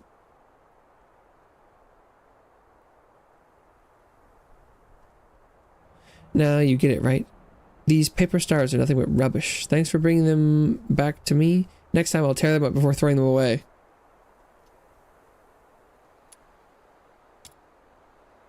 Would it kill you to be nice? Be nice? You mean like that Star Weaver and that ticket seller? Sugarcoating reality with pretty empty words about the outside world or the future? Getting people's hopes up for nothing? It's like, Karen, you should know that what a terrible place Ice Lake is better than I do. Or at least better than this Uhhhhh man does. Take a walk around the city. Everyone's complaining, wailing, and cursing. In such a place, what good does being nice do? Foreigner suddenly realizes something. He turns to start rummaging through his backpack. Jessica and you hear a series of clinks and clangs, wondering what he's up to. Moments later, the noise subsides, and he presents Jessica with an exotic-looking small box. It locks. No loose stars. No one see.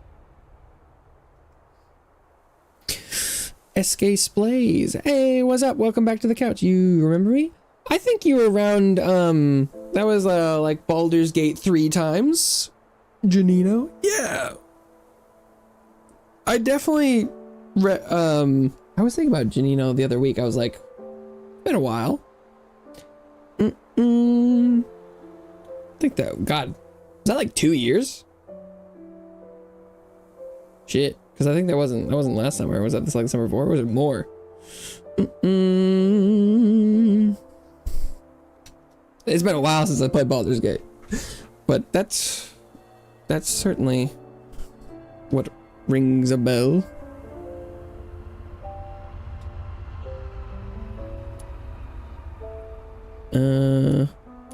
Encourage Jessica to accept the box. Kindness isn't entirely meaningless. Glad you decided to stop by again. Always nice when people come back. You gather the paper stars from the desk, place them in the box, and hand it to Jessica. Maybe when you find time, you could refold these stars.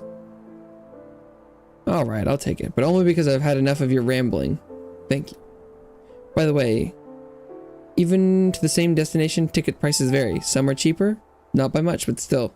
If you ever manage to scrape together enough for a ticket, I can help you find the cheapest available. Ah, in exchange, don't tell others about the stars. Thank you, thank you. So you are kind, ticket lady. The Star Weaver say, if me see him, me tell him for you. How do I raise her? I mean, I think it often depends on the person. If people tell you there's one way to, like, raise people, or, you know, like, gas them up, they're lying. Thank you, but you don't have to. If we get to leave here, I probably won't go looking for him. I'd rather go to a warm place where it never snows to see if the people are different from those in Ice Lake. So, like, if you want to, you know, improve relationships with people, you get to know them first, and then act on that. I mean, there are things that help you get to know people faster, because, like, meeting new people, there are general tactics, but, like, being nice and kind, very good starts, and then once you know them well enough, then you can act on, like, what their interests are, and that's basically it. Remember, me have pretty paper. We make stars, yes?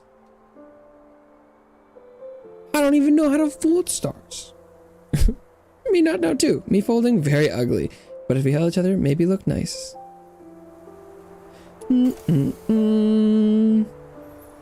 Fold paper with a foreign merchant. Oh.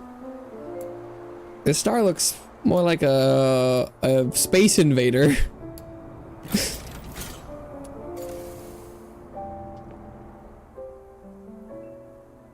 Here, gift for kind Karen friend.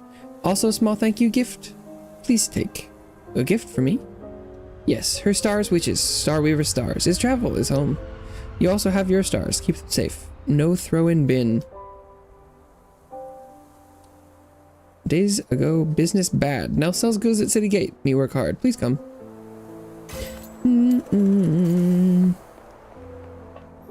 Is there a merchant at the gate now?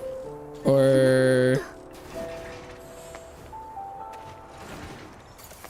Maybe not. Mm, mm, mm, mm. But yeah, no one way to Ritz. So without me knowing them, I can't tell you. I'm back. Now tell me what you found. Dr. Luna wrote the prescription. She was once a wandering bard, but some Charon haters took her voice. Now composing poems in this way is her only outlet for expressing her anguish. Seems a bit cruel to ask her to stop writing those poems. Keep an eye out on any waste paper that appears in her bin, just in case her poems land her in trouble. Most astute super detective. Ice-like holds all sorts of surprises or horrors hidden in the most unexpected corners. Anyway, having spent some time investigating, do you feel differently about Ice-like? Everyone here is sad. Always try to play it safe in Ice-like. Life is seldom breezed, and one thing we can do in Ice-like is stick to our principles.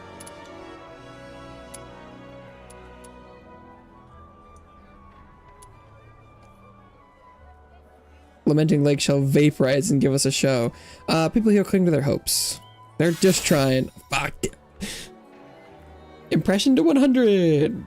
There we go. That response is so you. Tried guessing what you might say, but I was way off. I have a feeling that you'll be staying here for quite some time. Overnight travelers rushing to somewhere else wouldn't be that philosophical. That means we'll see each other for quite a while, right? Don't know if anyone else has told you this yet, but I'm gonna say it again. Welcome to Ice Lake. Ah, and then Margie disappeared before my very eyes. Oh. The boy knocks, no one answers. Oh, that's weird. He was home just a minute ago. I think I accidentally stumbled into a quest. Any idea where he might have gone? Alright. Uncle Donut kept saying he wanted to go back to the pit. Glevum pit? Yeah, that's it. You going there, sir? Can I come too? He's really sick. I'm worried that it's a very dangerous place.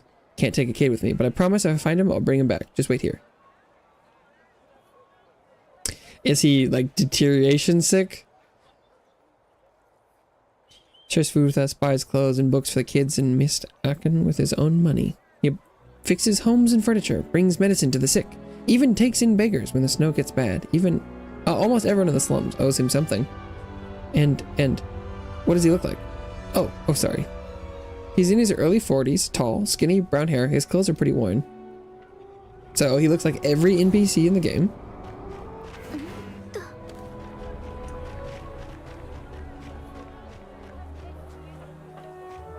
Oh, and this wants me to go to the sewers. The greed beneath the sand. Explore the sewers with Shirley for new ideas. God, I don't remember what any of these quests are. But I don't think this is the carnival one. Boom,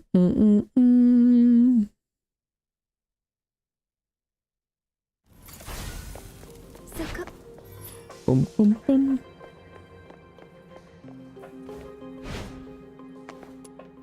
That's probably the carnival dude there, though. Dutton who? Hello, Shirley. Oh, she's the one from the Asphodel. The sewer's a real maze. Certainly get lost if you didn't lead me in. Sometimes even I lose my way. If a fox hunter like you can get lost, these sewers truly are vast.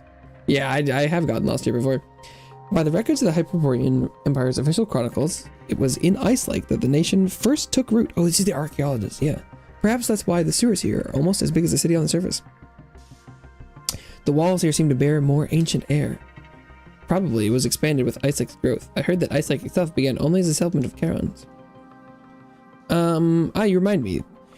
Buildings outside keep getting renewed, while the sewers beneath, because of the eternal frozen ground, may still remain in its old form. Craft and design differ. The old sectors are mostly stone brick, while the newer ones feature more mechanical elements. Could probably write a report on this. It's kind of more like urban history. I wonder if anyone has already worked on it. Forgive me, I was lost in my thought. Indeed, I got inspired. Could you take me to some other sites? Anywhere you think is interesting will do. Oh, the city walls. While I'm in the sewers, I might as well try and do the carnival thing, right? Dutton? Sure, this ride is safe, getting deeper and deeper into the sewers. Safe, of course. Ever heard of Luca's water slides? You know, those fancy rides where folks slide down pipes from high up and splash into a giant pool, laughing all the way? Going to Luca costs more than most people here can make in a lifetime, but thanks to me, you can have the exact same experience right here in Ice Lake. Affordable, exciting, safe, fun, practically tailor-made for folks like us. And look at these pipes, built solid by the Empire. Way sturdier than Luca's cheap plastic stuff. As Dutton brags, he slaps a nearby pipe, only for a loose screw to ping off and clatter loudly down the tunnel. He either doesn't notice or pretends not to, beckoning you towards the entrance. Not quite sure how to ride this. Why don't you go first and show me?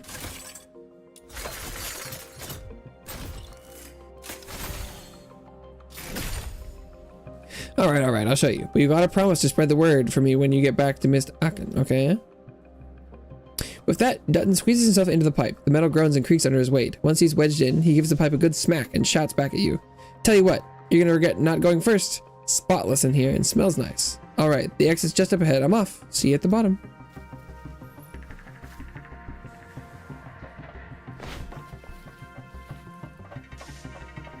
Which, Dutton.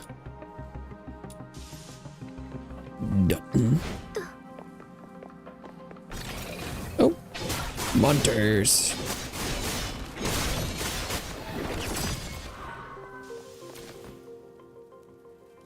Creaking and groaning of the pipes have drawn the attention of nearby filthoids. After clearing out the pests, you hear Dutton's voice echoing from the pipe next to you. It's so much fun! See you at the finish line! Is he stuck in the pipes? What is happening?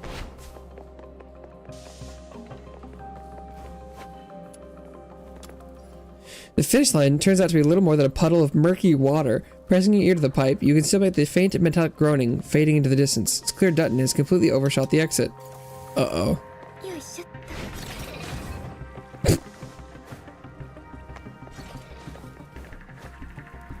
Well, this is fascinating. Oh, is this gonna lead me to like the secret chest behind the waterfall? Filthwits come spitting out of the pipe one after another, piling up and blocking your path.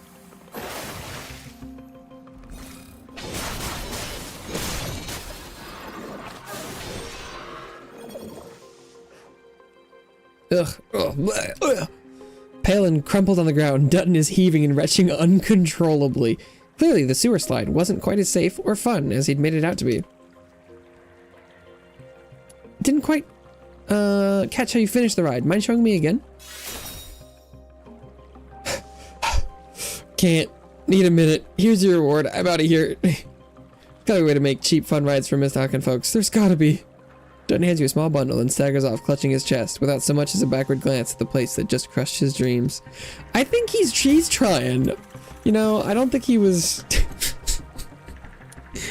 I think he wanted that to be fun. I think he believed. True believer. Oh, Dutton. I wish him the best of luck.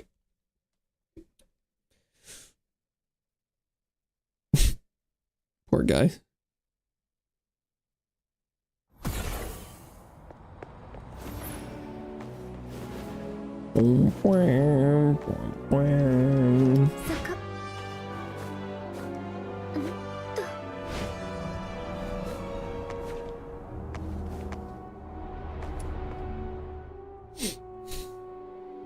Ah, this is way too high.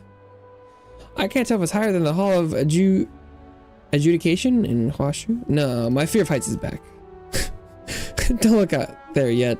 Just stare at your feet and calm down. Now I feel much better. Seriously, what was the Empire architects thinking back then, making walls of such towering height? Why is that? If I recall correctly, according to the official chronicles, Ice Lake started out as a Caroline settlement. The first emperor, Disgalia, known as Dis the First, came to this land after after the Great Migration. At first, he hoped to seek peace with the Caron tribes dwelt here. The Caron tribes that dwelt here? But his brother was beguiled with a promise of a feast and slain by the locals. That's why Dis the First believed that Carons were demons and led his knights to subdue them, declaring the so-called Silver Peace. But if so, against whom were these towering walls raised? Filthoids? Or perhaps Caron of that times were still resisting? Got inspired again, didn't you? Not exactly inspiration, but something just feels strange. Let no moment of strangeness pass, for therein the truth may lie concealed. Yeah, thanks a lot, truly. Now I feel ready to write a field report full of passion. Without you, I'd probably still think Ice Lake held no archaeological values, and write those superficial reports like a fool overlooking all that matters. Could you be the true hidden archaeology master in Ice Lake? I was hoping to keep a low profile.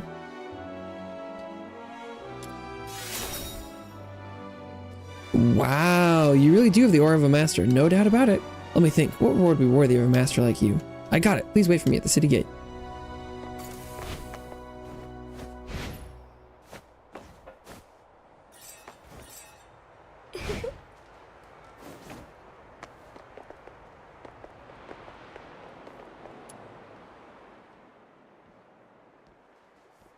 Not long after, Shirley came running up to you with 2 enormous bags. These are the latest volumes of the official chronicles of the Hyperbornean Empire, volume... I can't tell if those are multiple. But anyway, doesn't matter. It was like 17 probably? No, 32? Newly received the Archaeological Society, a humble token of gratitude. Hope you won't find it unworthy. Though she spoke of not finding it unworthy, you were given no chance to refuse. She shoves 2 bags of books into your hands and bounds away with a stream of thanks. Little researcher, speak with Theo. Oh, is it the guy with the questionnaire? The boy? That's not the way. Where is he? Is he in the sewers? I'm stuck between the signs and the balloon. Oh, he's just in the stairs.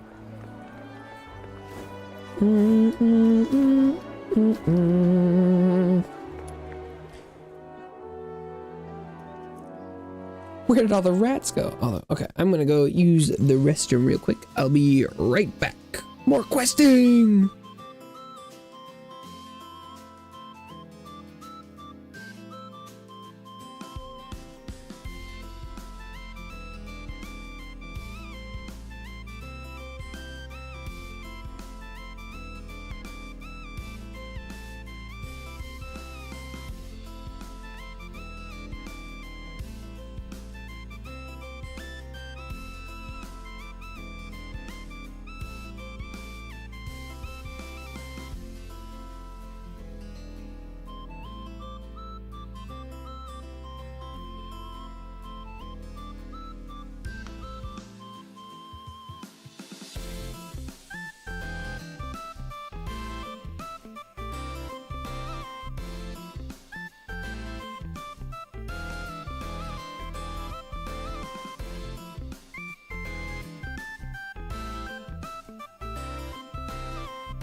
And he's still up? Damn. Staying up late on Halloween. Sheesh.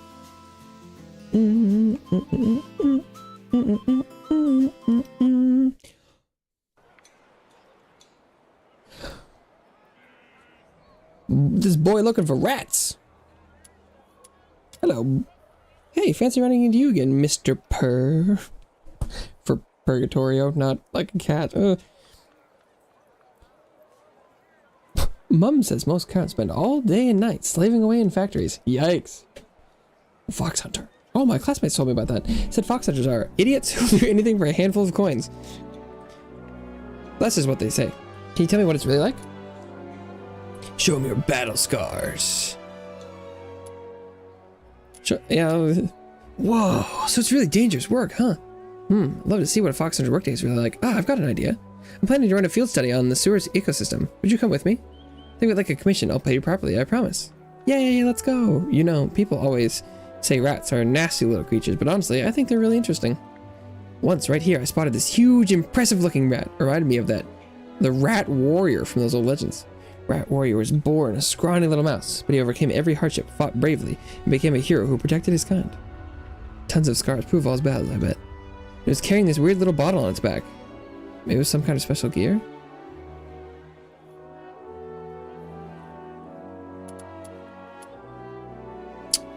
Maybe it was a sample bottle or something used for experiments. My wisdom grows. Just barely awake? Or you're like, awake at what cost? But even so, it accepted its fate bravely. That's the spirit of a true hero. A few days ago, saw a beggar catch the rat warrior and turn it into kebabs. Sad, but stuff like that happens in research all the time. Right now, I just want to check on it and the little rats it used to take care of. Cool, let's go. If we follow the squeaks, we should be able to find the nest. I'm scared. You go first. All right, stay behind me. I'll keep you safe. Thanks, you're so reliable. Oh my gosh, you're so reliable. Like, gee, mister.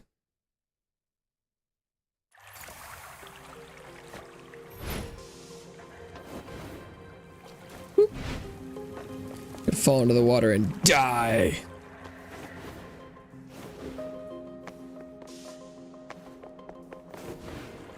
Whee!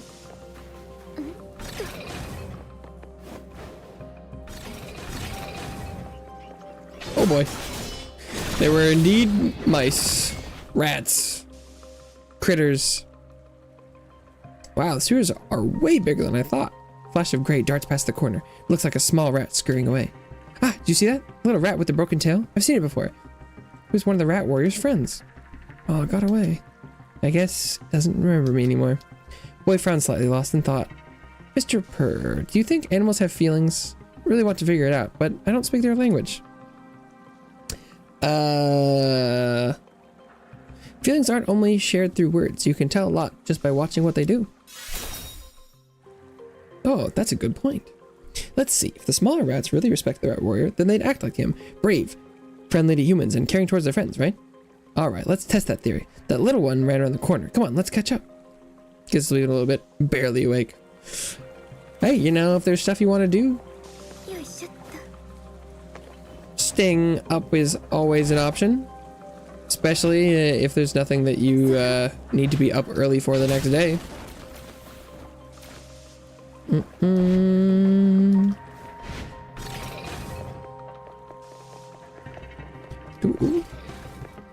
Sparkle.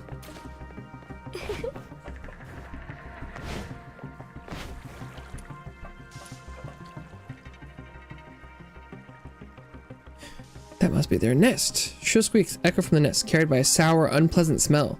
But Theo doesn't flinch. His wide eyes stay locked on the rats, studying their every move intently. Little rats are brawling, snapping and biting each other over a scrap of stale bread. They don't exactly seem caring towards each other. Few rats, startled by your presence, suddenly scatter and flee. And not exactly brave either.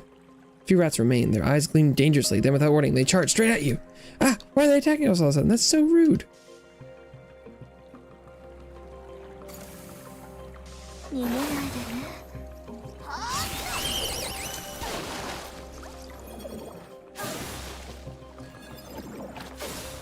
Oh, and has Theo exited the sewers? It's like, what the fuck, bro? Those rats tried to kill me, man.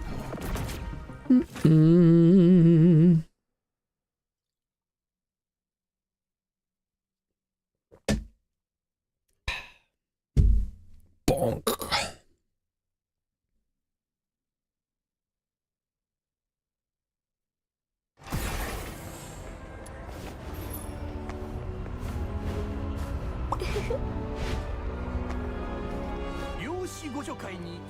Maybe it would have been faster to just run out of the sewers. No, this isn't that bad. Loading screen either way, I think. Sleep Lake Weekend Live. Hell yeah. I do love sleeping in. Guess those little rats don't have much feeling after all. Maybe it's because they lost the mentor who used to guide them. You're right, that's really sad. Hope they can grow up and be strong and brave on their own. Thank you so much for staying with me, Mr. Purr. You're really smart and reliable. I guess what people say about fox hunters isn't true after all. Only all Karans were as nice as you. Earlier, I tried saying hi to a lady in green outside an inn up north, but she just totally ignored me. Maybe she just didn't see you. Wait, you know her? Yeah, I do. Whoa, you know so many people. How do you do that? Can you teach me how to talk to people better? When words don't cut it, use your fists. Talk to lots of different people. You'll get better with practice.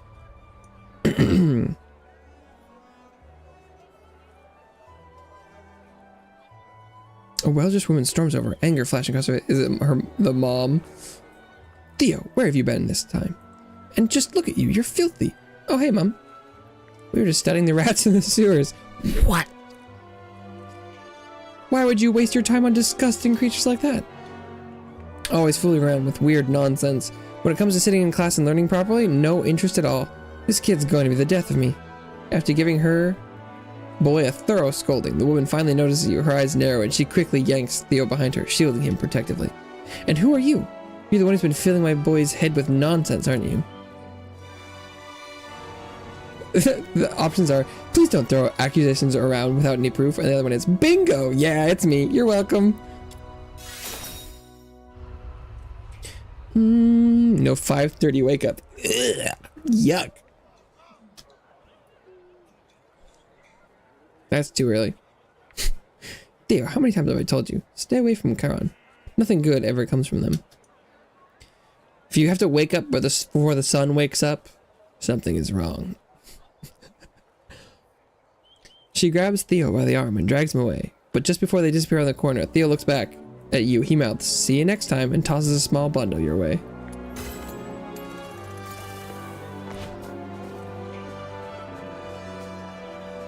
Oh.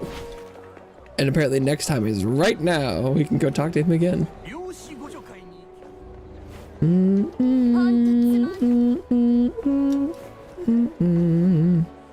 Yeah, morning job, always crazy.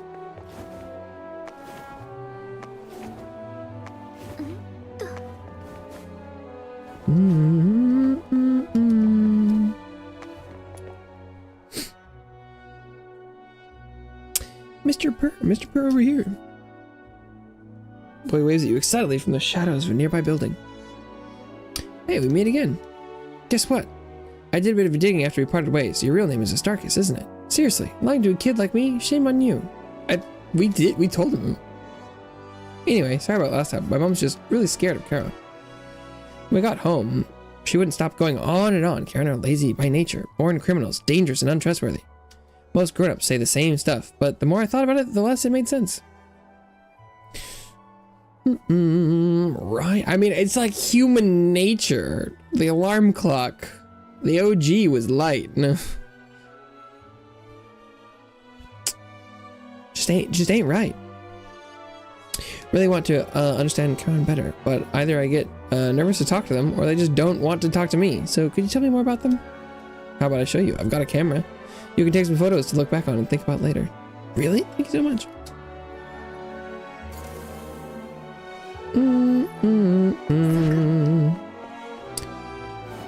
I did do some morning shifts when I worked.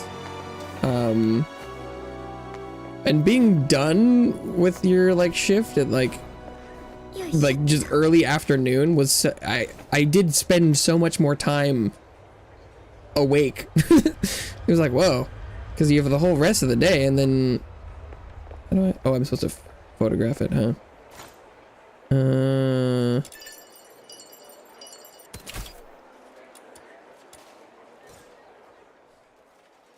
See these worn out stalls?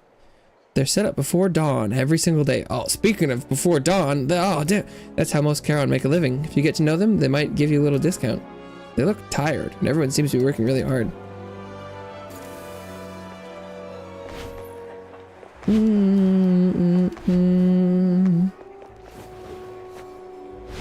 Amen to that.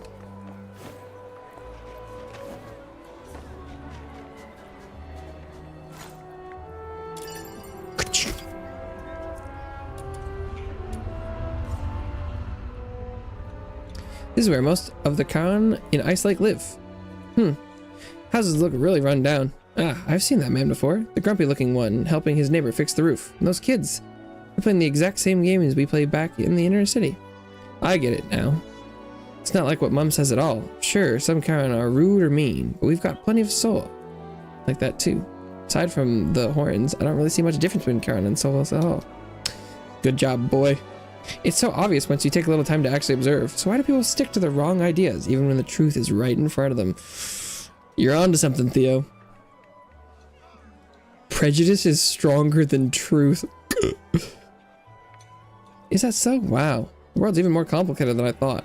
I guess there are some problems even research can't solve. Well, think about all that later. Now, since you've brought your camera, let's go snap some photos of the pretty house up north too. What was it called? Hypnos House? Yeah. See up there? Isn't that where we started?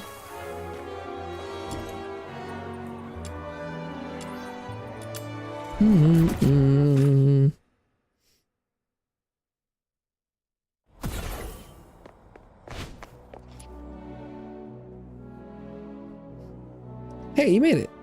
I peeked in before. People living here are all young Khan, not much older than me. After everything I learned today, I really want to talk to them. Would you come with me? Well, they're not there anymore. They might not be able to talk right now. Oh, okay. Can I at least knock? Maybe they just happen to have some free time. There's no one left inside. The house is empty now.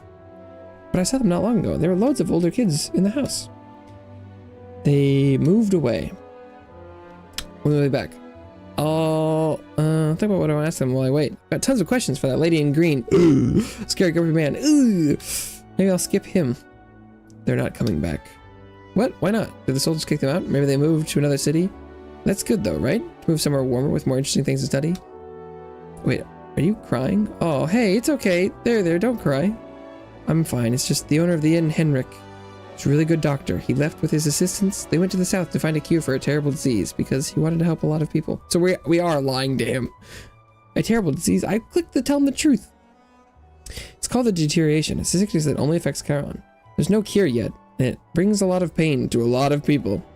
No cure?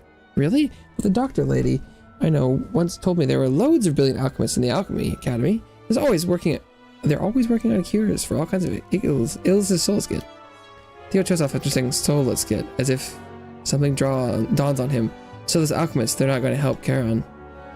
That's not right. How can they just turn their backs on them? Charon or Sola. Everyone suffers when they get sick. Maybe not here, but somewhere out there, I believe someone is doing the best they can to help. Oh, it looks like the stats cap at 100.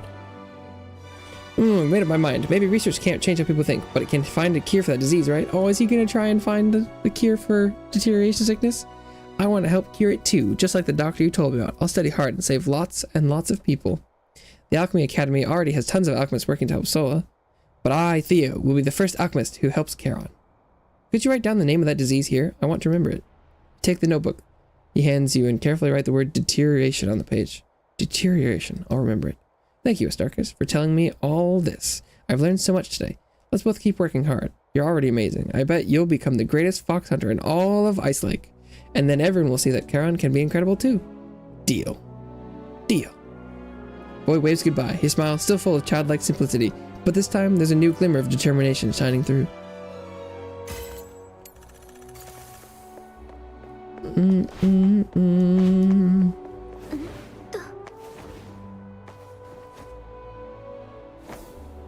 night.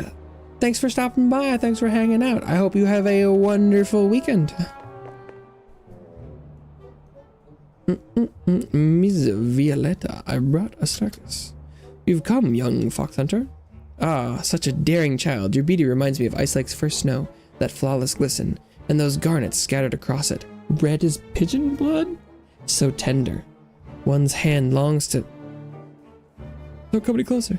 Not a fan of a warm greeting, I see. My apologies, this must all seem terribly dubious. Allow me to introduce myself properly. I'm Violetta, an opera singer. Ah, okay. Why do opera singers talk like that? Well, I seem familiar. Perhaps you've seen me on stage, or glimpsed one of my posters nearby. Yes, you look familiar. I remember now. A dream-born voice from Luca, a visage that shifts like mist. So the poster said, right? I love the applause and the chatter of my performances stir in every corner of the city. Every role I play, every off-script whim, they ignite the gossip columns for weeks. I thrive on that kind of attention. Sorry to interrupt. What's the job exactly? Ah, forgive me. I've let my flourishes run away with me again. Truth is, while I enjoy being the center of attention and have grown quite used to it, there are certain situations even I find troublesome. Here, take a look at this. A love letter. One of your fans. Popularity can be a heavy crown. I understand their affection, and while I can't reciprocate those feelings, I do my best to respond with kindness. I've received such letters before, many in fact, and I've replied where I could, but this time I've sent an entire box. Good weekend too. That's the goal. An entire box of letters, all from the same admirer. Began with the mailbox, then my carriage, then the door frame, flower pots, windowsills. They slip them in wherever they can, and whenever my back is turned. Shouldn't this be something for the escort to deal with?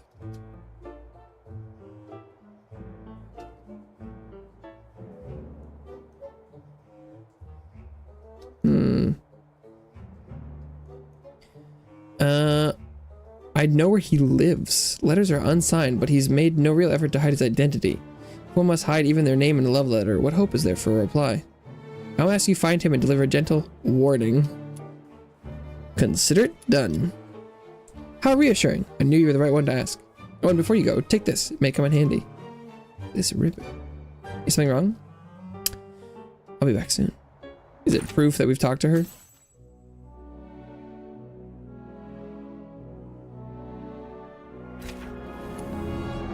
Or is it gonna make it seem like she's doing the opposite? He's like, oh my god, she does love me. She's willing to give me or show me this. Or does she love this guy? Got a clue.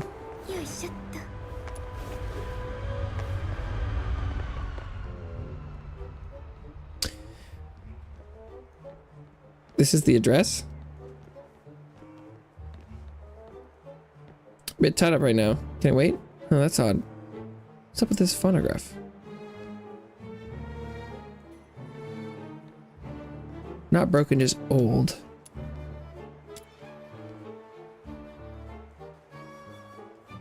Do a little puzzle. Oh, one of these. Okay. Ah, but there's no linkage.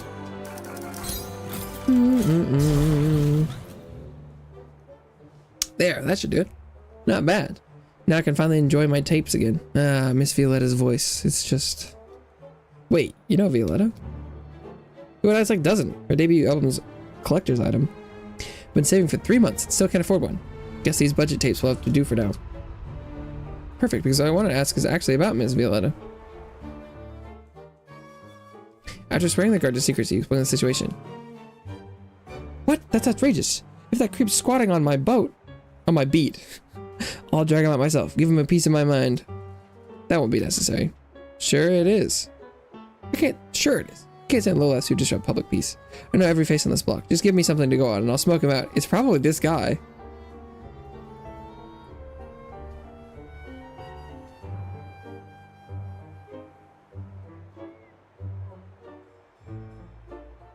No way. This letter is heartfelt and sincere. How could this be harassment? It's definitely this guy. Looks like we found our guy. Weren't you just going on about giving someone a piece of your mind? This is a huge misunderstanding. It was all from the heart. I swear, my feelings for Miss Violetta are real. She adores bold decorations of love. Why would she see this as anything but romantic? Wait a sec. Was I tricked by that fox hunter? Oh, I get it now. It's you. You're not on here. You're here on Miss Violetta's behalf. You're here trying to drive a wedge between us. Got any proof she sent you? That's what the ribbon's for. Trying to poison the sacred bond between Miss Violetta and her loyal fans. Not on my watch. I'll make you regret it. What's your problem? Are we gonna beat him up first? Oh, nice. Yeah. Sick. Miss Violetta, I'm sorry. I was just not strong enough to protect you. You done here? Take a look at this. Her ribbon. She's worn it since her debut. Over 10 years ago. Recognized it that quickly? Of course I did. Ugh. What am I even why am I even wasting my breath? If she gave you this, then I guess I've got no chance. I won't bother her again. Hope you two are happy together. Good. We don't want a third wheel. Say no more. Let a broken heart weep alone in the dark.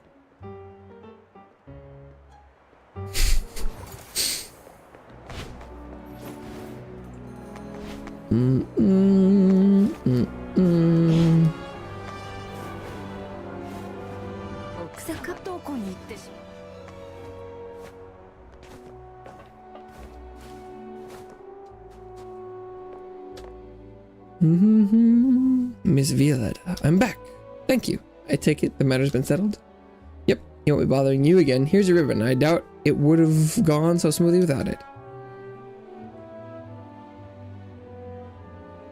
Keepsake from a dear friend of mine. She was brilliant, yet ill-favored by fate. Never got the chance to realize her dream, but I did. I only hope to share that spotlight with her. Oh.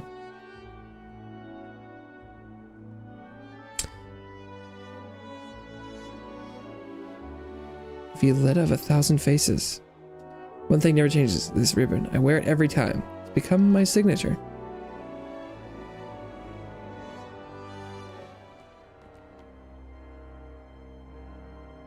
Another letter? Didn't realize it's been 16 years, but why? Why hurt someone who had nothing to do with it? What?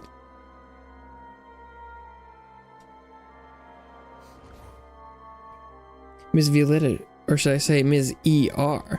I know all your filthy secrets from the past 16 years. Come alone to the pool by ice. Oh. So the early letters were just a smokescreen. I let my guard down. Forgive me, but I must go. Your part is done. Here's the reward, as promised. Here's been a phone number. If I decided to turn the escort, perhaps you should keep an eye on this case and see. Sometimes the line breaks for the those scenes have been a little off.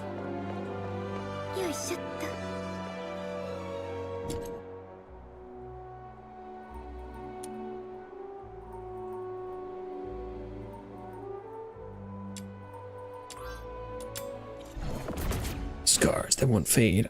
Is this a different quest? I think this is a different quest, but yeah. Donut. Oh, the sick guy. What's a youngster like you doing here? You lost in the snowfield? Ice likes that way. Are you Donut? You are... Child asked me to find you. Ah, Lars, was it? That boy is a warrior. Warrior? I just wanted to revisit this old pit. I remember it's swarming with monsters. No way to get near me. When I heard skilled fox hunter to clean them out, so figured it was safe enough to come back. Well, not to brag, but that skilled fox hunter is yours truly. Is that so? Thank you. Sorry, I need to press on a bit further in. Thank you for coming all this way. Please tell Lars I'm okay. I'll leave your reward at the commission for the commission at the festival later.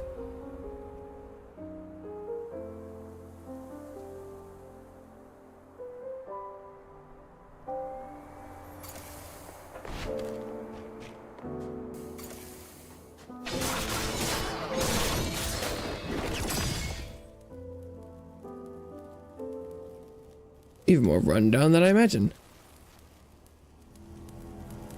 Are we really getting him to crawl through the pipe too? Damn, that's crazy. He really wants to get in there.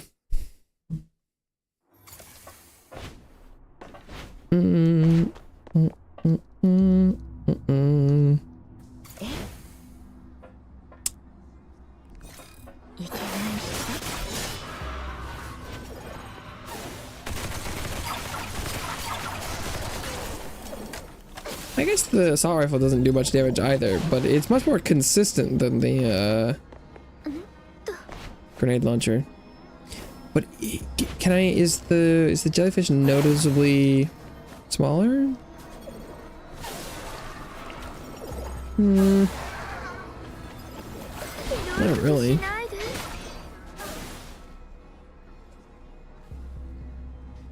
Was it a grave?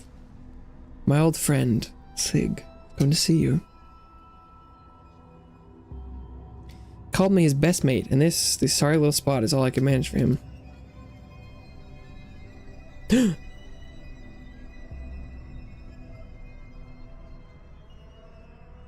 A violet ribbon lying untouched beside the gravestone.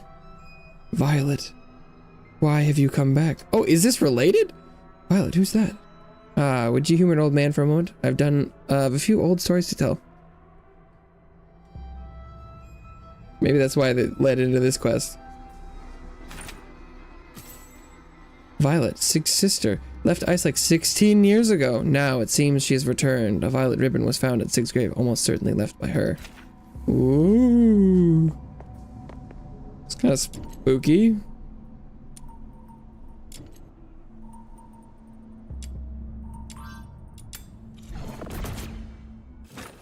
Interconnected quest? Question mark? Question mark?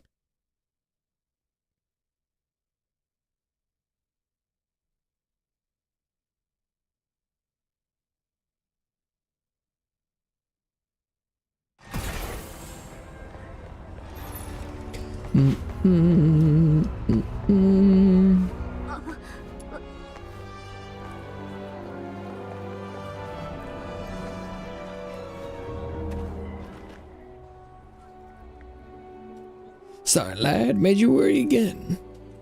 Come on, let me take you to the doctor. No, Nitty, this is what I deserve. No cure's gonna fix it.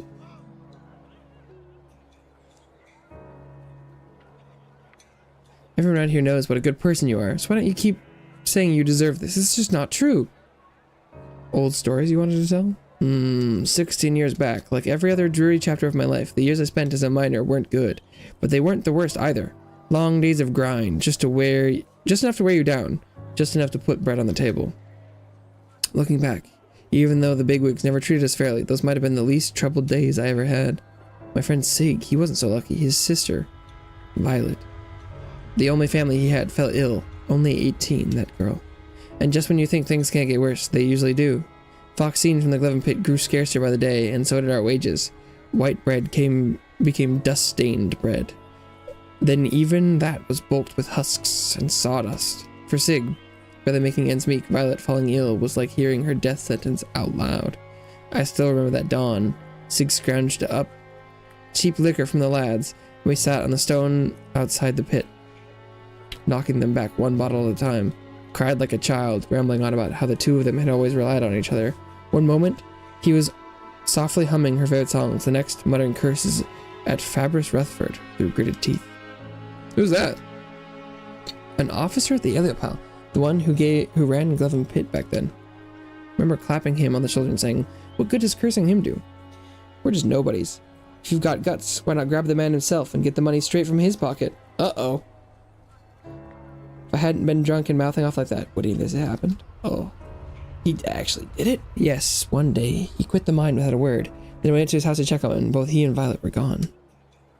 I thought he'd taken her elsewhere for treatment, until a week later I received a letter from Violet. Sig and I were close back then, but I hardly knew his sister. She was always bedridden. She spent her last coins getting that letter delivered to the mine via a passing fox hunter. Sig had kidnapped Officer Rutherford's daughter, demanding ransom. She begged me to stop him before it was too late. He was holding a girl in an old house on the outskirts. When I found him, he was stunned, but he owned up to it. My drunken rant that night opened a door to a nightmare. I was consumed by regret. I wanted to stop him, I truly did, but when I saw Violet so frail she could barely speak, I hesitated. He begged me to pretend nothing had happened. But the investigation was tightening, and the fear, it shook me to my bones. In the end, You turned him in? I shouldn't have. I never should have. What happened after that? The officer came himself, leading the arrest. During the struggle, Sig accidentally set the house on fire. I managed to get Violet out. Her face was black with soot. Only her tears had carved 2 pale trails down her cheeks. I was terrified she'd be punished for her brother's crime, so I hid her in a water barrel, hoping the Legion wouldn't find her. In the end, Sig was caught and the officer's daughter. All they found was her charred remains in the rubble. The officer was enraged. He didn't even wait for a trial. He executed Sig with his own hands. As for Violet, I gave her all the bounty money and smuggled her out of Ice Lake, praying she'd get away from all this. Wasn't she sick? I still remember her face when she left, worn thin by sickness, where her eyes were burning with fury. She was wearing this violet ribbon that day. She said she'd leave Ice Lake for good, said she'd never want to see me again. And who could blame her? I was the drunk who doomed a friend and the coward whose fear cost 2 innocent lives. Why would anyone want to see me again? Whew. It wasn't your fault. You couldn't have known how it would end. Ah, right. Sympathy. Empathy. Yeah, you just did what you thought was right, Uncle Donut. That's what they all say, but it doesn't change the fact that 2 innocent lives were gone because of me. After that, I got really sick, and I started doing what I could to help others. Trying to make things right. I thought maybe each good deed could chip away at my sins. But still, I see Sig in my dreams, glaring at me in rage. I hear poor Enola screaming as the fire takes her. They say no kindness to the living will ever buy forgiveness from the dead. Violet, is that why you came back to Ice Lake? Because you still can't forgive me? Just like I never could? Have you come to put me out of my misery? His voice trails off. He collapses. Uncle Donut. Oh, yeah, he dead. Oh, no, he's fine. Looks like he just fainted from exhaustion and stress. Keep an eye on him. Don't let him wander off again.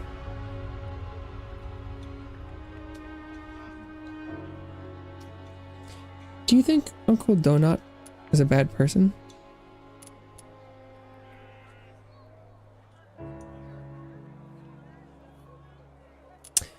You know him better than I do. Trust what you've seen and how you feel. I can't speak for you.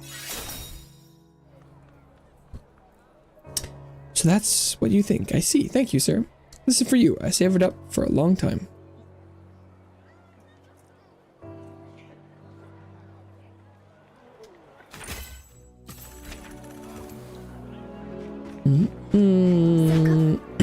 The sorrows of Miss Crate.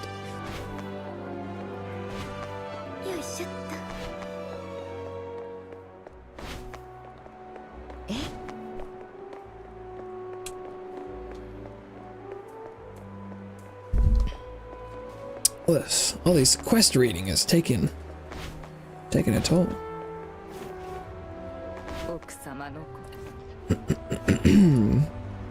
Giselle. Excuse me, who are you? You've been hanging around my place for a while. Looking to hire someone? I take all kinds of commissions, tracking, forging, courier work, so long as it's legal. Commission? Not here to hire me? Guess Camilla oversold it. Giselle the Fox Hunter isn't exactly a household name.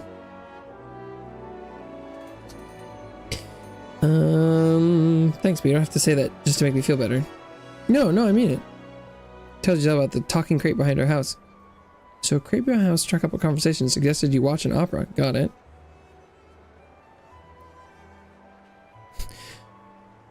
Whether there's a kid in a box or a box with a voice. Either way, I've seen Stranger.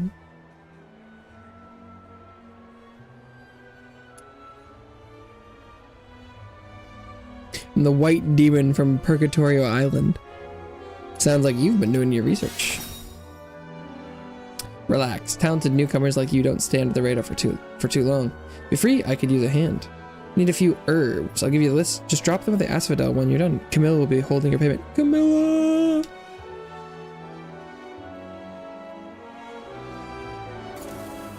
Maybe I'd like to finish up. Oh, I was about to say, I'd like to finish up my quest before I didn't know how many I left, and looks like I'm almost out. Maybe when I finish up the available quests, I'll call it for today. My voice do be going, oh hey, Conan. Conan. Fox Hunter. Can't believe anyone would still make it here. Got what it takes to be a hero like them, I guess.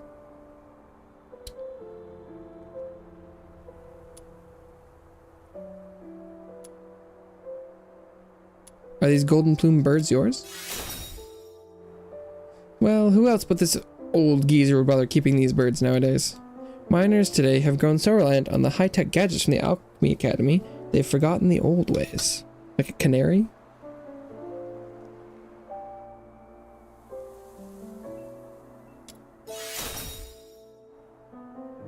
Their amazing sensitivity to harmful gases made them a must-have for us miners in the old days. We'd always have one by our side, underground, to help detect whether the tunnels were safe. Soulless tools may fail you or even betray you. It's the companion you've always cherished that will stand by you through every trial.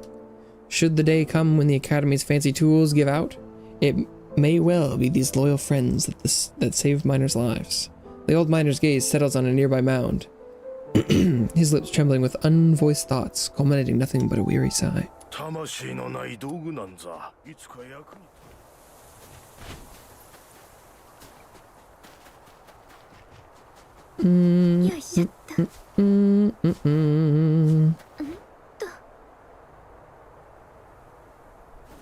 Oh. Well, didn't put me back on the top, so it's okay.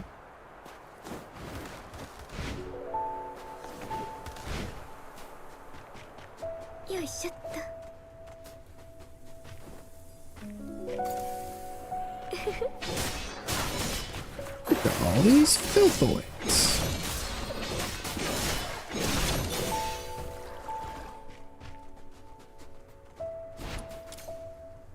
Fresh herbs.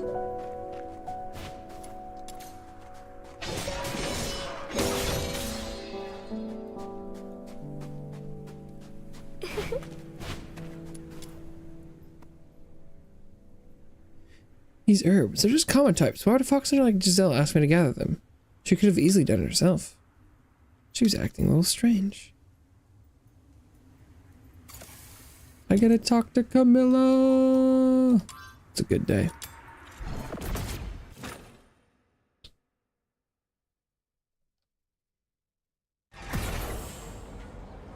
Camilla playable win.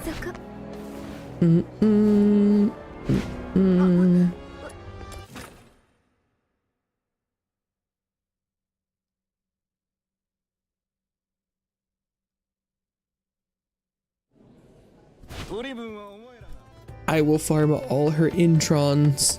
Day 1. Afternoon. Here for a drink or looking for a gig. Just here to see you. She dropped something off. Giselle asked me to deliver these. Giselle. She was here earlier. Actually left something for you. Something felt off. What exactly did she ask you to do? Something wrong? The job itself checks out, but her reason for it doesn't. They're just common herbs for colds. She could have picked them herself before breakfast. No need to hire help. She did mention she's a fox hunter herself. Used to be captain of the escort. 16 years ago. Uh-oh. Sharp, skilled, well-respected in the trade. Anyway, no point overthinking it. The job is valid, and she did leave you something. I won't pry. Another ribbon, somehow? Oh no, it's off the... And... You for keeping strange old crate company, doing the purchase at sale. His isn't fair. My friend's my teacher. Don't blame Giselle. Oh.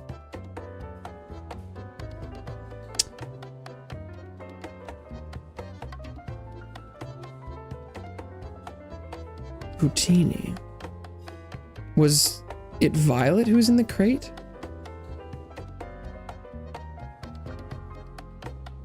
Didn't that voice in the crate mention an opera that just played at the theater? Yeah, she even asked how the lead did. Funny thing that, there's been some talk in the tavern. One of the regulars caught the dress rehearsal for Puccini, said the lead wasn't the same actress who performed on opening night. Younger, even more talented.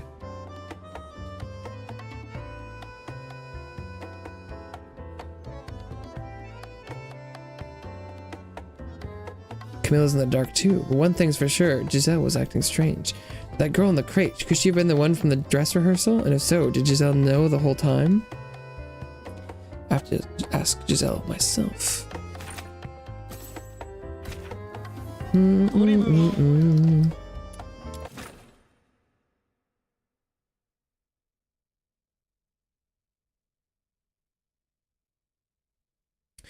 So, is this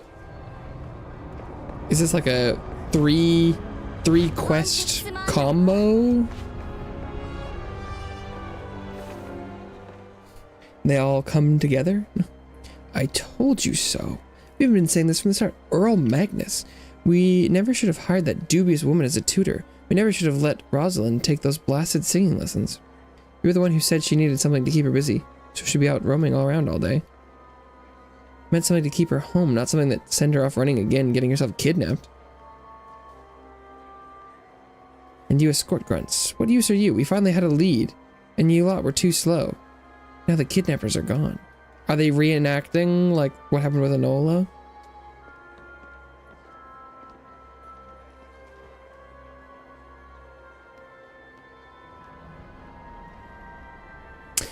We received a report of a kidnapping. The victim was supposedly held here, but the place was already empty when we arrived. Were they in a crate? This property's on lockdown. If you're just here out of curiosity, I'll have to ask you to move along.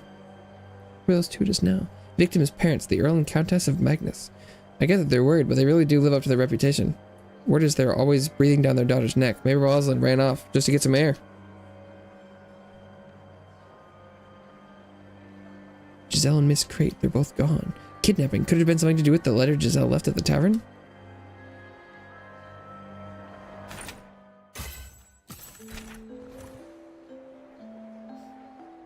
So much has happened in Ice Lake these past few days. And now there's even been a kidnapping. Now that I think about it, some of these events might be more closely connected than they seem. The 16 years lining up? Time to lay everything out. Start connecting the dots. Deuce. Figure out who the inspiration stealers. Oh, I already did that one.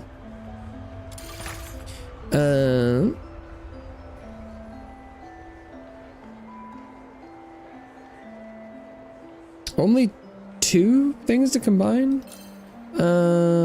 Violetta's missing student. Kidnapping 16 years ago. Violet at 6th grave. Where's the other? Oh, is it? Can I put these 2 together? Oh. The ribbons? Oh. Those ribbons. Yeah, it's not the correct ribbons.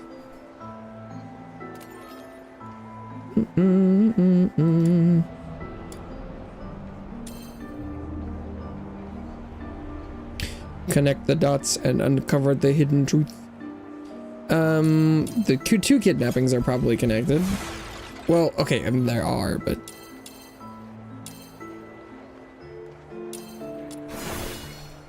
Okay, it was the resignations. Got it. Can't just put all the 16 years ago together.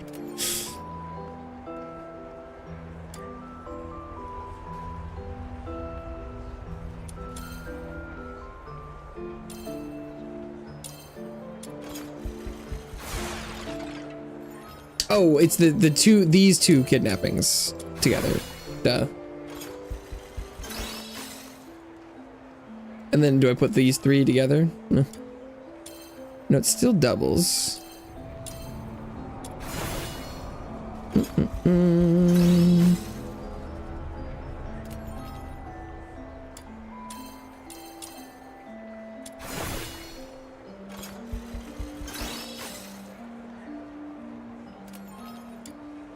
Giselle orchestrated the recent kidnapping. Yeah, that seems correct. More to the kidnapping 16 years ago, and Violetta may be the one who knows the truth. Giselle took her student just to force her to a meeting. If my deductions are right, she should be with Violetta right now. Well, I mentioned the location. Need to hurry. Let's hope I'm not too late. By the lake? Yeah, why didn't we just go to the lake when doing that quest? Maybe that was supposed to do that one last.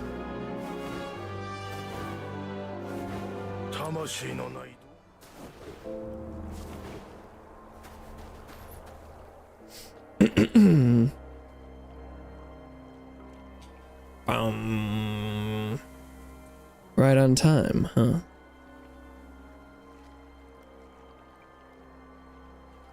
Whoa.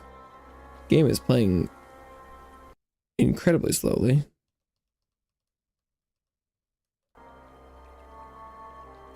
What's with the silence? This isn't a courtroom.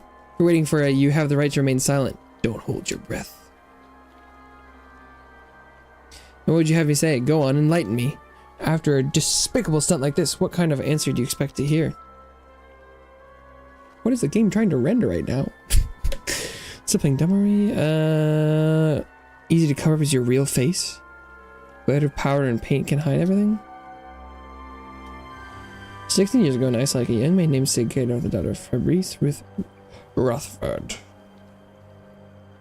The escort cornered him. He resisted and accidentally set the house on fire. For that tragedy, may the poor girl rest in peace. But I only arrived in Iceland a few years ago. What could any of this have possibly to do with me? Because someone survived that fire. A witness said there were 3 people in the house that night. Sig, Enola, and Sig's sister, Violet. A girl around the same age as Enola. In the chaos, that witness managed to pull a girl from the flames. Or a girl he thought was Violet. But was she really? Tell me I'm wrong. 16 years ago, you killed Violet in that fire. Then took her name and tricked Donut into helping escape Iceland, didn't you? Enola Rutherford? Heh. Now there is a compelling tale. Good mysteries are so rare these days. Please do go on. I'm dying to know how it ends. Spent years coming through that case.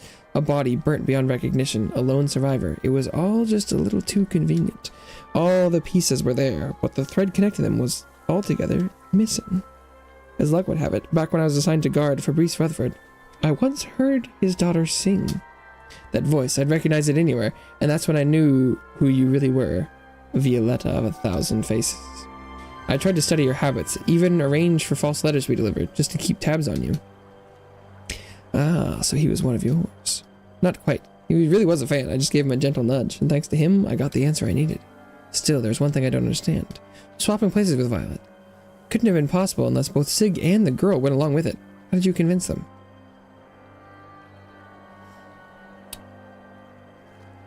Poor Sig was already prepared to throw his life away. But knowing my father, Violet was as good as dead too. So I offered them a way out. Once the ransom was collected, stall as long as possible while creating a distraction to buy some time for Violet. Pathetic, isn't it? In his panic, he actually ran off on his own to hold off the escort, hoping a sickly little girl might somehow escape a blazing house. Took my chance, killed that poor wretch who stood in my way. Yikes. Took her name, left behind the dump, and my father, left behind everything that stood between me and the stage. What's the matter, Giselle? You've chased this truth for years, and now that you have it, you don't look the least bit satisfied. You're insane. All of this just for the spotlight? You killed 2 people. 2 innocent lives. So what will be? Drag my sins into the light, or take your revenge right here and now? I only ever meant to reveal the truth and turn you into the escort. Giselle draws a dagger. Her fury thickens the air. You can almost hear her teeth grinding, the hilt creaking under the pressure of her grip. If no one stops her, that dagger will silence the finest voice in Ice Lake. Whatever the truth, you can't just stand by and watch someone commit murder. What are you doing here? Get out of my way. I won't let a monster like her walk free. Ah, we gotta beat her up.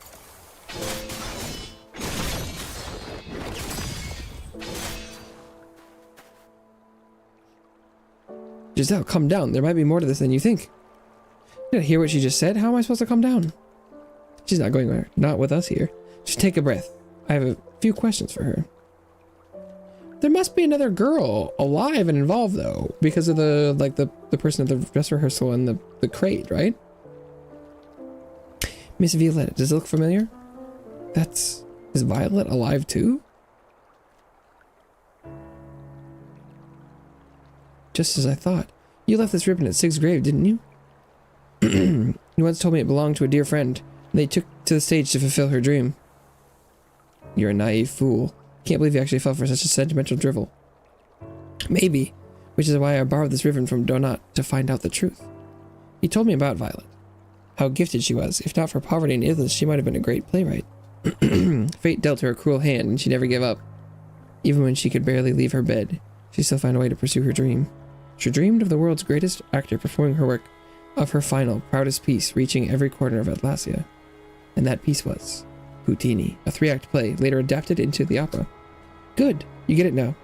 Lying any further would only make things worse, so.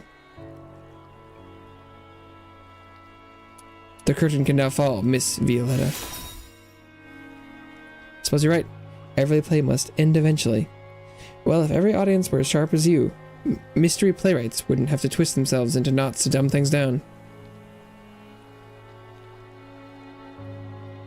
It's simple, Giselle. If she really saw Violet as nothing but a pawn, why would she take a name so close to hers? Let me tell you the version I see. 16 years ago, Sig kidnapped Enola Rutherford, the girl who would one day call herself Violetta, to raise money for her sister's treatment. While she was held captive, Enola met the bedridden Violet, and somewhere in that brief time, the two became close friends. But it didn't last long. Violet knew her time was running out. She didn't want her brother sinking deeper down the wrong path, so she wrote to Donat, a trusted friend of Sig's, hoping he'd intervene. And Donat did. He reported the kidnapping to you, Giselle, but by then, I suspect Violet was already... Ah, strange, isn't it? I was kidnapped, yet somehow those were the happiest days of my life. Sig kept me tied up in a room, but he never meant me harm. He barely paid me any attention, just paced endlessly around the house. I knew there was someone else, a girl in the house. I could hear her humming softly on days when her mood was light. Perhaps Sig realized he couldn't possibly tend to 2 hopeless people at once, so a few days in, he untied me, let me move around the ground floor as I pleased. Whenever he left the house, I'd steal upstairs to see Violet. She'd tell me the stories she was writing, and I'd act them out, bringing the characters to life. My dearest, weep no tears for me on this sleepless night. I set off in silver light. The winds fills my sails, the tide kisses my oar, and the lighthouse aglow, 'neath the moon, oh so bright. Thank you, Enola, that was beautiful, truly. Whenever I imagined Puccini, she always looked like you, bold, brilliant, and forever chasing her freedom. Thanks, I did a bit improvising, but I know a brilliant composer. His name is Cavaradossi? Maybe we could ask him to adapt Puccini into an opera. Not that I'd ever get the chance to sing it. I'm 18 now. My father's already arranged my marriage 2 months from now to some young officer from the Alchemy Academy. Guess I'd spend the rest of my life as a pretty trophy collecting dust in the parlor or elbow deep in those wretched Foxacre canisters. No, Enola, this isn't how it should be. You have a voice as sweet as a lark's. You don't belong in some parlor. You belong on a grand stage, the grandest there is. Everyone who loves to sing deserves their moment in the spotlight, Solarian or Karen, rich or poor. Talk to my brother. I'll find a way to help you escape. My brother's already giving out. My body's already giving out, and I may never finish the final act of Puccini. But Enola, promise me that you'll take the stage and share our Puccini with the world. Everyone who loves to sing deserves their moment in the spotlight, Solarian or Karen, rich or poor. That was Violet's final wish. And it became the truth I live by. After she passed, I sang the finished final act of Puccini for Sig. He was hollowed by grief. But when he heard it, his eyes lit with disbelief, and for a moment, I saw hope flicker in the ashes.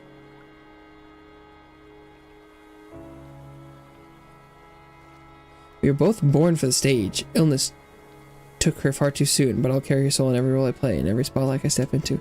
So to help you escape your father's grip and to fulfill Violet's last wish, Sig agreed to play his part in the act. That can't be, if that's true. Then why did she just... You came here convinced of her guilt, Giselle, and Miss Violetta couldn't risk provoking you, not with her student Rosalind's safety at stake. What? I won't run, but promise, just don't come with me. There's something I need to go.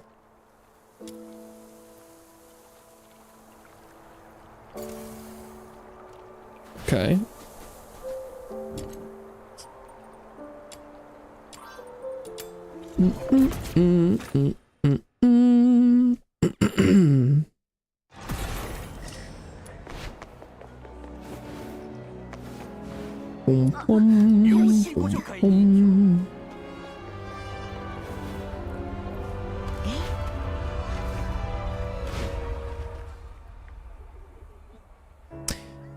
It's all been rebuilt, but to me, every brick, every stone still looks just as it did back then.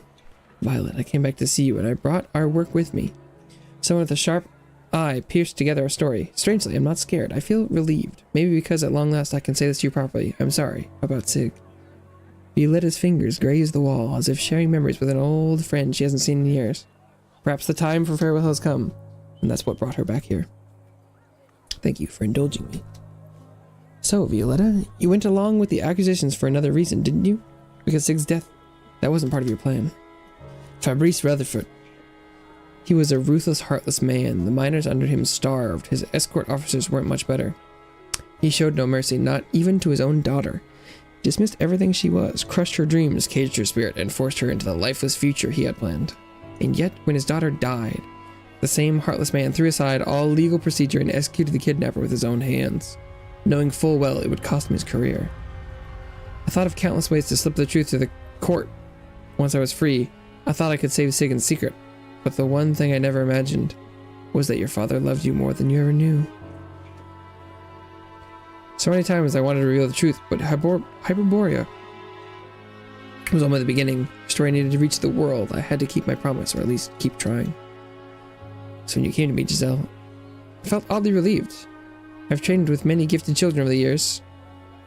They can carry Poutini farther and wider than I ever could.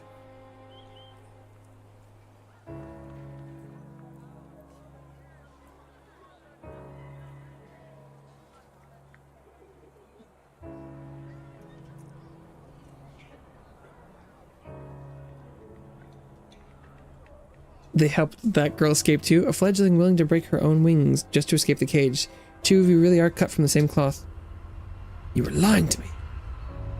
Wasn't my plan. I didn't expect someone close you would come to hire me to kidnap her. I just took the chance when it came. Pretty convincing performance, wasn't it? Maybe it's time I tried the stage. Thanks to the big stir over Lady Magnus's kidnapping, I'll be laying low for a good while anyway. As for Violetta, it's your call, Starkus. You uncovered the truth before I could, so you get to decide what happens to her. Are you sure, Giselle? I don't know. If we tell the world, she could lose everything, her name, her dream, all of it. But if we keep quiet, then Sig's name will never be cleared. Can't think straight right now. Maybe handling choice to you is really best. Why is there 2 options? What about 3 where we ask Violetta?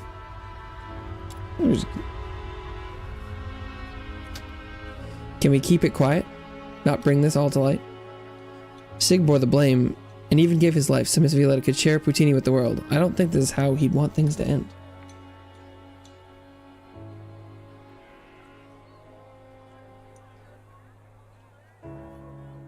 Would you both honor me with your presence at the performance 2 days from now? I'll have the finest seats in the house prepared. Performance? Yes, Poutini. Think of it as a send-off for Rosalind. It's her favorite play.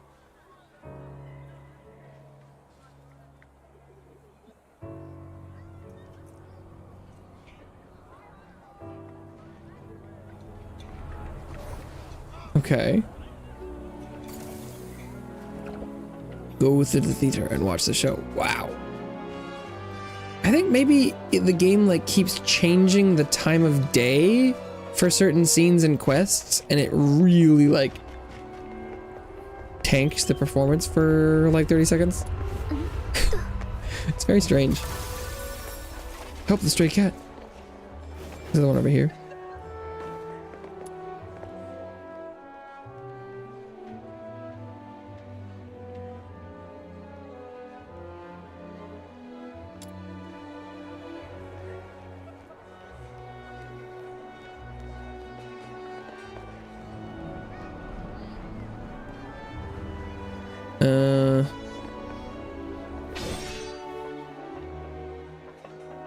Am I just supposed to stand by it? I thought I picked the...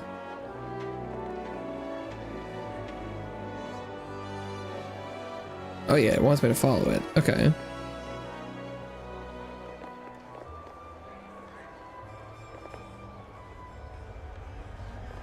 Kitty.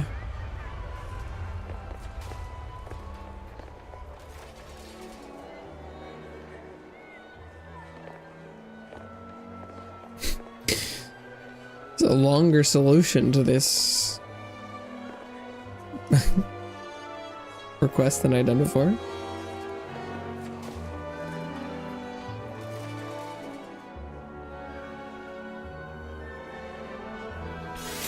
Oh, empathy that I don't need. Rip.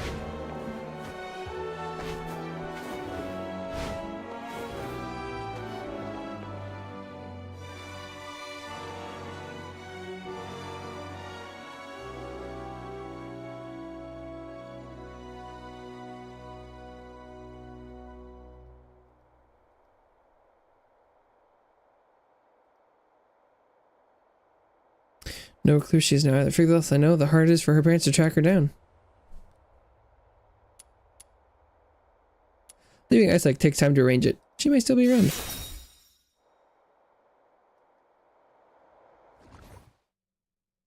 Find the seats Violetta reserved for you and settle in, waiting for the curtain to rise. As the house lights dim, a powerful soprano unfurls from behind the curtain, flooding the theater with wonder. Ice holds her breath, silence so deep it unsettles you. Oh. Quite the show, and it's done. Almost made me forget how much I hate crowded and closed spaces. I think I finally get why the stage holds such magic for people. Just hope folks stop asking me to kidnap themselves. Not exactly the career path I had in mind. Can I ask, why are you so invested in this case? Do I have to answer that? Only if you want to. Donut told you he turned Sig in, right? The person he came to was me. At first, to avoid tipping off the culprit, I planned to go in alone, talk Sig down, get the hostage out safely. But when I realized who she was, my superior's daughter, I hesitated, ended up reporting it up the chain instead. And you know the rest. Her father lost it, rejected my proposal, and launched a full-on raid. If I just stuck to my plan, maybe none of this would have happened. Would have made things harder for Violetta, but at least Sig wouldn't have died for something he didn't do. I get why he did it. Any parent who lost their child would. But justice should come after the full truth comes to light, not before. Didn't join the escort for that. Then the escort was a fool to lose someone who actually stood for justice. Is that a compliment? Anyway, what's done is done. I'll see if I can reveal part of the truth. Without exposing Violetta, of course. Without Enola herself, there's no solid proof. The escort wouldn't reopen a case just over hearsay. The escort? Nah, I'm not going to them. I'll tell the local papers. Let the story spread. Public makes a better jury than some dusty court records. Will that really work? People love hidden truths. Believing that they know more than others about what's beneath the surface makes them feel smart. I'm just going to take advantage of that. Is that Rosalind?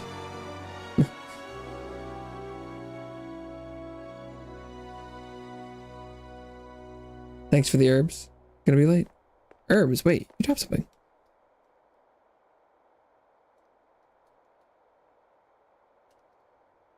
Poutini. If one day you meet a girl named Poutini, I hope you'll recognize me, and I promise I'll recognize you. Even if you didn't recognize her, maybe Violetta's not the only one with 1,000 faces. Life's a play with more than one act. We'll meet again on a new stage. Until then, safe travels, Miss Crate.